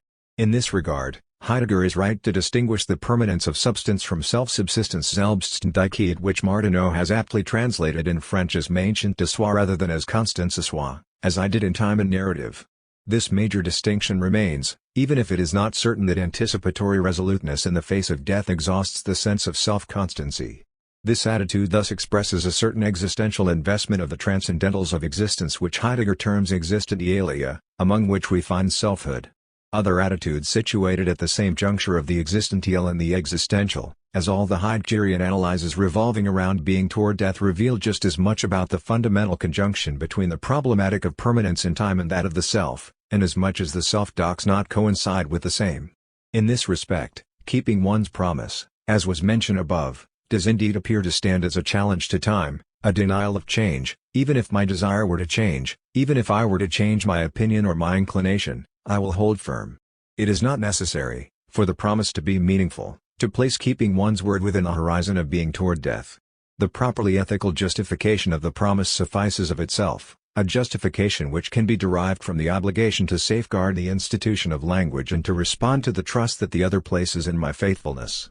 This ethical justification, considered as such, develops its own temporal implications, namely a modality of permanence in time capable of standing as the polar opposite to the permanence of character. It is here, precisely, that selfhood and sameness cease to coincide. And it is here, consequently, that the equivocalness of the notion of permanence in time is dissipated. This new manner of opposing the sameness of character to the constancy of the self in promising opens an interval of sense which remains to be filled in.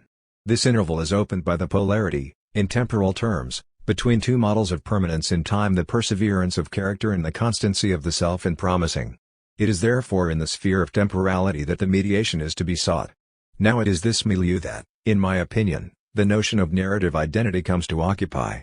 Having thus situated it in this interval, we will not be surprised to see narrative identity oscillate between two limits, a lower limit, where permanence in time expresses the confusion of idem and ipse, and an upper limit, where the ipse poses the question of its identity without the aid and support of the idem. First, however, we must examine the claims of theories of personal identity which do not consider either the distinction of idem and ipse or the resources offered by narrativity to resolve the paradoxes of personal identity, which these same theories have the advantage of presenting clearly and forcefully. The paradoxes of personal identity. The lesson that, without the guideline of the distinction between two models of identity and without the help of narrative mediation, the question of personal identity loses itself in labyrinthine difficulties and paralyzing paradoxes, was first taught to philosophers of the English language and of analytic formation by Locke and Hume. From the former, the tradition retained the equation between personal identity and memory.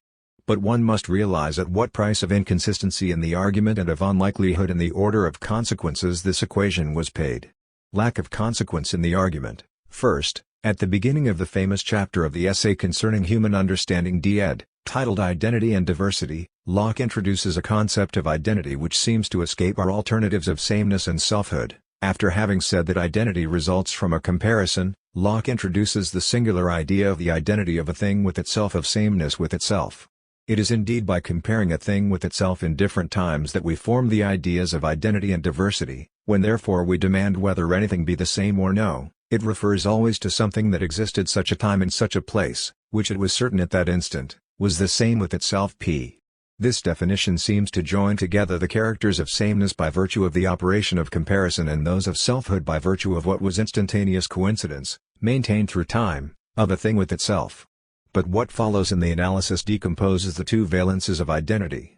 In the first series of examples, a ship which has been rebuilt in all of its parts, the oak tree which has grown from an acorn to a tree, animals and man whose development we follow from birth to death, sameness prevails. The element all these examples have in common is the permanence of their organization, which involves no substantialism, according to Locke. But just when he reaches personal identity, which Locke does not confuse with the identity of a man, he assigns sameness with itself alleged by the general definition to instantaneous reflection. There remains simply to extend the privilege of reflection from the instant to the duration. For this, it is enough to consider memory as the retrospective span scion of reflection as far as it can extend in the past. By reason of this mutation of reflection into memory, sameness with itself can be said to extend through time. Thus, Locke thought he could introduce a caesura in his analysis without having to give up his general concept of the sameness of a thing with itself. And yet the turn to reflection and memory did, in fact, mark a conceptual reversal in which selfhood was silently substituted for sameness. It is not, however, on the level of the argument's coherence that Locke produces the principal difficulty. The tradition has credited him with inventing a criterion of identity, namely mental identity, to which may henceforth be opposed the criterion of corporeal identity, to which, in fact, the first scries of examples belong, governed by the permanence of an organization observable from outside. A discussion of the various criteria of identity will then occupy the forefront, where we will witness opposing and equally plausible pleas in favor of one or the other. Thus, to Locke and his partisans will be regularly opposed the aporias of an identity hinging on the testimony of memory alone, psychological aporias concerning the limits, the intermittence during sleep, for example, and the failings of memory, but also more properly ontological aporias. Rather than saying that a person exists inasmuch as that person remembers, is it not plausible, Butler will ask, to assign the continuity of memory to the continuous existence of a soul substance? Without having foreseen it, Locke revealed the aporetic character of the very question of identity. Attesting to this more than anything else are the paradoxes he assumed unflinchingly but which his successors have transformed into proofs of undecidability. For instance, he offers the case of a prince whose memory is transplanted into the body of a cobbler. Does the latter become the prince whom he remembers having been, or does he remain the cobbler whom other people continue to observe? Locke, consistent with himself, decides in favor of the first solution. But modern readers, more sensitive to the collision between two opposing criteria of identity, will conclude that the case is undecidable. In this way, the era of puzzling cases began, despite Locke's assurances. We will return to this later. With Hume opened the era of doubt and suspicion. It is a strong concept of the relation of identity which Hume posits at the beginning of the analysis in his Treatise of Human Nature, book, part, section. We have a distinct idea of an object that remains invariable and uninterrupted through a supposed variation of time, and this idea we call that of identity or sameness, so there is no ambiguity here. There exists but a single model of identity, sameness. Like Locke, Hume runs through a scries of typical examples of ships and plants, animals and humans. Unlike Locke, however, he introduces, beginning in his first examples, degrees in assigning identity, depending, for instance, on whether the mutations of a material or living being are more or less extensive, more or less sudden. The question of identity thus from the outset escapes answers that are black or white. But, more especially, unlike Locke, Hume does not overturn his criteria of assigning identity when he moves from things and animate beings to the self. And, as a good empiricist, he requires for every idea a corresponding impression. CTT must be some one impression that gives rise to every real idea, and since, when he enters most intimately into himself, he finds only a diversity of experiences and no invariable expression relative to the idea of a self, he concludes that the latter is an illusion. This conclusion, however, does not end the debate but serves instead to open it. What is it, asks Hume, that gives us such a strong inclination to superimpose an identity on these successive perceptions and to assume that we possess an invariable and uninterrupted existence during the entire course of our life? It is in his explanation of the illusion of identity that Hume unfolds the nuances which, after having made a profound impression on Kant, have left such a lasting mark on subsequent discussions. Two new concepts enter on stage here, imagination and belief. To imagination is attributed the faculty of moving easily from one experience to another if their difference is slight and gradual, and thus of transforming diversity into identity. Belief serves here as a relay, filling in the deficiencies of the impression. In a culture like the one to which Hume still belongs, avowing that an idea rests on a belief and not on an impression does not entirely discredit this idea. Beliefs have a place and a role which philosophy marks out. Nevertheless, to say that belief engenders fictions is to announce the time when belief will have become unbelievable. Hume does not yet take this step and suggests that the unity of personality can be assimilated to that of a republic or a commonwealth whose members unceasingly change but whose ties of association remain. It will be left to Nietzsche to complete the move into suspicion. With him, the violence of denial will replace the subtlety of insinuation. It will be objected, was not Hume seeking what he could not hope to find, a self which was but sameness? And was he not presupposing the self he was not seeking?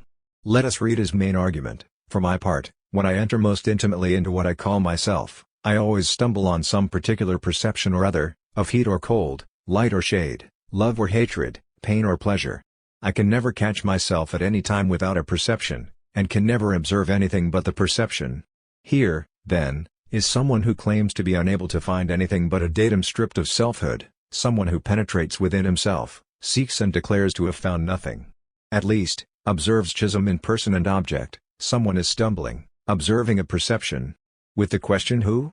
Who is seeking, stumbling, and not finding, and who perceives? The self returns just when the same slips away. In the discussion that follows, we shall repeatedly encounter a similar paradox. I will not stop here to consider the question of whether the best criterion of identity is of a bodily or a psychological nature. I have several reasons for this. First, I do not want to leave the impression that the psychological criterion has any particular affinity for selfhood and the corporeal criterion for sameness. If memory has an affinity for selfhood, a matter I will return to later, the psychological criterion cannot be reduced to memory. All that has been said above about character supplies sufficient proof for this. Now, as we have seen, the fact of character is what makes us most inclined to think of identity in terms of sameness. Character, we said, is the self under the appearances of sameness. In the opposite direction, the corporeal criterion is not by nature foreign to the problematic of selfhood, to the extent that my body's belonging to myself constitutes the most overwhelming testimony in favor of the irreducibility of selfhood to sameness. Even to the extent to which a body continues to resemble itself even here, this is not really the case. One has only to compare two self-portraits of Rembrandt. It is not the sameness of my body that constitutes its selfhood, but its belonging to someone capable of designating himself or herself as he one whose body this is. Next, I have the gravest doubt concerning the use of the term criterion in the framework of the present discussion. A criterion is what allows us to distinguish the true from the false in competing truth claims. Now the question is precisely whether selfhood and sameness lend themselves in the same way to the test of truth claims. In the case of sameness, the term criterion has a very precise sense. It designates the tests of verification or falsification of statements concerning identity as a relation, the same as we recall the assertion made by Locke and by Hume that identity results from a comparison. In Kant, too, substance is the first category of relation. One can then legitimately term a criterion the test of the truth of assertions concerning sameness. Is the same thing true with respect to selfhood? Is my body's belonging to myself on the order of a criteriology? Does it not come instead within the province of attestation degrees? Is memory the alleged psychological criterion of choice, the criterion of anything at all? Does memory not also come within the province of attestation? Can we speak of a criterion in the order of attestation? We might hesitate here. The answer will be no, if criterion is identified with the test of verification or falsification. Yes, if we admit that attestation lends itself to a truth test of another order than the test of verification or falsification. This discussion will lead nowhere until the distinction between the two problematics of selfhood and sameness has been firmly established and until the entire spectrum of relations, extending from their superimposition to their disjunction, has been reviewed. This can occur only at the end of our reflections on narrative identity. So, rather than entering into a discussion of the criteria of personal identity, I have deliberately chosen to wrestle with a major work which, transcending the debate on the respective merits of the psychological criterion and the corporeal criterion, addresses itself directly to the beliefs that we ordinarily attach to the claim of personal identity. This outstanding work is Derek Parfit's Reasons and Persons. I have found in it the most formidable adversary, not an enemy, far from it. To my thesis of narrative identity, in that these analyses are situated on a plane where identity can signify only sameness, to the express exclusion of any distinction between sameness and selfhood, and hence of any dialectic narrative whether between sameness and selfhood. The work recalls that of Locke due less to the place occupied by memory in it than to its recourse to puzzling cases, and that of Hume, in its skeptical conclusion. The famous puzzling cases which serve as truth tests throughout Parfit's book do indeed lead us to think that the very question of identity can prove to be meaningless, to the extent that, in the paradoxical cases at least, the answer is undetermined. The question for us will be whether, as in the case of Hume, Parfit was not looking for something he could not find, namely a firm status for personal identity defined in terms of sameness, and whether he does not presuppose the self he was not seeking, principally when he develops, with uncommonly vigorous thinking, the moral implications of his thesis and then writes of it, personal identity is not what matters. Parfit attacks the basic beliefs underlying our use of identity criteria. For didactic purposes, our ordinary beliefs regarding personal identity can be arranged in three series of assertions. The first concerns what we are to understand by identity, namely the separate existence of a core of permanence. The second consists in the conviction that a determined response can always be given concerning the existence of such permanence, and the third states that the question posed is important if the person is to claim the status of a moral subject. Parfit's strategy consists in the successive dismantling of these three scries of assertions, which are less juxtaposed than superimposed on one another, from the most obvious to the most deeply concealed. Parfit's first thesis is that common belief has to be reformulated in terms that are not its own, namely in terms of the inverse thesis, which he holds to be the only true one and which he calls the reductionist thesis. The adverse thesis will therefore be called the non-reductionist thesis. According to the reductionist thesis, identity through time amounts, without remainder, to the fact of a certain connectedness between events, whether these be of a physical or mental nature. The two terms employed here must be properly understood. By event, we are to understand any occurrence capable of being described without it being explicitly affirmed that the experiences that make up a personal life are the possession of that person. Without it being affirmed that this person exists. It is under the condition of an impersonal description such as this that any search for connections can be undertaken, whether this be on the physical or corporeal level or on the mental or psychic level. The reductionist thesis therefore introduces into the debate the neutral notion of event which we first confronted within the framework of the theory of action when we considered Donald Davidson's theses concerning the relation between action and events.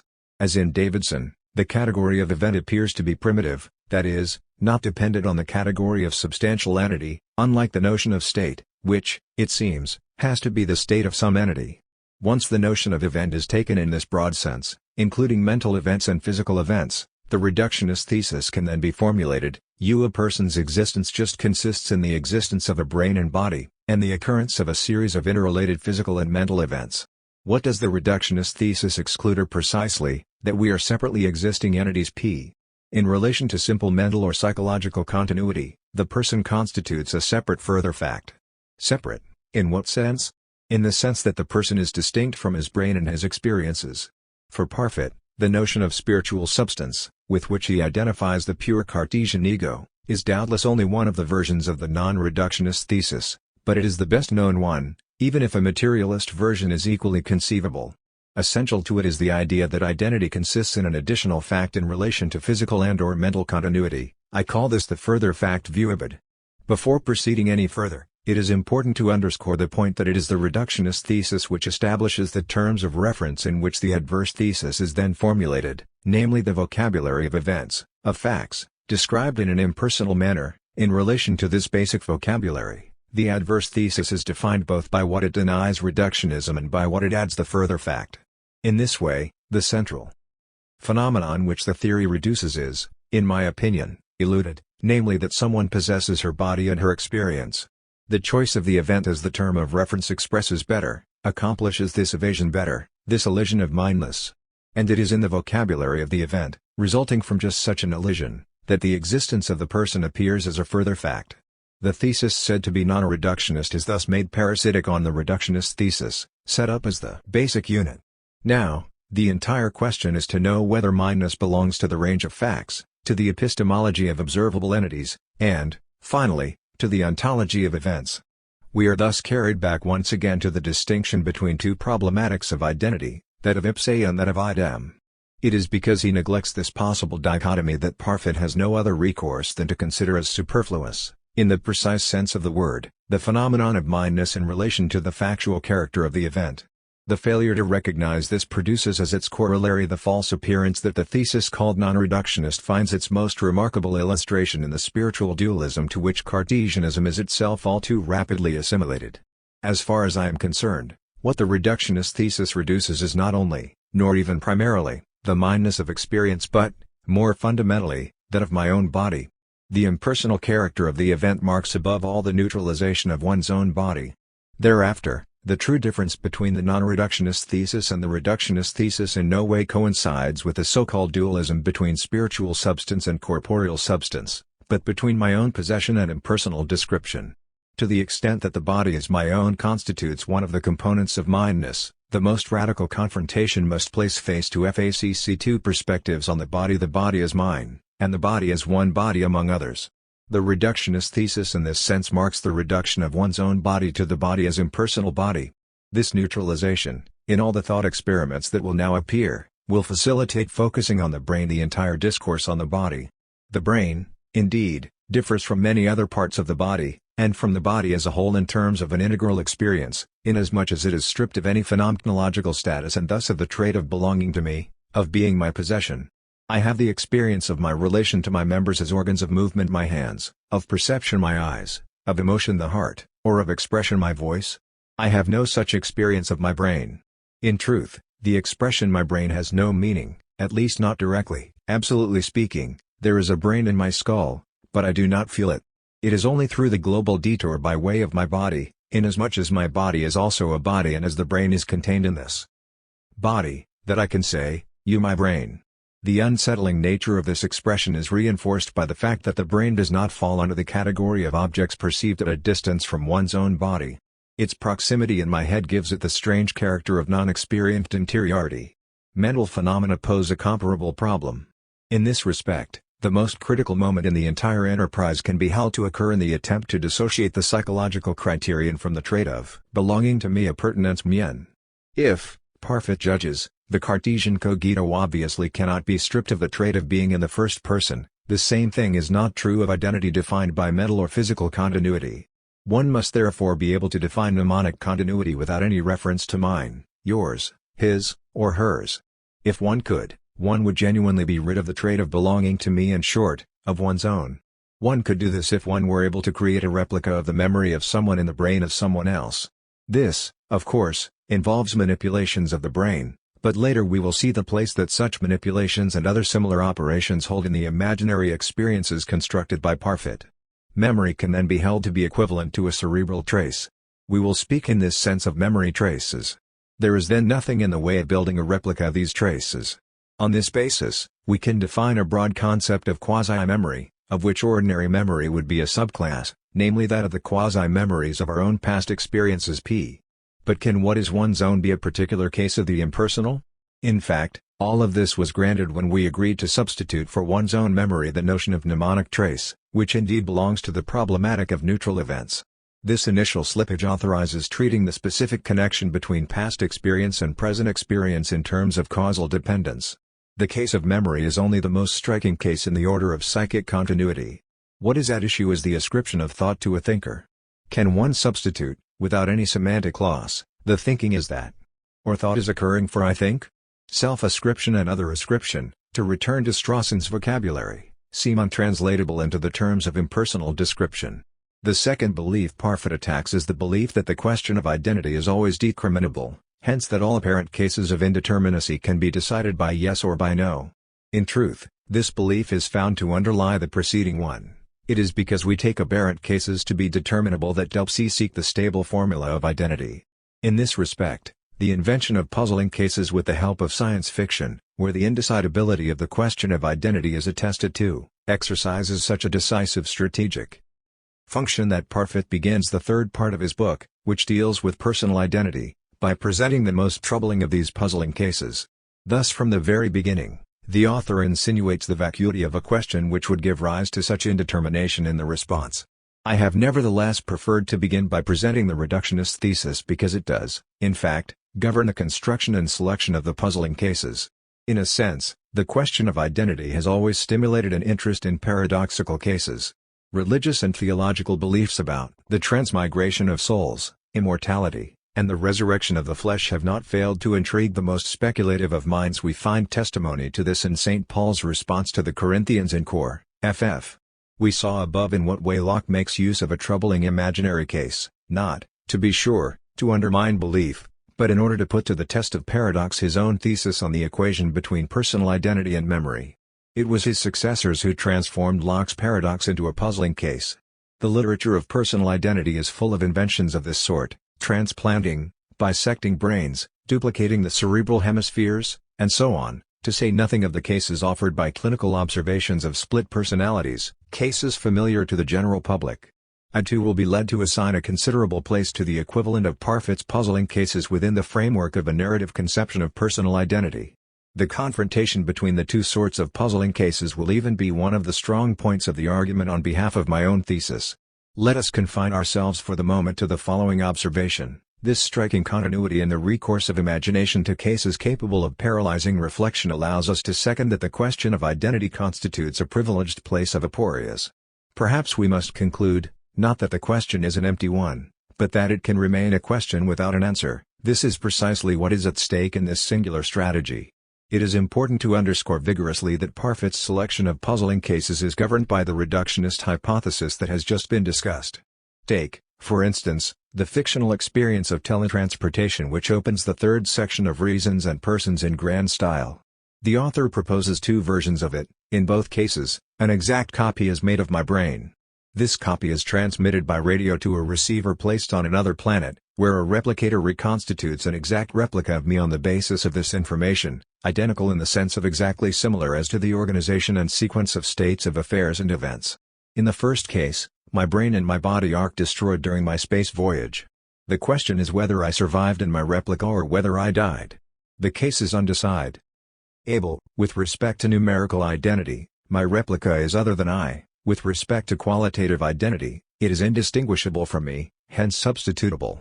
In the second case, my brain and my body are not destroyed, but my heart is damaged. I encounter my replica on Mars, I coexist with it It knows that I am going to die before it does and attempts to console me by promising that it will take my place. What can I expect from the future? Am I going to die or survive in my replica? What presupposition grounds the construction of this puzzling case and a good many others, each more ingenious than the next? First of all, these are imaginary cases which remain conceivable, even when they may not be technically realizable. It is enough that they be neither logically nor physically impossible. The question will be whether they do not violate a constraint of another order, concerning human rootedness on this earth. We will return to this later when the science fiction scenarios will be compared with literary fictions of a narrative sort. In addition, these are highly technological manipulations performed on the brain, taken as equivalent to the person. It is here that the reductionist thesis exercises its control, in an ontology of events and an epistemology of the impersonal description of identity-bearing sequences, the privileged place of occurrences in which the person is mentioned, without any distinct existence being explicitly claimed, is the brain. It is clear that Parfit's fictions, unlike the literary fictions of which we will speak later, concern entities of a manipulable nature from which the question of selfhood has been eliminated as a matter of principle. The conclusion Parfit draws from the indecidability of his puzzling cases is that the question posed was itself empty. If one holds that identity means sameness, this conclusion is irresistible. In fact, in the most troublesome cases none of the three solutions envisaged is plausible. They are: no person exists who is the same as me. I am the same as one of the two individuals resulting from the experiment. I am the same as both individuals. The paradox is indeed a paradox of sameness. It was necessary to maintain as equivalent the question, am I going to survive? And the question, will there be a person who will be the same person as I? In this predetermined framework, resolving the paradox is dissolving the question, in short, considering it to be empty.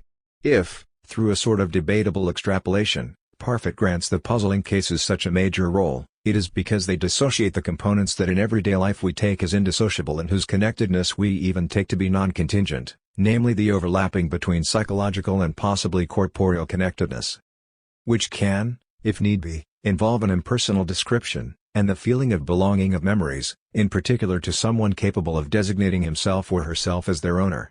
It will be one of the functions of the subsequent comparison between science fiction and literary fiction to place back on the drawing board the question of the presumed contingency of the most fundamental traits of the human condition. Among these, there is at least one which, in the imaginary experiences of teletransportation, seems irrefutable, namely the temporality, not of the voyage, but of the transported voyager. As long as we consider only the adequation of the replica of the brain, the only thing that counts is the structural identity, comparable to that of the genetic code, preserved throughout experience. As for me, the one who is teletransported, something is always happening to me. I am afraid, I believe, I doubt, I wonder if I am going to die or survive. In short, I am worried about myself. In this respect, the shift in the discussion from problems of memory to problems of survival marks the appearance on the stage of a dimension of historicality which, it would seem, is quite difficult to describe in impersonal terms. The third belief that Parfit submits to his virulent critique concerns the judgment of importance which we attach to the question of identity. I have already quoted his remarkable expression, "Identity is not what matters." The tie between the belief attacked here and the preceding belief is this: if indecidability seems unacceptable to us, it is because it troubles us. This is clear in all the bizarre cases in which survival is at issue. What is going to happen to me? I ask. Now, if we are troubled, it is because the judgment of identity seems important to us. If we give up this judgment of importance, we cease to be troubled. Presented with the options opened by the puzzling cases, we are ready to concede that we know all there is to know about the case in question and to stop the investigation there. Even when we have no answer to a question about personal identity, we can know everything about what happens. This attack on what matters occupies, in fact, a central strategic position in Parfit's entire work. I have neglected to state that the problem of identity discussed in the third part of the book is destined to resolve a moral problem posed in the two preceding parts, namely the problem of the rationality of the ethical choice posed by the utilitarian ethics which predominates in the English language world. Parfit attacks the most egotistic version of it, which he terms the self-interest theory. What is at stake here is indeed the self in its ethical dimension. Parfit's thesis is that the argument between egoism and altruism cannot be decided on the level where it unfolds if one has not first taken a position on the question of what sort of entities persons are, whence the title of the work, Reasons and Persons. The valid reasons for ethical choices pass by way of the dissolution of false beliefs concerning the ontological status of persons. So, At the end of the third part of the work we return to the question raised in the first part. And now the entire weight of the ethical questions falls back upon the question of identity. The latter then becomes a genuinely axiological issue. The judgment of what matters is a judgment that ranks in the hierarchy of evaluations. But which identity in what sense of the term are we asked to renounce? Is it the sameness that Hume held impossible to find and little worthy of our interest? Or mindness, which, in my opinion, constitutes the core of the non-reductionist thesis? Actually, everything leads me to think that Parfit, by reason of not distinguishing between selfhood and sameness, aims at the former through the latter. This is far from uninteresting, for the sort of Buddhism insinuated by Parfit's ethical thesis consists precisely in not making any difference between sameness and mindness. In doing this, does he not risk throwing out the baby with the bathwater? For, as much as I am willing to admit that imaginative variations on personal identity lead to a crisis of selfhood as such in problem cases in the narrative order which C shall consider later will certainly confirm this, I still do not see how the question who can disappear in the extreme cases in which it remains without an answer. For really, how can we ask ourselves about what matters if we could not ask to whom the thing mattered or not? Does not the questioning about what matters or not depend upon self-concern, which indeed seems to be constitutive of selfhood? And when we move from the third level to the second, and then to the first level of belief sifted out by the critique, do we not continue to move within the element of belief, of the belief concerning what we are? The tenacity of personal pronouns, even in the statement of the reductionist thesis from which we started, reveals something more profound than the rhetoric of argumentation. It marks the resistance of the question who? To its elimination in an impersonal description. In the last analysis, it is a matter of changing the conception we have about ourselves, and about our actual lives. It is our view of life that is at issue. It will be objected here to my plea on behalf of the irreducibility of the trait of mindness and, by implication, of the very question of selfhood that Parfit's quasi-Buddhism does not leave even the assertion of selfhood intact. What Parfit asks is that we concern ourselves less with ourselves, with our aging and our death among other things, that we attach less importance to the question of whether experiences come within the same or different lives. Hence, that we take an interest in the experiences themselves rather than in the person, the subject of experiences. That we place less emphasis on differences between ourselves at different periods and others who have had experiences similar to our own, that we ignore as much as possible the boundaries between lives by giving less importance to unity of each life, that we make the very unity of our life more a work of art than a claim to independence. Is it not to the very neutralization of the question of selfhood, beyond the impersonal observation of the connectedness of a life, that Parfit, the moralist, invites us? Does not Parfit oppose carefreeness which, after all, was also preached by Jesus in his Sermon on the Mount? I well understand the objection. But I think that it can be incorporated into the defense of selfhood in its confrontation with sameness. What Parfit's moral reflection provokes is, finally, a crisis within selfhood. The crisis consists in the fact that the very notion that my experiences belong to me has an ambiguous sense. There are different types of ownership: what I have and who I am. What Parfit is aiming at is precisely the egotism that nourishes the thesis of self-interest, against which his work is directed. But is not a moment of self-dispossession essential to authentic selfhood? And must one not, in order to make oneself open, available, belong to oneself in a certain sense? We have already asked, would the question of what matters arise if there were no one to whom the question of identity mattered? Let us now add, if my identity were to lose all importance in every respect, would not the question of others also cease to matter? We will encounter these same questions at the end of our plea on behalf of a narrative interpretation of identity. The latter, we shall second, also has its bizarre cases which reshape the assertion of identity in the form of a question and at times of a question without an answer. Who am I, actually?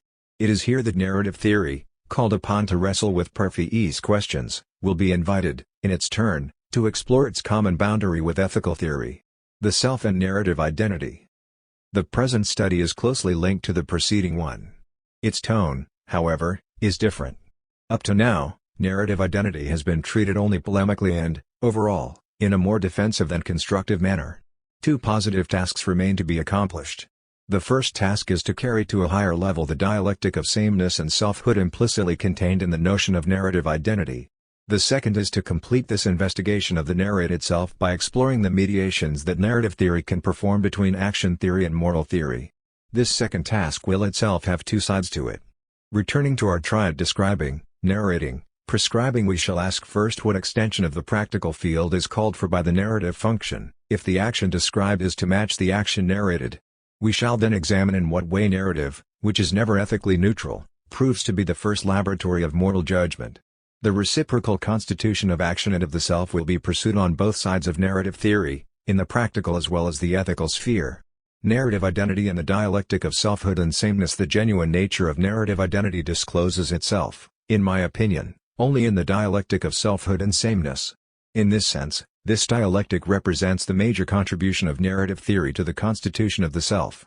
The argument will proceed in the following way. First, I shall begin by showing, in a continuation of the analyses in time and narrative, how the specific model of the interconnection of events constituted by Komplochmacht allows us to integrate with permanence in time what seems to be its contrary in the domain of sameness identity, namely diversity, variability, discontinuity, and instability. Second, I shall then show how the notion of Komplochmacht, transposed from the action to the characters in the narrative, produces a dialectic of the character which is quite clearly a dialectic of sameness and selfhood, returning, at this time, to the strategy of puzzling cases in analytic philosophy. I shall make room, within the space of the imaginative variations opened up by the dialectic of selfhood and sameness, for limiting cases at the point of dissociation between two modalities of identity, worthy of competing with Parfit's undecidable cases. A remarkable opportunity will thus arise to confront the respective resources of literary fiction and of science fiction concerning the eminently problematic character of personal identity. When Dilthey formed the concept of Zusammenhang des Lebens, the connectedness of life, he spontaneously held it to be equivalent to the concept of a life history. It is this pre-understanding of the historical significance of connectedness that the narrative theory of personal identity attempts to articulate, at a higher level of conceptually. Understood in narrative terms, identity can be called, by a linguistic convention, the identity of the character. This identity will later be placed back into the sphere of the dialectic of the same and the self. But before this, I shall show how the identity of the character is constructed in connection with that of the plot. This derivation of one identity in relation to the other, merely indicated in time and narrative, will be clarified here. Let us first recall what was meant in time and narrative by identity on the level of emplotment. It can be described in dynamic terms by the competition between a demand for concordance and the admission of discordances which, up to the close of the story, threaten this identity. By concordance, I mean the principle of order that presides over what Aristotle calls the arrangement of facts. By discordances, I mean the reversals of fortune that make the plot an ordered transformation from an initial situation to a terminal situation. I am applying the term configuration to this art of composition which mediates between concordance and discordance. To extend the validity of this concept of narrative configuration beyond Aristotle's privileged example Greek tragedy and, to a lesser degree, epic poetry, I propose to define discordant concordance, characteristic of all narrative composition, by the notion of the synthesis of the heterogeneous. By this I am attempting to account for the diverse mediations performed by the plot, between the manifold of events and the temporal unity of the story recounted, between the disparate components of the action, intentions, causes, and chance occurrences and the sequence of the story, and finally, between pure succession and the unity of the temporal form, which, in extreme cases, can disrupt chronology to the point of abolishing it. These multiple dialectics do no more, in my opinion, than make explicit the opposition, already present in the domain of tragedy according to Aristotle, between the episodic dispersal of the narrative and the power of unification unfurled by the configuring act constituting poiesis itself. It is to narrative configuration understood in this sense that one must compare the sort of connectedness claimed by an impersonal description. The essential difference distinguishing the narrative model from every other model of connectedness resides in the status of events, which we have repeatedly made the touchstone of the analysis of the self, whereas in a causal type model, event and occurrence are indiscernible. The narrative event is defined by its relation to the very operation of configuration. It participates in the unstable structure of discordant concordance characteristic of the plot itself. It is a source of discordance inasmuch as it springs up, and a source of concordance inasmuch as it allows the story to advance. The paradox of Komplochmacht is that it inverts the effect of contingency, in the sense of that which could have happened differently or which might not have happened at all, by incorporating it in some way into the effect of necessity or probability exerted by the configuring act. The inversion of the effect of contingency into an effect of necessity is produced at the very core of the event. As a mere occurrence, the latter is confined to thwarting the expectations created by the prior course of events. It is quite simply the unexpected, the surprising. It only becomes an integral part of the story when understood after the fact, once it is transfigured by the so to speak retrograde necessity which proceeds from the temporal totality carried to its term. This necessity is a narrative necessity whose meaning effect comes from the configurating act as such. This narrative necessity transforms physical contingency, the other side of physical necessity, into narrative contingency, implied in narrative necessity. From this simple reminder of the notion of implotment, and before any consideration of the dialectic of characters which is its corollary, it results that the narrative operation has developed an entirely original concept of dynamic identity which reconciles the same categories that Locke took as contraries, identity and diversity. The decisive step in the direction of a narrative conception of personal identity is taken when one passes from the action to the character. A character is the one who performs the action in the narrative. The category of character is therefore a narrative category as well, and its role in the narrative involves the same narrative understanding as the plot itself. The question is then to determine what the narrative category of character contributes to the discussion of personal identity.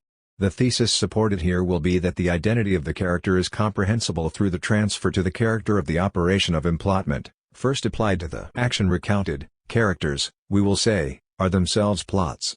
Let us recall briefly in what way narrative theory accounts for the correlation between action and character. The correlation between story told and character is simply postulated by Aristotle in the Poetics. It appears as such a close correlation there that it takes the form of a subordination. It is indeed in the story recounted, with its qualities of unity, internal structure, and completeness which are conferred by implotment, that the character preserves throughout the story an identity correlative to that of the story itself. Contemporary narrative theory has attempted to give to this correlation the status of a semiotic constraint, already implicit in a sense in Aristotle's conceptual analysis of mythos into its parts. Propp gave the impetus to this investigation on a level of abstraction which I discuss in Time and Narrative and will not repeat here. The author of Morphology of the Folk Tale begins by distinguishing a series of functions, recurrent segments of actions and characters, allowing him to define folktales in terms of the sequence of functions alone. However, when he is about to consider the synthetic unity of this chain, he has to take into account the role played by the characters. He is thus the first to attempt a typology of these roles, established solely on the basis of their recurrence. The list of roles is not independent of the list of functions, they intersect at a number of points, which Propp called spheres of action. Many functions logically join together into certain spheres. These spheres in toto correspond to their respective performers p. The problem of the distribution of functions may be resolved on the plane of the problem concerning the distribution of the spheres of action among the characters p. Quoting these statements of Propp in Time and Narrative, ask whether every plot does not proceed from a mutual genesis involving the development of a character and that of a story. I adopt Frank Kermod's axiom that developing a character is recounting more. This is what Claude Bremond has clearly shown in his Logique du Récit. According to him, a role can be defined only by the attribution of some possible, actual, or completed predicate process to a subject person. In this attribution we second the narrative solution to the problem of ascribing action to an agent, which was discussed in the preceding studies. The elementary sequences of a narrative already contain this correlation. In addition, the reference in the very definition of role to the three stages of possibility, of passing to action or not, of completion or incompletion, immediately situates the role within an action dynamics. On the basis of this definition of elementary sequence, it becomes possible to draw up a full repertoire of roles, by taking into account a series of enrichments bearing on both the subject person and the predicate process. It is noteworthy that the first great dichotomy is that of sufferers, those affected by processes of modification or conservation, and, in correlation with them, of agents who initiate these processes. Bremond thus takes into account our pre-understanding that stories are about agents and sufferers. For my part, I never forget to speak of humans as acting and suffering. The moral problem, as we saw in an earlier study, is grafted onto the recognition of this essential dissymmetry between the one who acts and the one who undergoes, culminating in the violence of the powerful agent.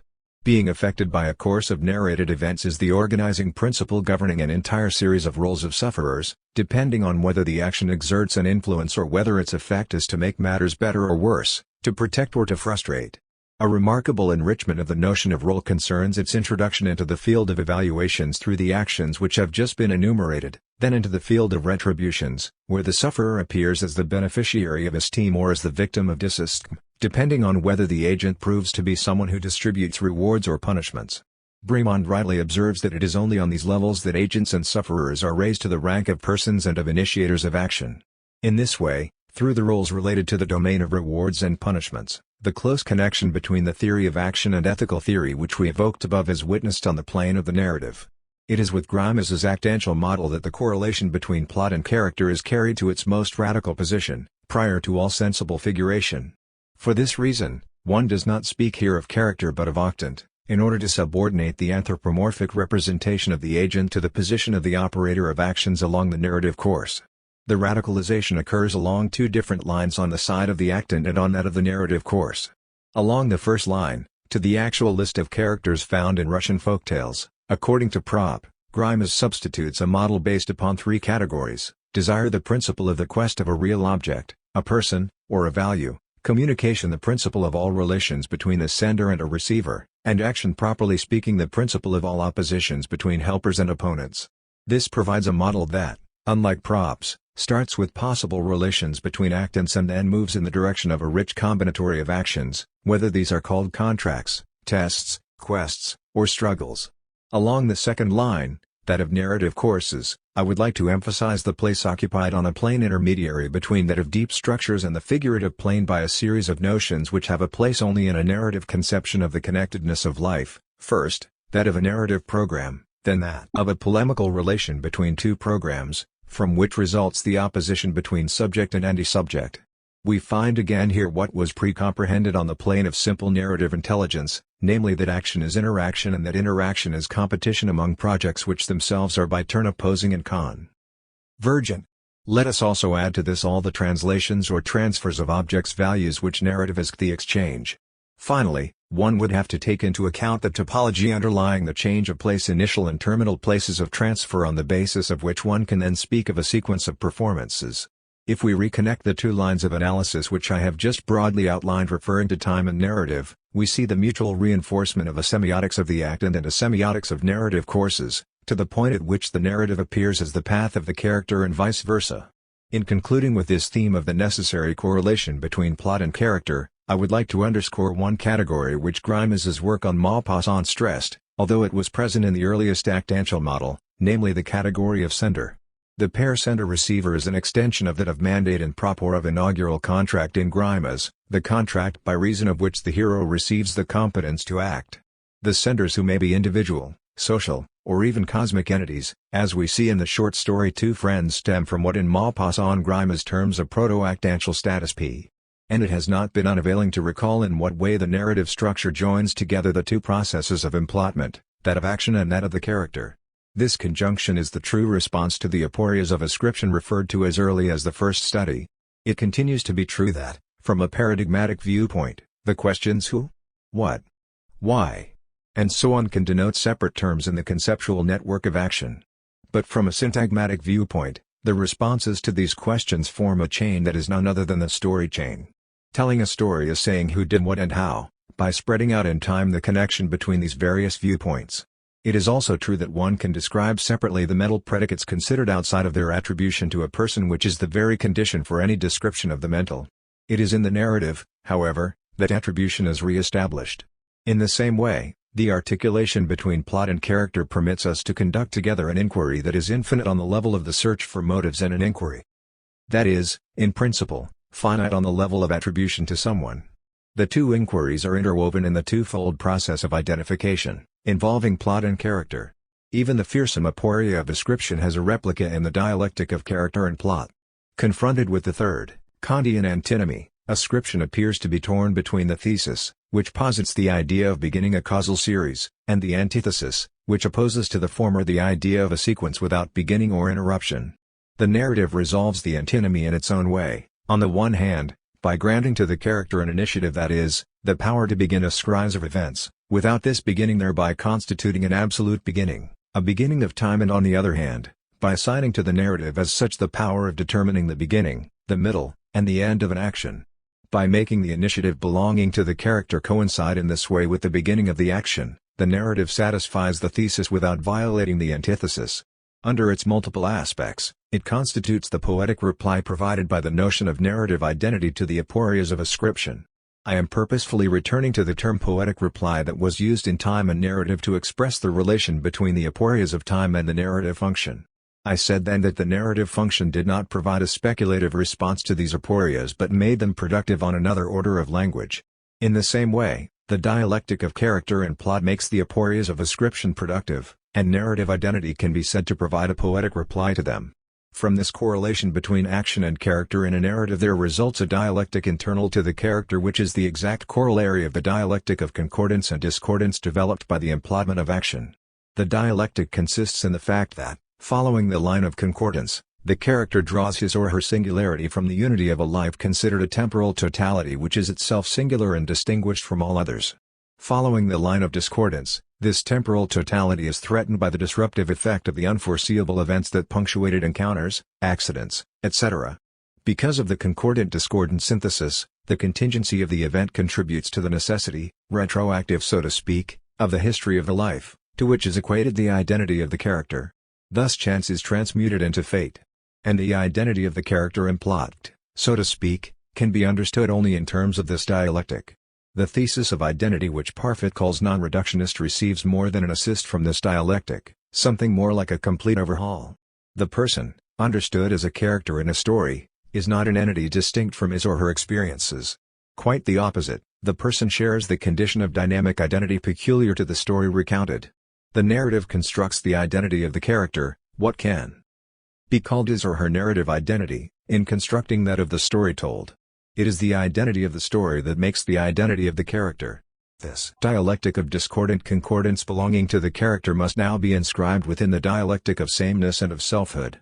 The necessity of this reinscription imposes itself as soon as the discordant concordance of the character is confronted with the search for permanence in time attached to the notion of identity, a confrontation that brings out the equivocalness we made apparent in the preceding study. On one side, we said, there is the sameness of character, on the other, the ipseity, or selfhood, of self-constancy. We have now to show how the dialectic of the character comes to be inscribed in the interval between these two poles of permanence in time in order to mediate between them. This mediating function performed by the narrative identity of the character between the poles of sameness and selfhood is attested to primarily by the imaginative variations to which the narrative submits this identity. In truth, the narrative does not merely tolerate these variations, it engenders them, seeks them out. In this sense, literature proves to consist in a vast laboratory for thought experiments in which the resources of variation encompassed by narrative identity are put to the test of narration. The benefit of these thought experiments lies in the fact that they make the difference between the two meanings of permanence in time evident, by varying the relation between them. In everyday experience, as we have said, these meanings tend to overlap and to merge with one another. In this way, counting on someone is both relying on the stability of a character and expecting that the other will keep his or her word, regardless of the changes that may affect the lasting dispositions by which that person is recognized. In literary fiction, the space of variation open to the relations between these two modalities of identity is vast. At one end, the character in the story has a definite character, which is identifiable and re-identifiable as the same. This may well be the status of the characters in fairy tales in our folklore. The classic novel from La Princesse de Cleves or the 18th-century English novel to Dostoevsky and Tolstoy can be said to have explored the intermediary space of variations, where, through transformations of the character, the identification of the same decreases without disappearing entirely. We approach the opposite pole with the so-called novel of apprenticeship and move even closer with the stream of consciousness novel. The relation between the plot and the character appears to be inverted here, just the opposite of the Aristotelian model. The plot is placed in the service of the character. It is here that the identity of the character, escaping the control of the plot and of its ordering principle, is truly put to the test. We thus reach an extreme pole of variation where the character in the story ceases to have a definite character. It is at this pole that we encounter limiting cases in which literary fiction lends itself to a confrontation with the puzzling cases of analytic philosophy. The conflict between a narrativist version and a non-narrativist version of personal identity will culminate in this confrontation. The lesson that narrativity also has its unsettling cases is taught to perfection by contemporary plays and novels. To begin with, these cases can be described as fictions of the loss of identity. With Robert Musil, for example, the man without qualities, or more precisely, without properties ohne Eigenschaften, becomes ultimately non-identifiable in a world, it is said, of qualities or properties without men. The anchor of the proper noun becomes ridiculous to the point of being superfluous. The non-identifiable becomes the unnameable. To see more clearly the philosophical issues in this eclipse of the identity of the character, it is important to note that, As the narrative approaches the point of annihilation of the character, the novel also loses its own properly narrative qualities, even when these are interpreted as above in the most flexible and most dialectical manner possible. To the loss of the identity of the character thus corresponds the loss of the configuration of the narrative and, in particular, a crisis of the closure of the narrative. We therefore find a sort of rebound effect of the character on the plot. It is the same sort of schism, to use Frank Kermode's term, in the sense of an ending that affects both the tradition of the plot carried to its ending, which stands as a closure, and the tradition of the identifiable hero. The erosion of paradigms again, Kermode's term strikes both the figuration of the character and the configuration of the plot. Thus, in the case of Robert Musil, the decomposition of the narrative form paralleling the loss of identity of the character breaks out of the confines of the narrative and draws the literary work into the sphere of the essay. Nor is it by chance that so many contemporary autobiographies, that of Michel Leiris for example, deliberately move away from the narrative form and move into the literary genre with the least configuration, the essay. What, however, is meant here by loss of identity? More precisely, what modality of identity is involved here? My thesis is that, set back in the framework of the dialectic of idem and ipse, these unsettling cases of narrativity can be reinterpreted as exposing selfhood by taking away the support of sameness. In this sense they constitute the opposite pole to that of the totally identifiable hero, formed by the superimposition of selfhood upon sameness. What is now lost, under the title of property, is what allowed us to equate the character in the story with lasting dispositions or character. But what is selfhood, once it has lost the support of sameness? A comparison with Parfit's puzzling cases will enable us to make this more precise. Literary fictions differ fundamentally from technological fictions in that they remain imaginative variations on an invariant, our corporeal condition experienced as the existential mediation between the self and the world. Characters in plays and novels are humans like us who think, speak, act, and suffer as we do. Insofar as the body as one's own is a dimension of oneself, the imaginative variations around the corporeal condition are variations on the self and its selfhood. Furthermore, in virtue of the mediating function of the body as one's own in the structure of being in the world, the feature of selfhood belonging to corporeality is extended to that of the world as it is inhabited corporeally. This feature defines the terrestrial condition as such and gives to the earth the existential signification attributed to it in various ways by Nietzsche, Husserl, and Heidegger. The earth here is something different, and something more, than a planet. It is the mythical name of our corporeal anchoring in the world. This is what is ultimately presupposed in the literary narrative as it is subjected to the constraint making it a mimesis of action. For the action imitated in and through fiction also remains subjected to the constraint of the corporeal and terrestrial condition.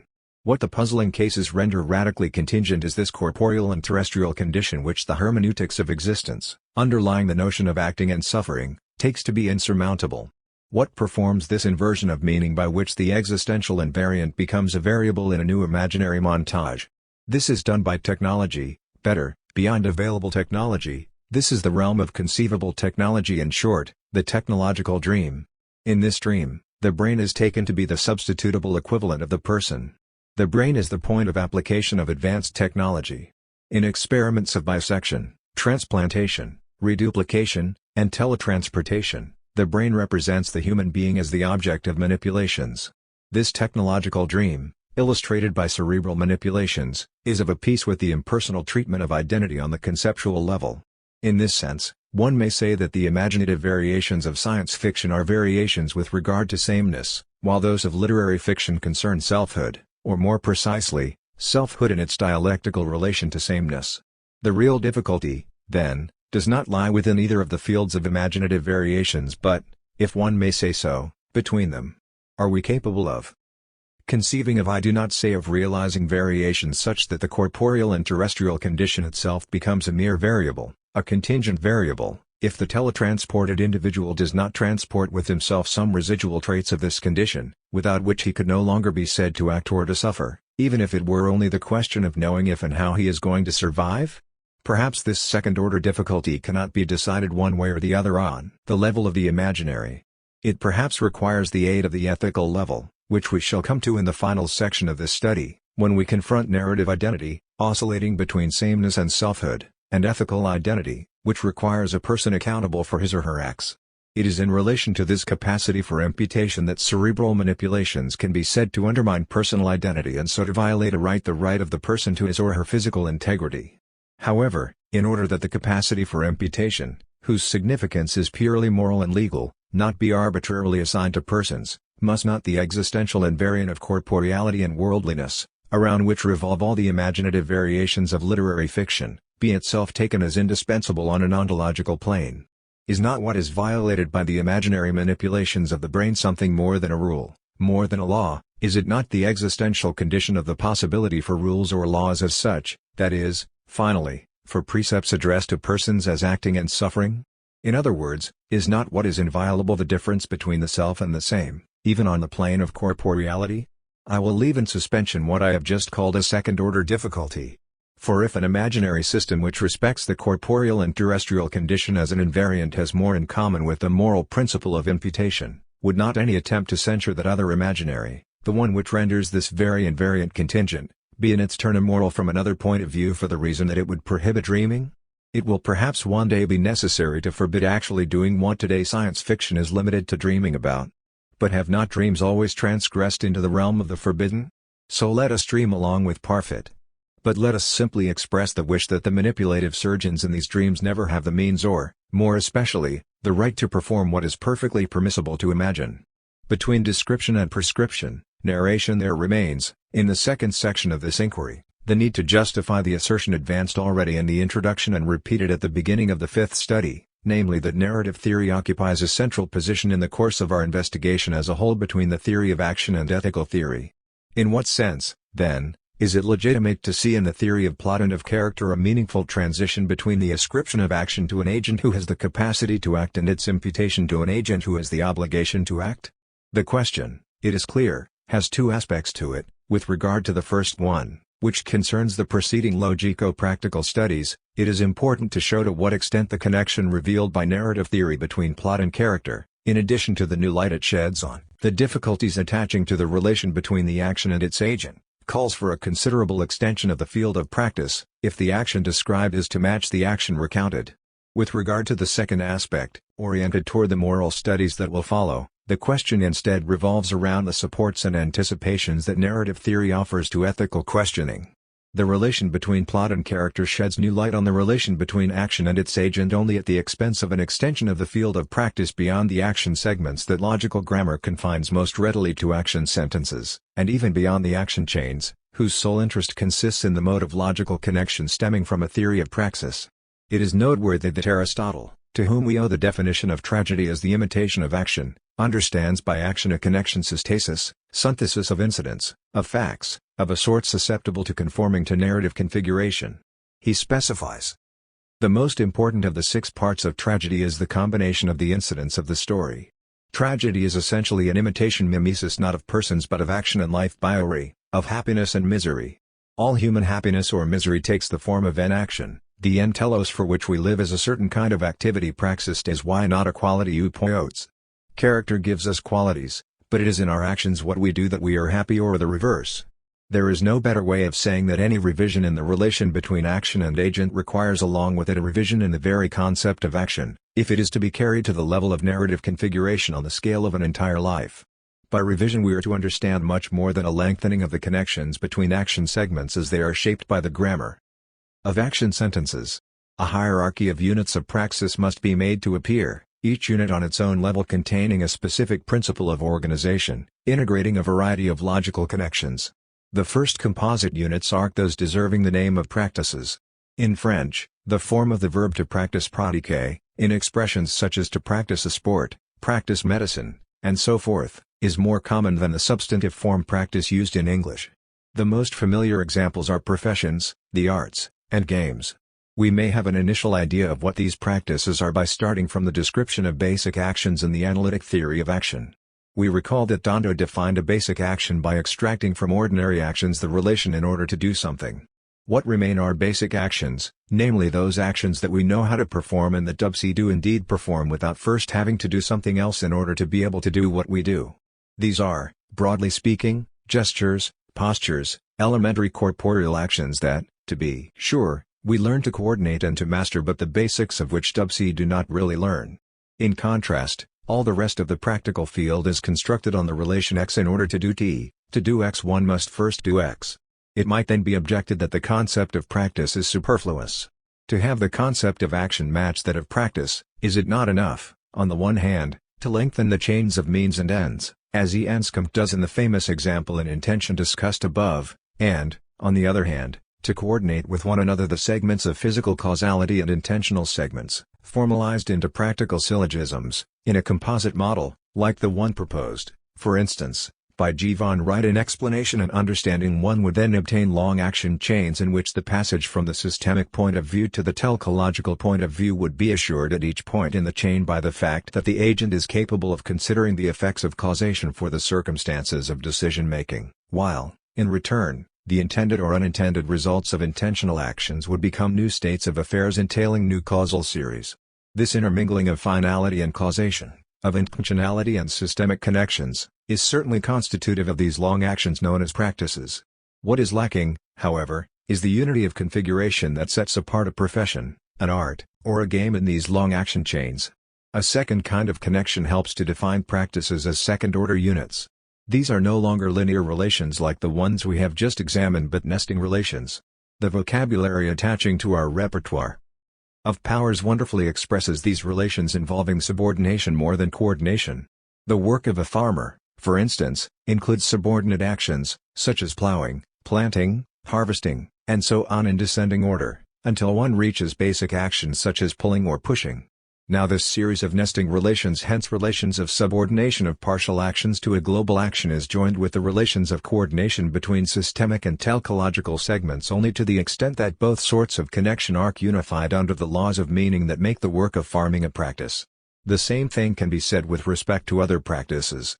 Just as farming but not plowing and starting up the tractor even less so as a practice, in the sense of a profession, in the same way, household management in the Greek sense of oikos, to which we owe the word economy, or holding public office in the government, an example to which we shall return later, denotes as many practices, whereas the subordinate behaviors, such as putting together a menu or giving a speech at a public gathering, do not merit this title.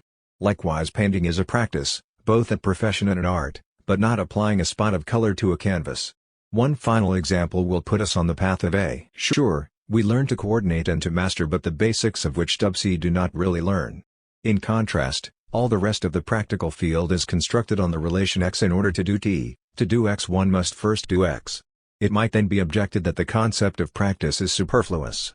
To have the concept of action match that of practice, is it not enough, on the one hand, to lengthen the chains of means and ends, as E. Anscombe does in the famous example in intention discussed above, and, on the other hand, to coordinate with one another the segments of physical causality and intentional segments, formalized into practical syllogisms, in a composite model, like the one proposed, for instance, by G. von Wright in Explanation and Understanding. One would then obtain long action chains in which the passage from the systemic point of view to the teleological point of view would be assured at each point in the chain by the fact that the agent is capable of considering the effects of causation for the circumstances of decision-making, while, in return, the intended or unintended results of intentional actions would become new states of affairs entailing new causal series. This intermingling of finality and causation, of intentionality and systemic connections, is certainly constitutive of these long actions known as practices. What is lacking, however, is the unity of configuration that sets apart a profession, an art, or a game in these long action chains. A second kind of connection helps to define practices as second-order units. These are no longer linear relations like the ones we have just examined, but nesting relations. The vocabulary attaching to our repertoire of powers wonderfully expresses these relations involving subordination more than coordination. The work of a farmer, for instance, includes subordinate actions, such as plowing, planting, harvesting, and so on in descending order, until one reaches basic actions such as pulling or pushing. Now this series of nesting relations, hence relations of subordination of partial actions to a global action, is joined with the relations of coordination between systemic and teleological segments only to the extent that both sorts of connection are unified under the laws of meaning that make the work of farming a practice. The same thing can be said with respect to other practices. Just as farming but not plowing and starting up the tractor even less so as a practice, in the sense of a profession, in the same way, household management in the Greek sense of oikos, to which we owe the word economy, or holding public office in the government, an example to which we shall return later, denotes as many practices, whereas the subordinate behaviors, such as putting together a menu or giving a speech at a public gathering, do not merit this title. Likewise painting is a practice, both a profession and an art, but not applying a spot of color to a canvas. One final example will put us on the path of meaning into the structure of practices. It has the further advantage of underscoring the interactive character belonging to most practices. This character is not stressed in the analytic theory of action because action sentences aren't taken out of their social environment. It is only in the pragmatic framework that the one who receives the sense assigned to an action sentence by a sender incorporates himself or herself into the meaning of the sentence. Even then, interlocution constitutes only the verbal dimension of action. Practices are based on actions in which an agent takes into account, as a matter of principle, the actions of others. It is in these terms that Max Weber successively and conjointly defined the terms of action and social action at the beginning of his great work Economy and